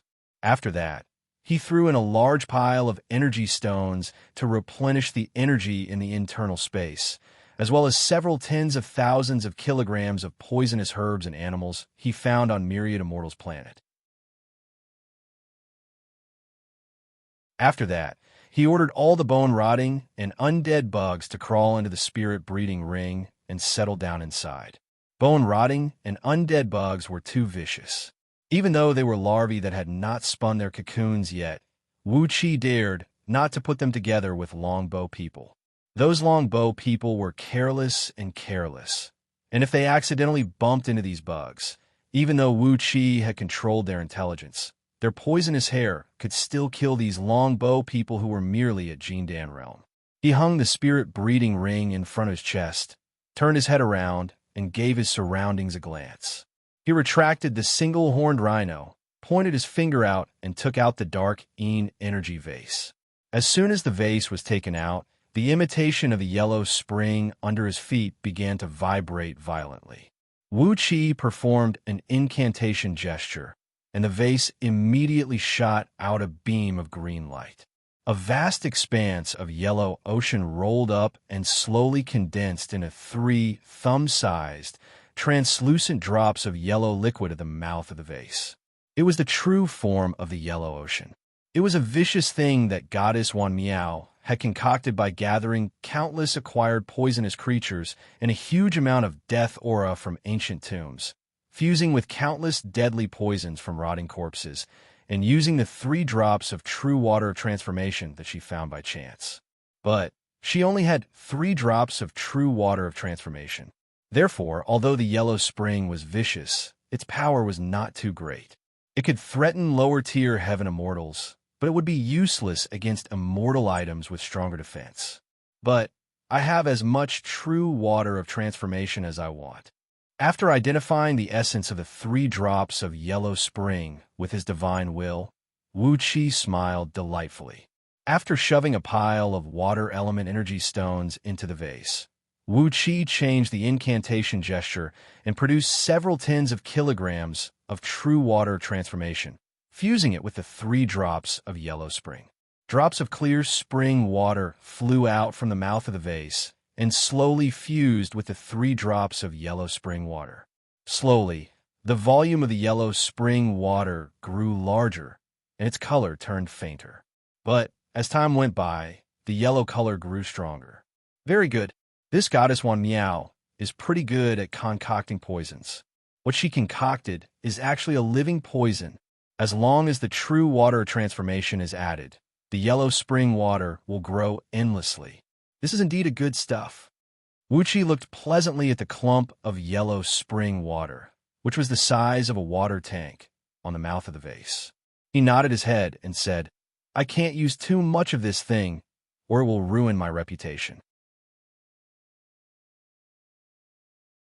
In the future, I will slowly fuse all kinds of deadly poisons into it, and slowly accumulate the true water of transformation, making it stronger and stronger. In the end, when I unleash it, it will turn into a vast ocean, and even a gold immortal will have to knock him out for a few times." Laughing complacently, Wuxia kept the clump of yellow spring water into the dark energy vase. After that, he took a deep breath and changed his visage, retracting the 4 celestial fiend puppets into his body. After that, he broke the illusory barrier erected by Goddess Wan Miao with a punch and walked out leisurely. Right after he walked out of the illusory barrier and arrived at Xianxia Immortal Square, Wuxia was taken aback. There were no pedestrians on the street, and all the shops in the surroundings had their doors tightly shut. Only several dozens of heaven immortals could be seen standing on clouds, looking at him from afar. 100 flying ships, each about 200 feet long, were hovering quietly in the sky. 20,000 soldiers clad in soft armors were standing on the ships, pulling their bows and aiming at Wuxia. A handsome young man, clad in a crimson battle robe with 100 flowers on the outside, was riding on the back of a single-horned inked Qilin, with a 36-jointed steel whip hanging on his left hand. He was standing on the street outside Myriad Herbs Hall's main entrance, staring at Wuxia. Upon seeing such a solemn and battle-ready stance, Wuxia laughed dryly and said, "What is the meaning of this, General?" "I'm Feng Xianxia, the general who guards Qingsu Immortal Pass," the young general said coolly. "I'm Feng Xianxia, the general who guards Qingsu Immortal Pass. Just hand over the energy-rotting ghost mushroom and all the valuables you have, and let me whip you 3 times. If you survive, you can leave now." It suddenly dawned on Wuxia that they were not the only people who came to this place after hearing the energy-rotting ghost mushrooms cry just now. And it seemed to him that Feng Xianxia, the tiger sitting on the ground, was following behind Goddess Wan Miao and her husband. Wuxia laughed dryly, then turned to Feng Xianxia and said, "So, General Feng, you were trying to rob me?" Feng Xianxia chuckled. As a man, he was actually smiling in such a flirtatious manner, and was just short of throwing a flirtatious glance at Wuxia. Waving the steel whip in his left hand, he said coolly, "I'm not robbing you. I'm trying to maintain the order in Qingsu Immortal Pass. Of course, you can think that if you want. If you sell the energy-rotting ghost mushroom in the ghost realm, you can exchange it for tens of millions of energy stones, gold, silver, and gemstones. I've been spending quite a lot lately." Frowning, Wuxia breathed out a long sigh and said, "By doing this, General Feng, aren't you afraid that?" Feng Xianxia interrupted Wuxia and snapped, "Cut the crap. Don't talk nonsense about rules to me. Rules. In Qingsu Immortal Pass, my words are the rules. Laws? Every word I say is the law of Qingsu Immortal Pass. As long as your overall strength is not strong enough to scare me, I don't mind killing people and robbing them on the street." Pointing the steel whip at Wuxia, Feng Xianxia cried out sternly, "My boys, the murder case of Myriad Herbs Hall. Over 3,800 innocent people were slaughtered by this guy. Capture him alive. I'm going to chop him into pieces to serve as an example to others." For soldiers on the flying ship answered with a loud voice. They put down the strong bows in their hands and leaped down from the sky 1,000 feet above the ground like fleas, pouncing towards Wuxia. Although they did not sense any aura around them, nor did they possess any beast souls, they moved as fast as a gust of wind, not any slower than those nascent soul cultivators who were body cultivators. Wuxia was taken aback by the speed of the 4 soldiers. With just a moment of carelessness, they had arrived before him, stretched out both hands and grabbed onto Wuxia's limbs. Like iron hoops, their fingers gripped tightly onto Wuxia's body. The 4 soldiers exhaled and yelled, then grabbed Wuxia's limbs and pulled them out forcefully. They were not trying to capture Wuxia alive. Instead, it was obvious that they were going to tear Wuxia into pieces.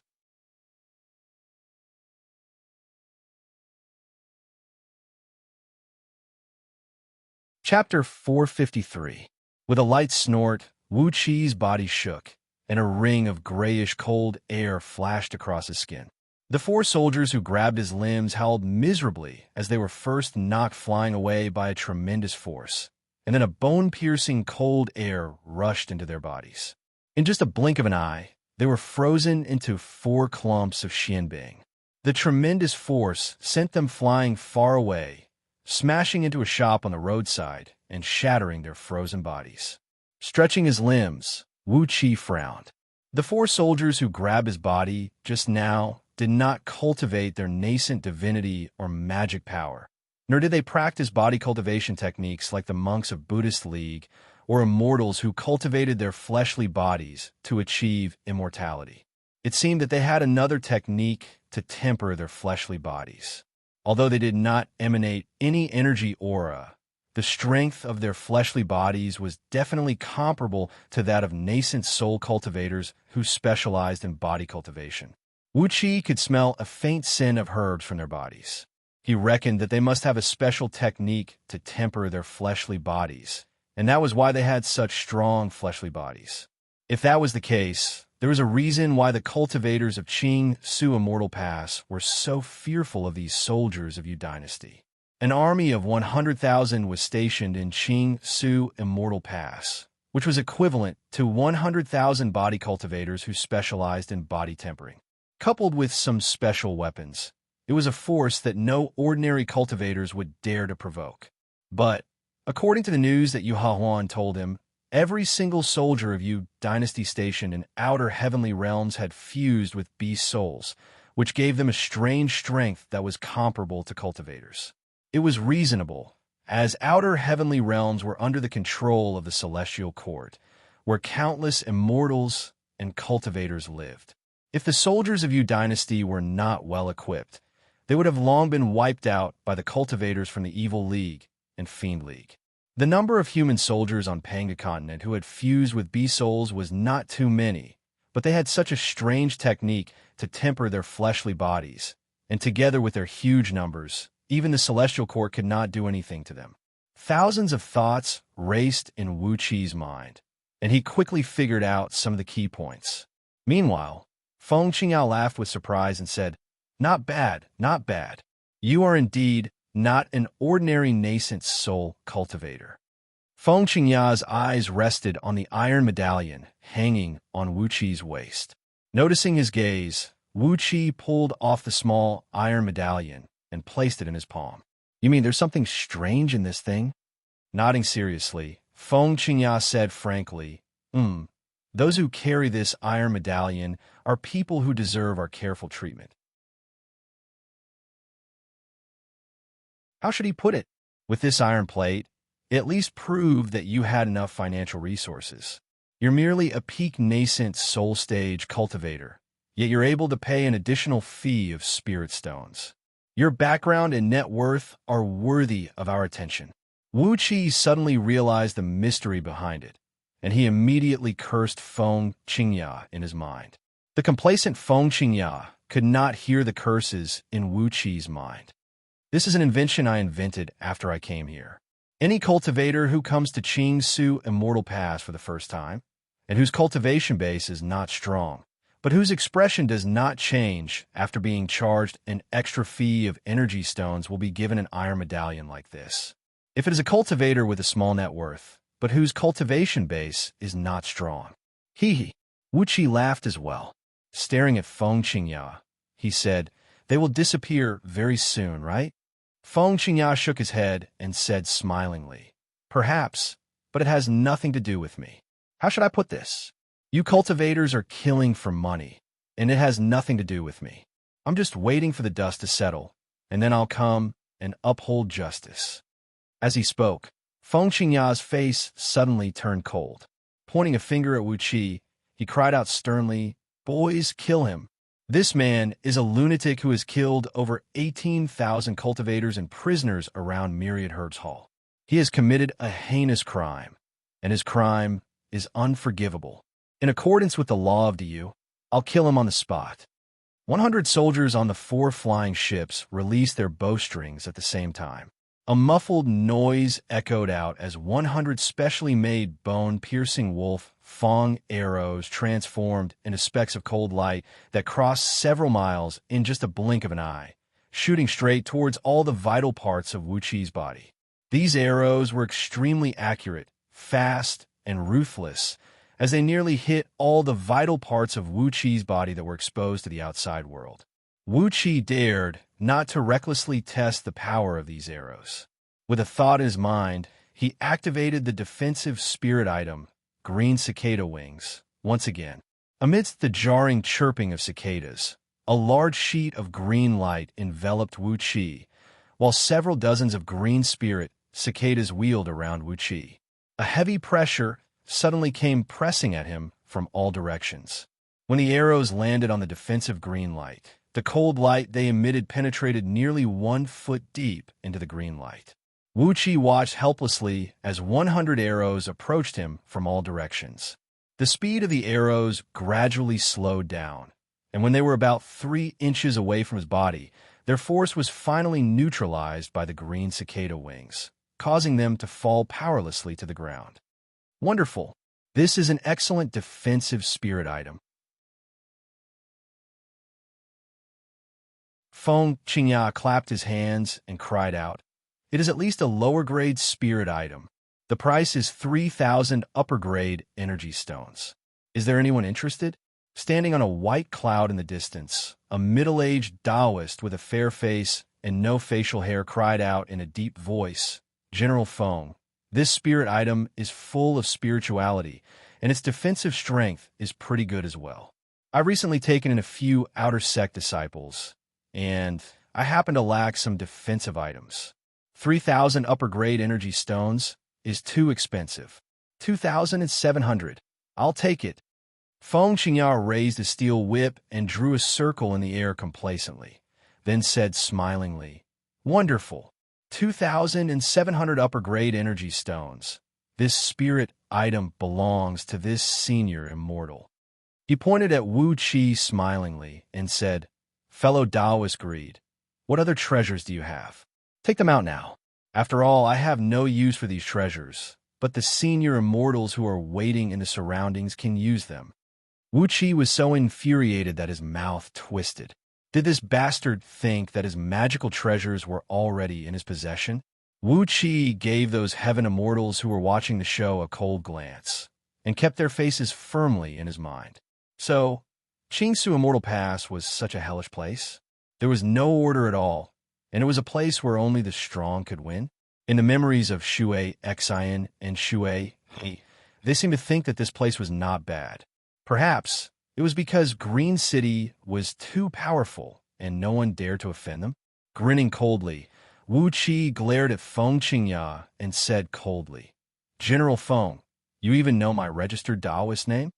Pointing at the iron medallion in Wuxia's palm, Feng Xianxia said smilingly, "With this, you'll know everything you need to know." With a casual pinch, Wuxia turned the iron medallion into a drop of molten iron and fell to the ground. Shaking his head, he stamped his foot and unleashed a stream of yellow mist. He was about to flee with the escape art of earth, but his body froze, and he nearly coughed out a mouthful of blood. Suddenly, he realized that the ground here was paved with energy-repelling iron, which could isolate all natural energies from the surroundings. He dared not to reveal his innate escape art of earth in front of the crowd, so he used an ordinary escape art instead. The result was as if he had bumped his head into a wall, and the backlash from his energy made Wuxia feel very uncomfortable. Feng Xianxia laughed so hard that he nearly fell off the single-horned Qilint's back. "The energy-repelling iron here is 1 mile deep, and you want to flee with the escape art of earth? Fellow Taoist greed, are you scared out of your wits? Ha ha ha!" With a cold snort, Wuxia's body flashed, and he teleported away. But suddenly a loud noise rang out.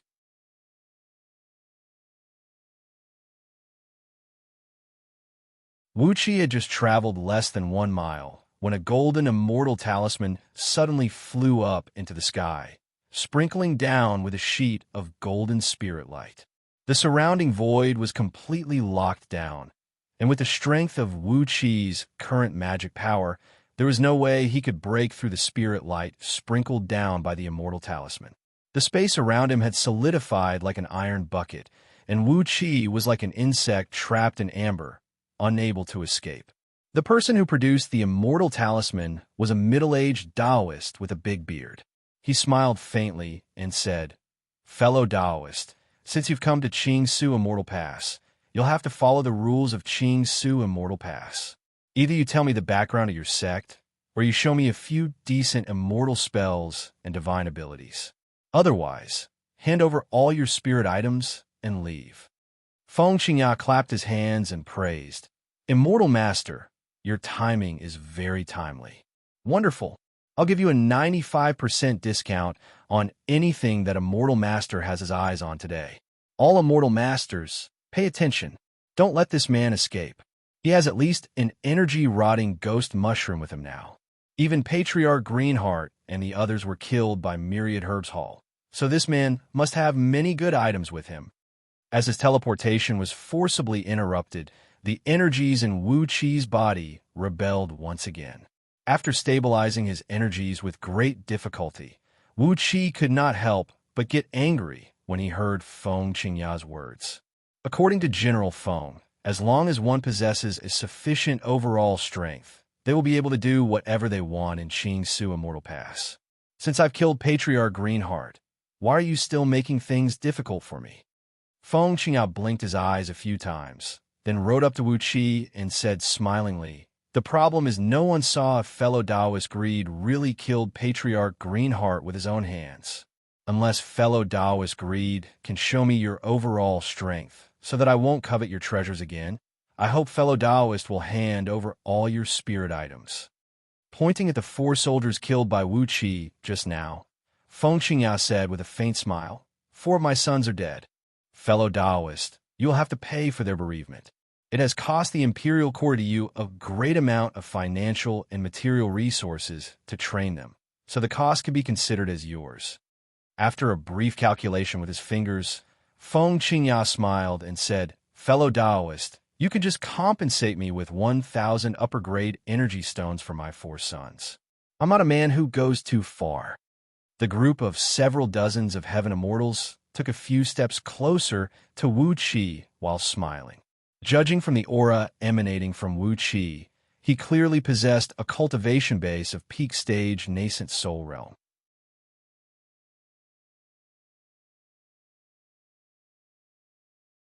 However, as a nascent soul cultivator was able to perform teleportation, Wuxi's background must not be simple. Or, he simply had the help of a strange magic treasure on him. And it was the magic treasure that allowed him to display the magical power of teleportation. As magical treasures such as these were very rare, all the heaven immortals were tempted.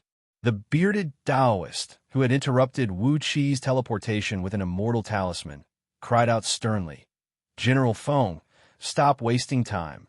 Just strike now. I don't care what his background is. Let's join hands and strip him naked first." Feng Qingya smiled faintly as he swung the steel whip in his hand towards Wuxi. He laughed and said, "You can't blame me for that. You can only blame your bad luck, fellow Taoist." The steel whip was piercingly cold. When Wuxi scanned it with his divine will, his heart sank immediately. It did not have any fancy features, and there were no divine abilities or restrictive spells attached to it.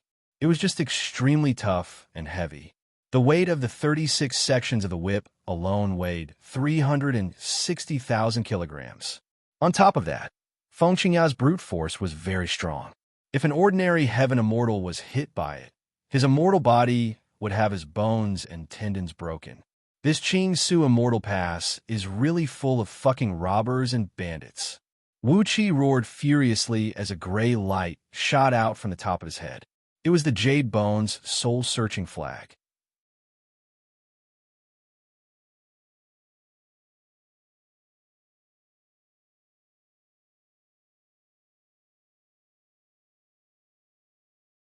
Chapter 454. The Earth Element Dragon Scale shield emitted several dozens of golden specks of light that blocked the steel whip. When the golden specks merged together, they formed a dragon scale-shaped shield. A loud bang rang out as the steel mace bounced back, and the golden dragon scale shield was shattered into pieces, turning into dozens of golden specks that shot straight toward Feng Qingya's chest. Feng Qingya shrieked with fear. His body tensed up abruptly, and he sprung up into the air like a giant grasshopper. Wuxi grabbed the Jade Bones soul-searching flag at the right time, injecting his energy into it without any reservation. He even bit his tongue and sprayed out a mouthful of blood essence onto the flag, causing it to emit a large sheet of misty gleam. Gripping the Jade Bone soul-searching flag, Jihao swung it fiercely and generated a series of cracking noise that sounded like a heavy rain. All human warriors and commanders on the 100 flying ships showed the whites of their eyes and fell off the ships in embarrassment. As human soldiers did not cultivate their nascent divinity and magical power, Although their fleshly bodies were as strong as body cultivators, their souls were no different from mortals. Even an ordinary soul-searching magical treasure was enough to cause great harm to human soldiers, not to mention a powerful immortal artifact like the Jade Bone's soul-searching flag. Unless someone like the great oracles of Yu Dynasty's Directorate of Celestials had laid down a powerful restrictive spell to protect the souls of human soldiers, any mystic technique that targeted its souls was more than enough to severely injure a human army in a flash. On the Jade Bone's soul-searching flag, countless jade-like skulls roared together. Their shrill screams even shattered the souls of the 20,000 human warriors in the surroundings. Their broken souls transformed into streams of light, surging out from their eyes, ears, nose, and mouth, then being absorbed by the flag. The flag shone brightly, emanating an enormous soul pressure that made all the living beings in Xianxia Immortal Square shiver and dare not to move. 20,000 soldiers were killed in an instant. Their bodies fell to the ground as they lost control of the bows in their hands, causing 20,000 arrows to fill the sky. Some of the arrows even went straight towards the dozens of heaven immortals standing on the clouds. Sheets of immortal light rushed out of their bodies, turning all the arrows into nothingness in just a flash.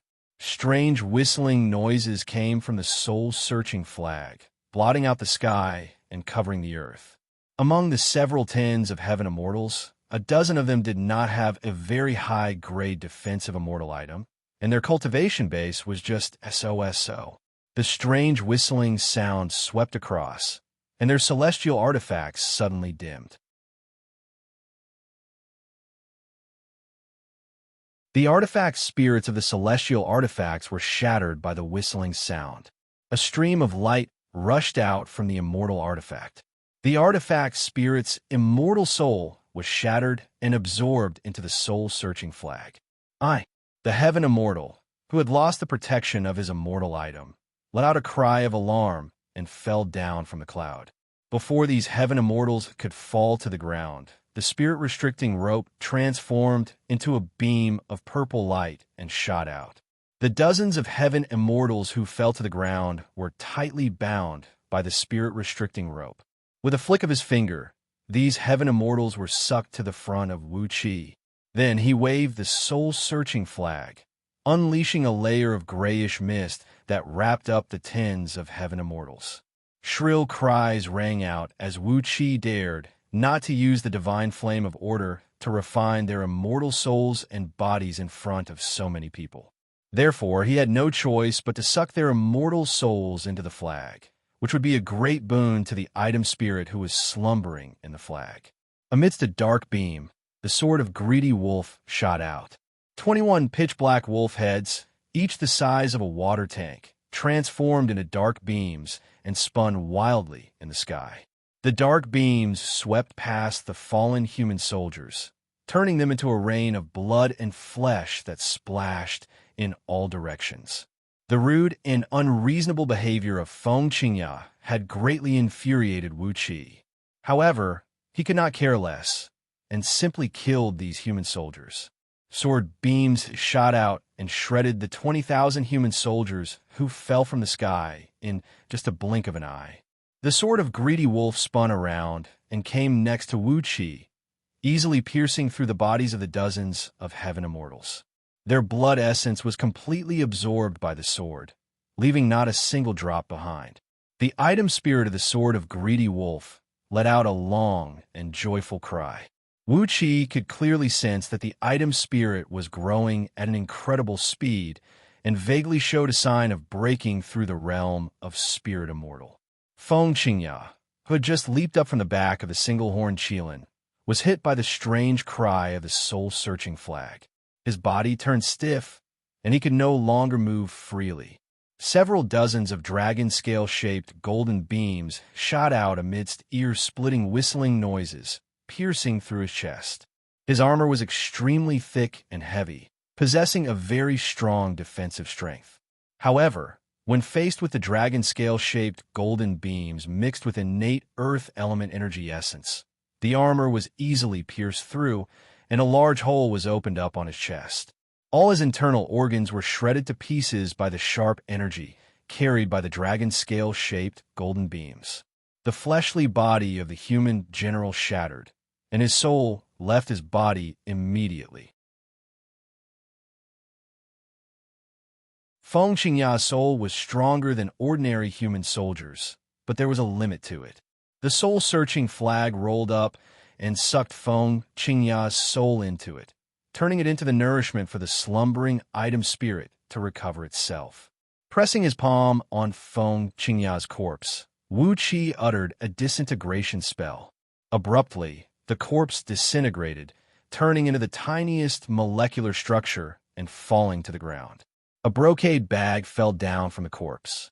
Wuxia snatched it over, inside of which was a large pile of talismans made from bone fragments. Each talisman emanated a very powerful aura, and their power was not weaker than ordinary immortal talismans. All these talismans were recorded in the Tao of Ghost and Deity inherited by Princess Zhonglu. Wuqi hastily identified the functions of these talismans. Some could attack, some could defend, and some could stabilize one's mind and soul. Among them were a dozen huge bone talismans the size of a door.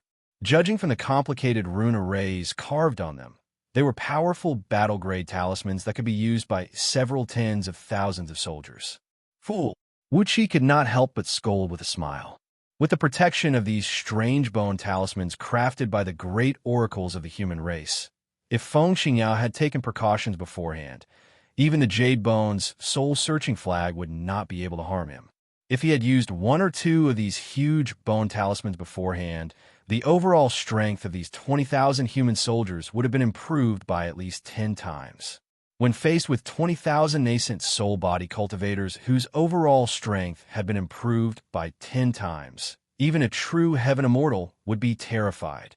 On top of that, with the magical power of stabilizing one's mind and soul, Wuqi estimated the power of these bone talismans.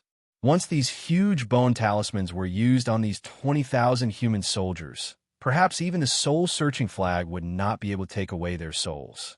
Feng Xianxia had only been thinking about robbing, and had set off without any preparation.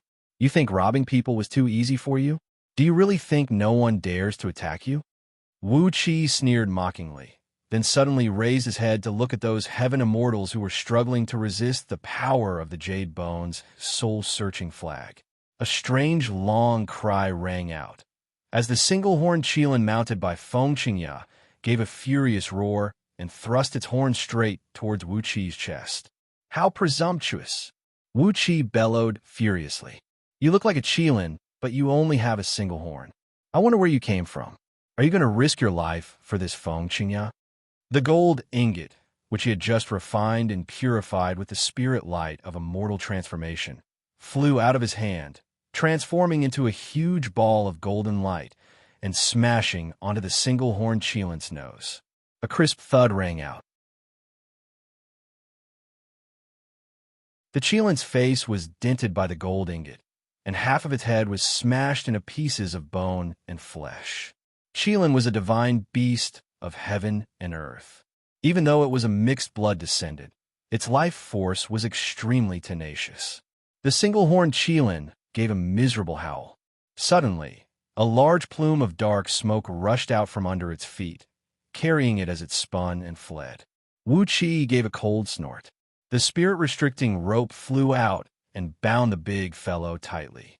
A large sheet of white light burst out from the spirit-breeding ring on his chest, enveloping the single-horned Qilin and slowly dragging it into the ring. Sending a thread of divine will into the ring, Wuqi cried out coldly, Long Yuan, take good care of him and make him behave. I still owe him a mount. Heal him if he is obedient. Beat him to death if he is not obedient. Long Yuan's muffled roar could be vaguely heard, followed by the miserable howl of the single-horned Qilin. After deactivating the spirit-breeding ring, Wuqi looked at those heaven immortals, whose faces had turned pale, and said with a cold grin, All of you have taken a fancy to my magical treasures? At the moment, 21 pitch-black wolf heads were wheeling around Wuqi at high speed, while the Jade Bones' soul-searching flag above his head was emanating a large sheet of gray smoke and evil aura. Strange, shrill howls were deafening, making one's ears hurt and unable to stand steadily. All of a sudden, a plume of dark smoke rushed out from under Wuxi's feet, and a beam of dark light shot up into the sky from the top of his head. His fake nascent soul, which cultivated the Inferno Hell Fiend scripture, flew out of his body, roaring and releasing a dense fiend aura that blanketed the entire Xianxia immortal square in just a blink of an eye. Damn it, a fiend cultivator! The faces of those heaven immortals, who were struggling bitterly under the frightening power of the Jade Bones' soul-searching flag, fell instantly. Wuxia had brazenly killed 20,000 captains and generals of the human race, as well as Xianxia, the general who guarded Xianxia immortal pass of Yu Dynasty. He was decisive and ruthless, and now he had revealed his nascent fiend. All the heaven immortals firmly believed that Wuxia was indeed a cultivator from the Fiend League. As a fiend immortal who dared to openly attack a general of Yu Dynasty like Wuxia, it was obvious that he had a very strong backer. These heaven immortals were filled with regret. Why did they provoke such a fiend cultivator? It was fine if they joined hands to rob and bully ordinary heaven immortals and cultivators, but it was definitely not a good idea to get entangled with a fiend immortal who was famous for seeking revenge for the smallest grievance. Laughing bitterly, the bearded Taoist who had interrupted Wu Chi's teleportation with an immortal talisman just now roared, "Fellow Taoist, we are in the wrong today. Please don't take it to heart, fellow Taoist. The culprit, Xianxia, is already dead. Why do you still want to make things difficult for us? Why don't we just let this matter go, and we'll keep our mouths shut and never reveal your background?" Wuxia gave a cold snort. A few vague fiend shadows could be vaguely seen around him. He flew towards those heaven immortals and cried out harshly, "How can you let me off so easily? You guys beat me and kill me as you please, and then leave as soon as you're done. Where's the face of this immortal?" With a cold snort, Wuxia said proudly, "Cut the crap. Each of you, give me 1 immortal item, 3 spirit items, 9 magical treasures, 1 million lower-grade energy stones, and 10 million gold, silver, and jewelry. Then Lao Tzu will let you go." So, Xianxia Immortal Pass was an unreasonable place? Since that was the case, Wuxia did not plan to reason with these people. Do you like to say that the one with the bigger fist is always right? Well, since Wuxi's fist is the strongest right now, you better hand over your money and buy your lives. Looking at the bearded Taoist, Wuxia smiled and nodded. Then he suddenly opened his mouth and shot out a stream of flame that looked like a shooting star. Attached with all the innate fire energy in Wuxi's body, the acquired fire spirit pearl shot out like a small sun and smashed right into the Taoist's chest. A loud boom rang out, and a heat wave rolled and rocked. The Taoist's defensive immortal item was smashed to pieces, and half of his body was burned to ashes by the heat wave. Seeing this, Chi-Chi's expression flickered. 60% of them spun and fled into the distance in beams of light, while the remaining 40% attacked together with Chi-Chi. Dozens of flying swords and magical treasures came smashing down towards Wuxi's head at the same time.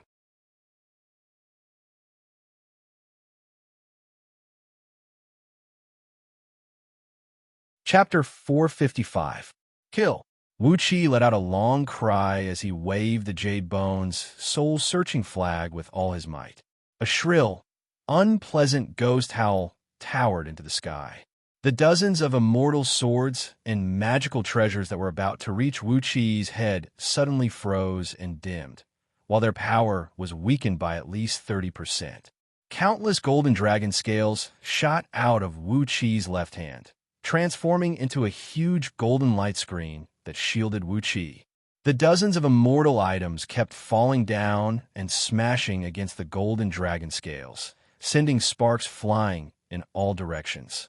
But no matter how hard they tried, they could not break the protection of the dragon scales. The quality of the scales left behind by the 25th tier, snow-armored, heaven-devouring python, when it transcended its heavenly tribulation, was comparable to a 25th tier immortal item. Among all the heaven immortals present, the strongest one was only a 33rd tier cultivator, and the strongest immortal item was only a 29th tier immortal item. So, how could they possibly break the incredible defense of the earth element dragon scale shield? Wuxia laughed wildly as he bit his tongue, causing a large chunk of flesh to fall off the tip of his tongue. He coughed out mouthfuls of blood essence, which splashed onto the jade bone's soul-searching flag and made the countless jade skulls on the flag grit their teeth and scream. An immense evil aura blanketed the entire Xianxia immortal square. Wuxia's nascent fiend performed a reverse lotus incantation gesture, unleashing a great sheet of fiend flame that swept out in all directions together with the frightening cries of the jade bone's soul-searching flag. The bodies of those fleeing heaven immortals swayed as their immortal items exploded, and they fell to the ground at the same time. The spirit-restricting rope shot out like a great python, wrapping around the fallen heaven immortals and dragging them back. Some heaven immortals still had the strength to fight back. They had already landed on the ground, but still unleashed their immortal items to defend against the purple light beam. Wuxia sneered as his erect eyes suddenly opened. The pupil transformed from the cold electric mirror, shot out a large sheet of silver-purple thunderbolts, which streaked across the sky, soundlessly like a storm that covered 1,000 miles.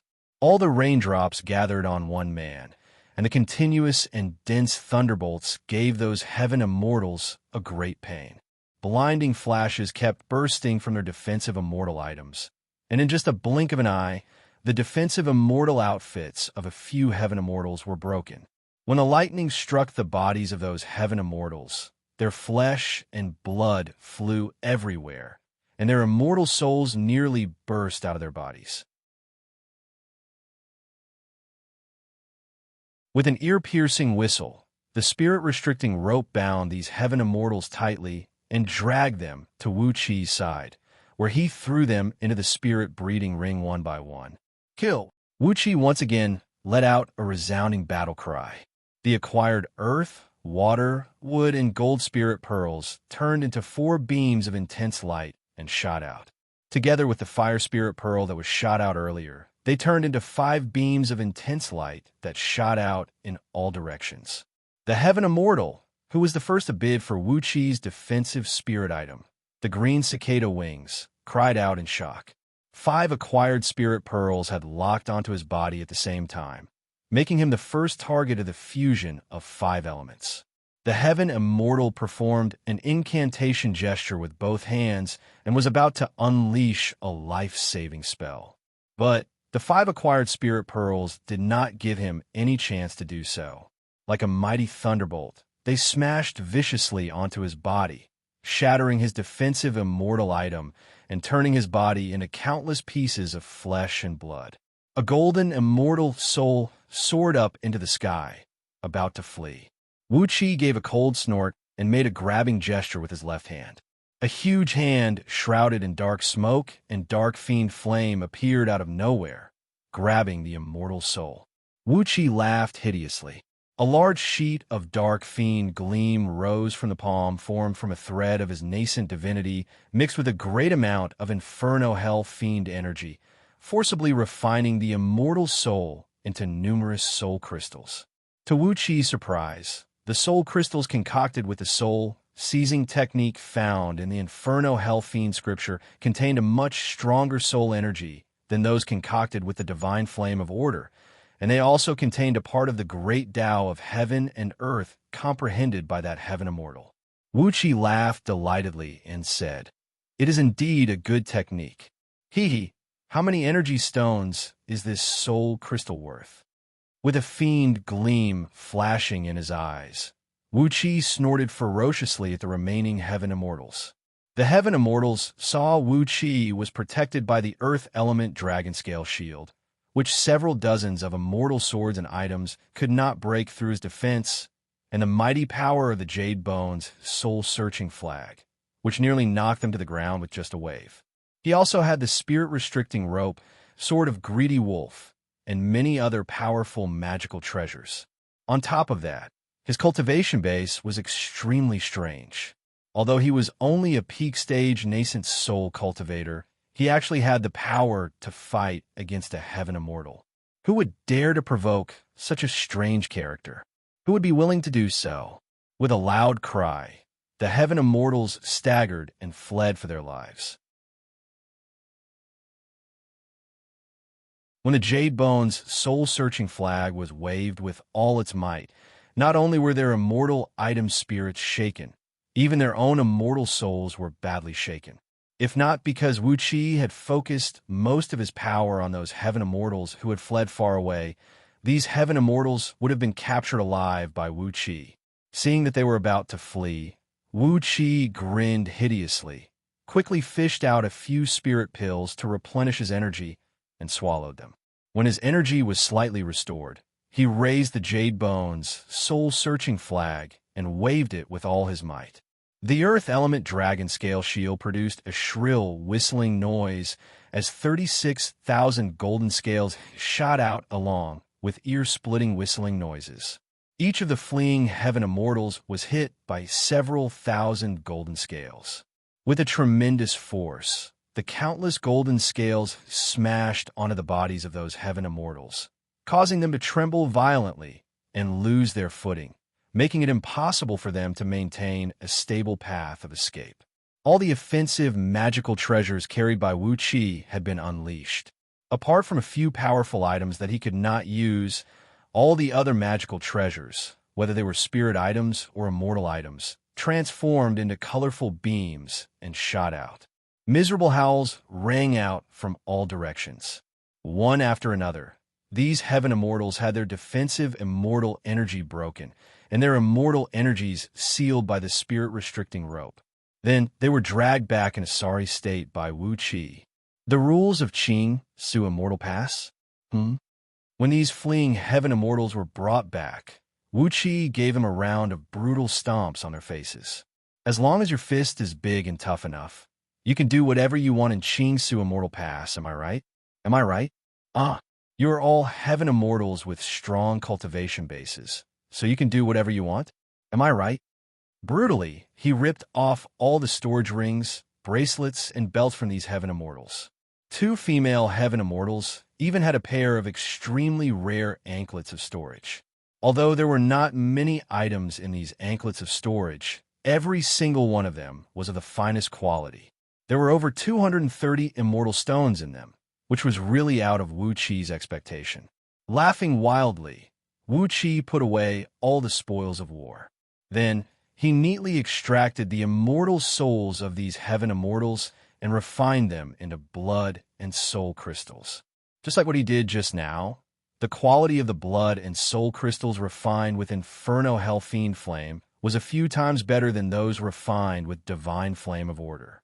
After all, the Divine Flame of Order was a righteous, innate divine flame, and it did not have a very strong effect when it came to killing and plundering. On the other hand, the Inferno Hell Fiend Scripture, as its name suggested, was not a good technique. It was very easy to kill people and seize their energy essence and soul, and it was the job of the Inferno Hell Fiend Scripture. After ransacking all the heaven immortals who were taken into the spirit breeding ring just now, he chose the one with the highest cultivation base and possessed him with a celestial fiend puppet. After robbing his memories, Wuxia refined all the heaven immortals into blood and soul crystals. Among the storage magical treasures of these heaven immortals, Wuxia found the maps of over 300 provinces of the Yu dynasty, some of which were marked with various symbols, such as what kind of special products could be found in each province, and which officials were easier to get along with. Wuxia could not help but feel overjoyed. If he were to collect all the maps of over 300 provinces by himself, how much effort would it take? The immortals and cultivators in Xianxia Immortal Square came from all over the place. It seemed like Xianxia Immortal Pass only covered over 300 provinces. He tidied up all the items and shoved them into the Black Dragon Spirit Ring. Then let it devour all the storage magical treasures, expanding its storage space once again. The black dragon item spirit happily revealed his true form on the ring, sticking out his tongue at Wuxia complacently, then flew back into the ring and began to digest today's harvest comfortably. Wuxia laughed hideously, throwing his head back and saying, "So, this is the rule of Xianxia Immortal Pass? The one with the biggest fist is the boss." The erect eye on his forehead opened, shooting out several hundred thunderbolts that turned several hundred lofty mountains around Xianxia Immortal Square into ashes. Wuxia threw his head back and cried out sternly, "Now listen up, everyone in Xianxia Immortal Square. I've killed Xianxia and several dozens of heaven immortals, so I don't mind killing a few more. If you want to live, hand over all your money and belongings." Ha ha ha. Laughing wildly, Wuxia exercised the heavenly law's embodiment divine ability of the heavenly dragon transformation, growing his body to 100 feet tall. 2 streams of white smoke sprayed out of his nostrils as he extended both hands and grabbed towards Xianxia Immortal Square, which stretched for nearly 100 miles. A deafening rumble rang out as all the roof tiles of several tens of thousands of houses and buildings in Xianxia Immortal Square were lifted up into the sky, while some houses that were not as sturdy were directly lifted up into the sky, revealing countless cultivators and mortals who were dumbstruck. When Wuxia exercised the Jade Bone's soul-searching flag just now, he had carefully avoided any impact on the ground. Therefore, apart from some unlucky fellows, the rest of the people in Xianxia Immortal Square were safe and sound. They were just stunned by Wuxia's massacre just now. The surrounding lofty mountains were destroyed, and the rocks and dust from the collapsed mountains were slowly falling from the sky. Only when the rocks and dust hit the heads of those cultivators and mortals did they wake up. Countless cultivators and mortals dropped to their knees and bowed deeply to Wuxia before Chi-Chi. "Please spare our lives, Master Immortal. We are willing to offer you all our belongings, as long as you spare our lives, Immortal Master." Wuxia grinned coldly. All the shops in Xianxia Immortal Pass were backed by some immortal sect or formidable immortals. Since the rule of Xianxia Immortal Pass was based on violence, Wuxia did not mind giving them an eye for an eye and a tooth for a tooth. "Since you like robbing, I'll let you taste the feeling of being robbed together." With a cold snort, Wuxia spread his divine will in all directions, enveloping the entire Xianxia Immortal Pass. He shouted coldly, "Since that's the case, quickly hand over all your good stuff. Quick, quick, quick! Whoever dares to be negligent will be struck by my heavenly thunder." The erect eye on his forehead opened and shot out another lightning bolt. This time, Wuxia blew a tower in the center of Xianxia Immortal Square to pieces.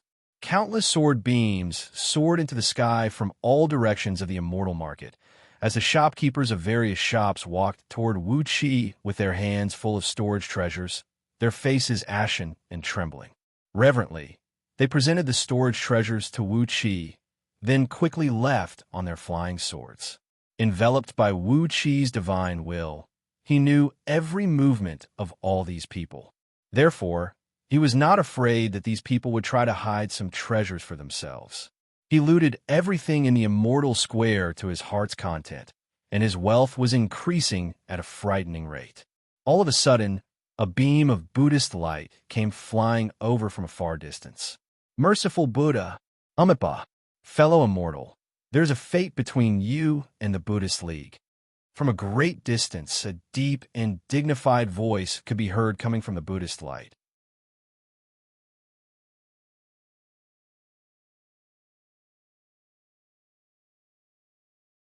Chapter 456. Very quickly, the golden Buddhist light rushed before Wuxia. A sandalwood aroma wafted into his face, soothing and calming his mind. The aroma was simple and elegant, yet it did not disperse. It was as warm as a clear spring in the woods, and it made one feel a slight coolness from head to toe. It was a sandalwood of the finest grade, refined by the Dharma. Amidst the golden light, a monk standing 12 feet tall and with fair skin, was seen putting his palms together and bowing to Wuxia with a smile. He was wearing a yellow kasaya, a pair of boots made of tiny pearls, and a Buddhist crown inlaid with jade on his head. Next to the monk stood a pair of young boys and girls, whose skin was as fair as snow, as if they were made from flour. Their hair was tied into tiny braids, and they were staring at Wuxia with their big, round eyes. "Merciful Buddha! Excellent, excellent!" The monk glanced at the mountainous pile of storage treasures before Wuxia with his big, watery eyes, then bowed and said smilingly, "Fellow Taoist, there's a fate between you and the Buddha. I'm Arhat Baosheng, a disciple of the 3 lotus thrones and 6 arms demon, subduing great Bodhisattva, a disciple of the great solar, will glorious Buddha of the great solar heavenly mirror. The moment I saw you, fellow Taoist, I knew that there is a fate between you and the Buddha. In this life, fellow Taoist will belong to the Buddha. Another fate between him and the Buddha." Wuxia felt a wave of annoyance in his heart. He smiled bitterly, pointed at the storage treasures, and said mockingly, "Monk, I'll give you half of these treasures, and I'll no longer have any fate with the Buddha. What do you say?" Arhat Baosheng chuckled, then laughed almost instinctively and said, "Of course." But right after he said that, he immediately realized that something was wrong. Under Wuxia's mocking gaze, the monk's fair and clean face did not even blush. Instead, he smiled pleasantly and said, "Fellow Taoist, why are you teasing me? There is a fate between you and the Buddha. How can it be changed by mere external objects? Fellow Taoist, please convert sincerely and join my Buddhist sect. Then you'll be able to enjoy boundless scenery and boundless happiness. Wouldn't it be better than struggling bitterly in the mortal world?" After a brief moment of silence, under Arhat Baosheng's widened gaze, Wuxia slowly put away all the storage treasures in front of him. Smilingly, he turned to Arhat Baosheng and asked, "May I ask, how many Buddhas are there in Buddhism League? You keep saying that Buddha is merciful, but how many Buddhas do you worship?" An Arhat was equivalent to a heaven immortal, a Bodhisattva was equivalent to a golden immortal, and a Buddha was equivalent to a primordial immortal. In all the heavenly realms, the number of famous and top-notch primordial immortals could be counted with 2 hands. Wuxia was very curious about how many Buddhas and experts of the realm of primordial immortals there were in the Buddhist League. Arhat Baosheng smiled faintly and continued to spout nonsense without pausing. Buddhism League is vast and full of profound mysteries. There are billions of heavenly realms in the universe, and each of them is guarded by a Buddha. This is the reason why there is a saying in the 4 billion heavens in the universe. The face of Buddha can be seen in all the heavens. Wuxia stared coldly at Arhat Baosheng. This was a monk who talked nonsense. Wuxia laughed mockingly and said, 4 billion heavenly realms? There are so many heavenly realms, and each heavenly realm is guarded by a Buddha? Doesn't that mean there are 4 billion primordial immortals in the Buddhist League? Monk, you really know how to spout nonsense." Putting on a straight face, Arhat Baosheng said solemnly, "I'm not spouting nonsense.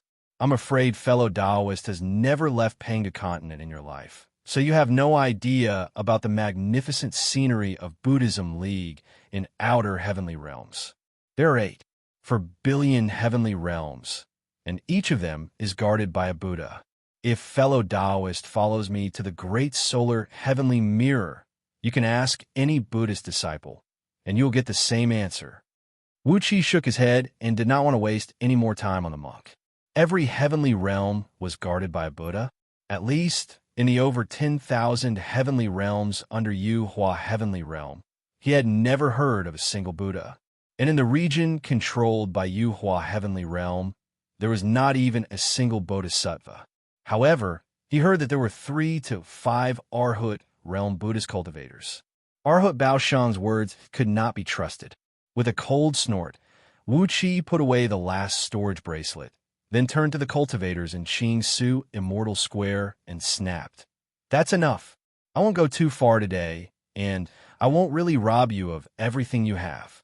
Remember, in the future, the world is a vast place, and there are countless capable and extraordinary cultivators. It is not a place where you can do whatever you want. With a flick of his sleeve, without giving Arhut Bao Shang another look, Wuxia spun and flew towards the Great Hall where he registered his identity and received his identity certificate. There was only one voice-transmitting formation in Xianxia Immortal Pass that could communicate with outer heavenly realms in real time. It was located in that Great Hall. It was built by the officials of Yu Dynasty and was specially used by immortals, cultivators, and sects from outer heavenly realms to send messages. Of course, the cost of using the voice-transmitting formation was very high, as it consumed the energy of several hundred upper-grade energy stones for just the time it took to finish a pot of tea. On the other hand, the officials had always charged around 1,000 upper-grade energy stones, which was a profiteering method. However, the cost of creating a voice-transmitting formation that could communicate with outer heavenly realms in real time was enormous, and the core of the formation required a dark-tuned divine stone, which was thousands of times more precious than spatial breaching spirit gold. Ordinary immortal sects could not afford to create such a thing, so no matter how high the fee was, they could not do anything about it. Wuxia left on a cloud without giving Arhut Bao Shang another look. Arhut Bao Shang's face darkened as he cried out furiously, "Don't you think you're being too rude, fellow Taoist?" With a move of his right arm, Arhut Bao Shang's arm suddenly grew to about 2 miles long.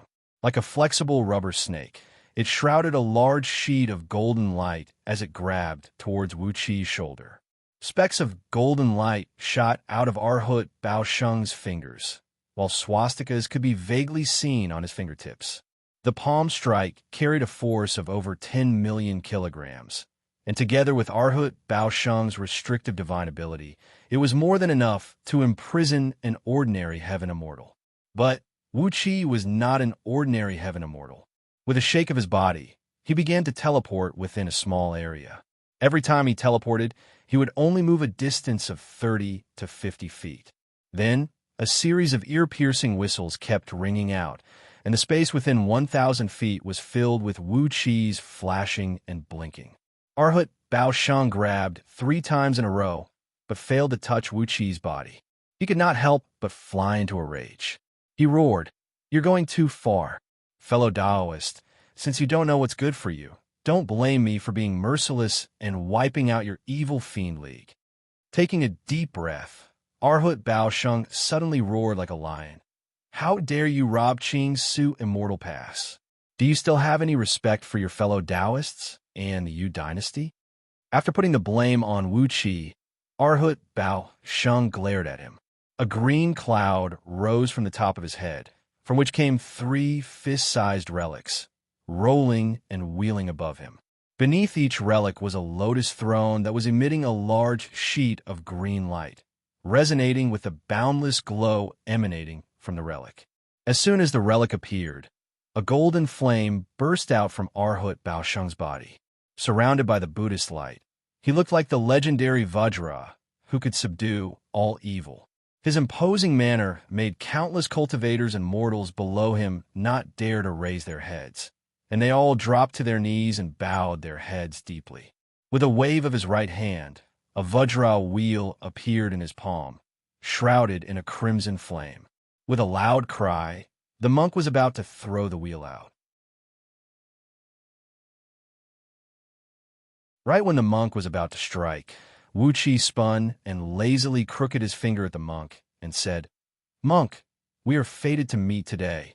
I'm going to rob the Great Hall of Xianxia Immortal Pass and rob them of all the energy stones they have accumulated over the years. If you're interested, then come with me. If not, then forget it." Arhut Bao Shang stopped abruptly, and the Buddhist light shrouding him vanished as well, revealing his dignified and solemn face, which was devoid of any evil aura. He took a deep breath, put his palms together, and said in a deep voice, "Amit Ba, Fellow Taoist, aren't you afraid that the officials of Yu Dynasty will investigate this matter? Wuxia breathed out a long sigh, spread his arms lazily, and said with a wry smile, I've killed Feng Qingya and killed over 30 heaven immortals. Arhut Baosheng's eyeballs nearly popped out as he cried out in shock. You killed Feng Qingya? And killed those cow noses who stayed in Qing Su Immortal Square all year round? No wonder none of them showed up when I was fighting today. This. How should we split it? How about we split it 50-50? Shaking his head, Wu Qi stared coldly at Arhut Baosheng and said with a smile, 50-50? What a wishful thinking you have. 370, you take 30%, and I'll take 70%. Arhut Baosheng hesitated for a long while, then clenched his teeth and said while shaking his head, at least 60-40. Otherwise, I'll be bringing shame to the Buddhist League. After a moment of silence, Wu Qi nodded slowly and said, so be it. Monk, you want to share for no reason, and you have to be the vanguard. I still want the voice transmitting formation in there. I'll sneak in and find it first while you attack from the outside. With such a great prophet in front of him, how could Arhut Baosheng care so much? Feng Qingya was dead, and so were the over 30 heaven immortals who stayed in Qing Su Immortal Square all year round. Therefore, Arhut Baosheng no longer had any scruples.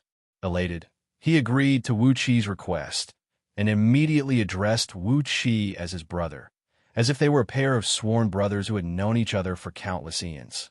Grinning coldly, Wu Qi rode a cloud and flew hastily towards the great hall of garrison of Qing Su Immortal Pass. As it was quite a distance away, the great hall of garrison of Qing Su Immortal Pass did not know what had happened in Qing Su Immortal Square. Cultivators were still coming from outside, and were being led into the hall by those officials of Yu Dynasty to get their identity certificates processed. Wu Qi pressed down on the cloud and walked straight towards the West Hall of Garrison, where the voice-transmitting formation was deployed. A few armored soldiers stopped Wu Qi, and one of them cried out sternly, "What are you doing here?" Pointing a finger at the West Hall, Wu Qi said coolly, "I'm here to send some news to the outer heavenly realms with the voice-transmitting formation." The man rolled his eyes as he gave Wu Qi a glance, who was clad in a plain outfit. Grinning coldly, he said, "You want to use the voice-transmitting formation with your appearance? Do you have enough energy stones? Without at least 1,000 upper-grade energy stones, don't even think about taking a step near the formation." Wu Qi shook his head. He glanced to the left and right, then casually waved his left sleeve and unleashed a sheet of raging flame that soared into the sky. A few men who blocked his way were burned to a crisp by the flame. Dozens of charred body parts flew far away and fell to the ground in disorder. All the soldiers and officials in the vicinity roared at the same time. Those who did not have the strength to fight retreated quickly, while those who had the courage to charge at Wu Qi with their blades and spears. But before they could get close to Wu Qi, a huge Vajra evil, subduing ring hovered above his head, emanating a golden Buddhist light and wrapping around the several dozens of palaces in the great hall of garrison that occupied several hundred acres of land. Hovering midair, Arhut Baosheng, whose face was wrapped in a thick piece of black cloth and had a shifty-eyed face, bellowed furiously, "Ayaya, listen up, all of you. Hand over the wealth of the people that you thieves have plundered over the years. If anyone dares to say no, I, the Buddha, have a sharp blade in my hand, and I'll kill them all." Wu Qi nearly fell to the ground. It seemed that Arhut Baosheng was very familiar with the terms used in robbing people. A deafening bugle rang out as large groups of soldiers rushed out from all the palaces. You're tuning in to the Eternal Immortal Ballad YouTube channel. Don't forget to subscribe and join us on this journey to catch the most captivating stories.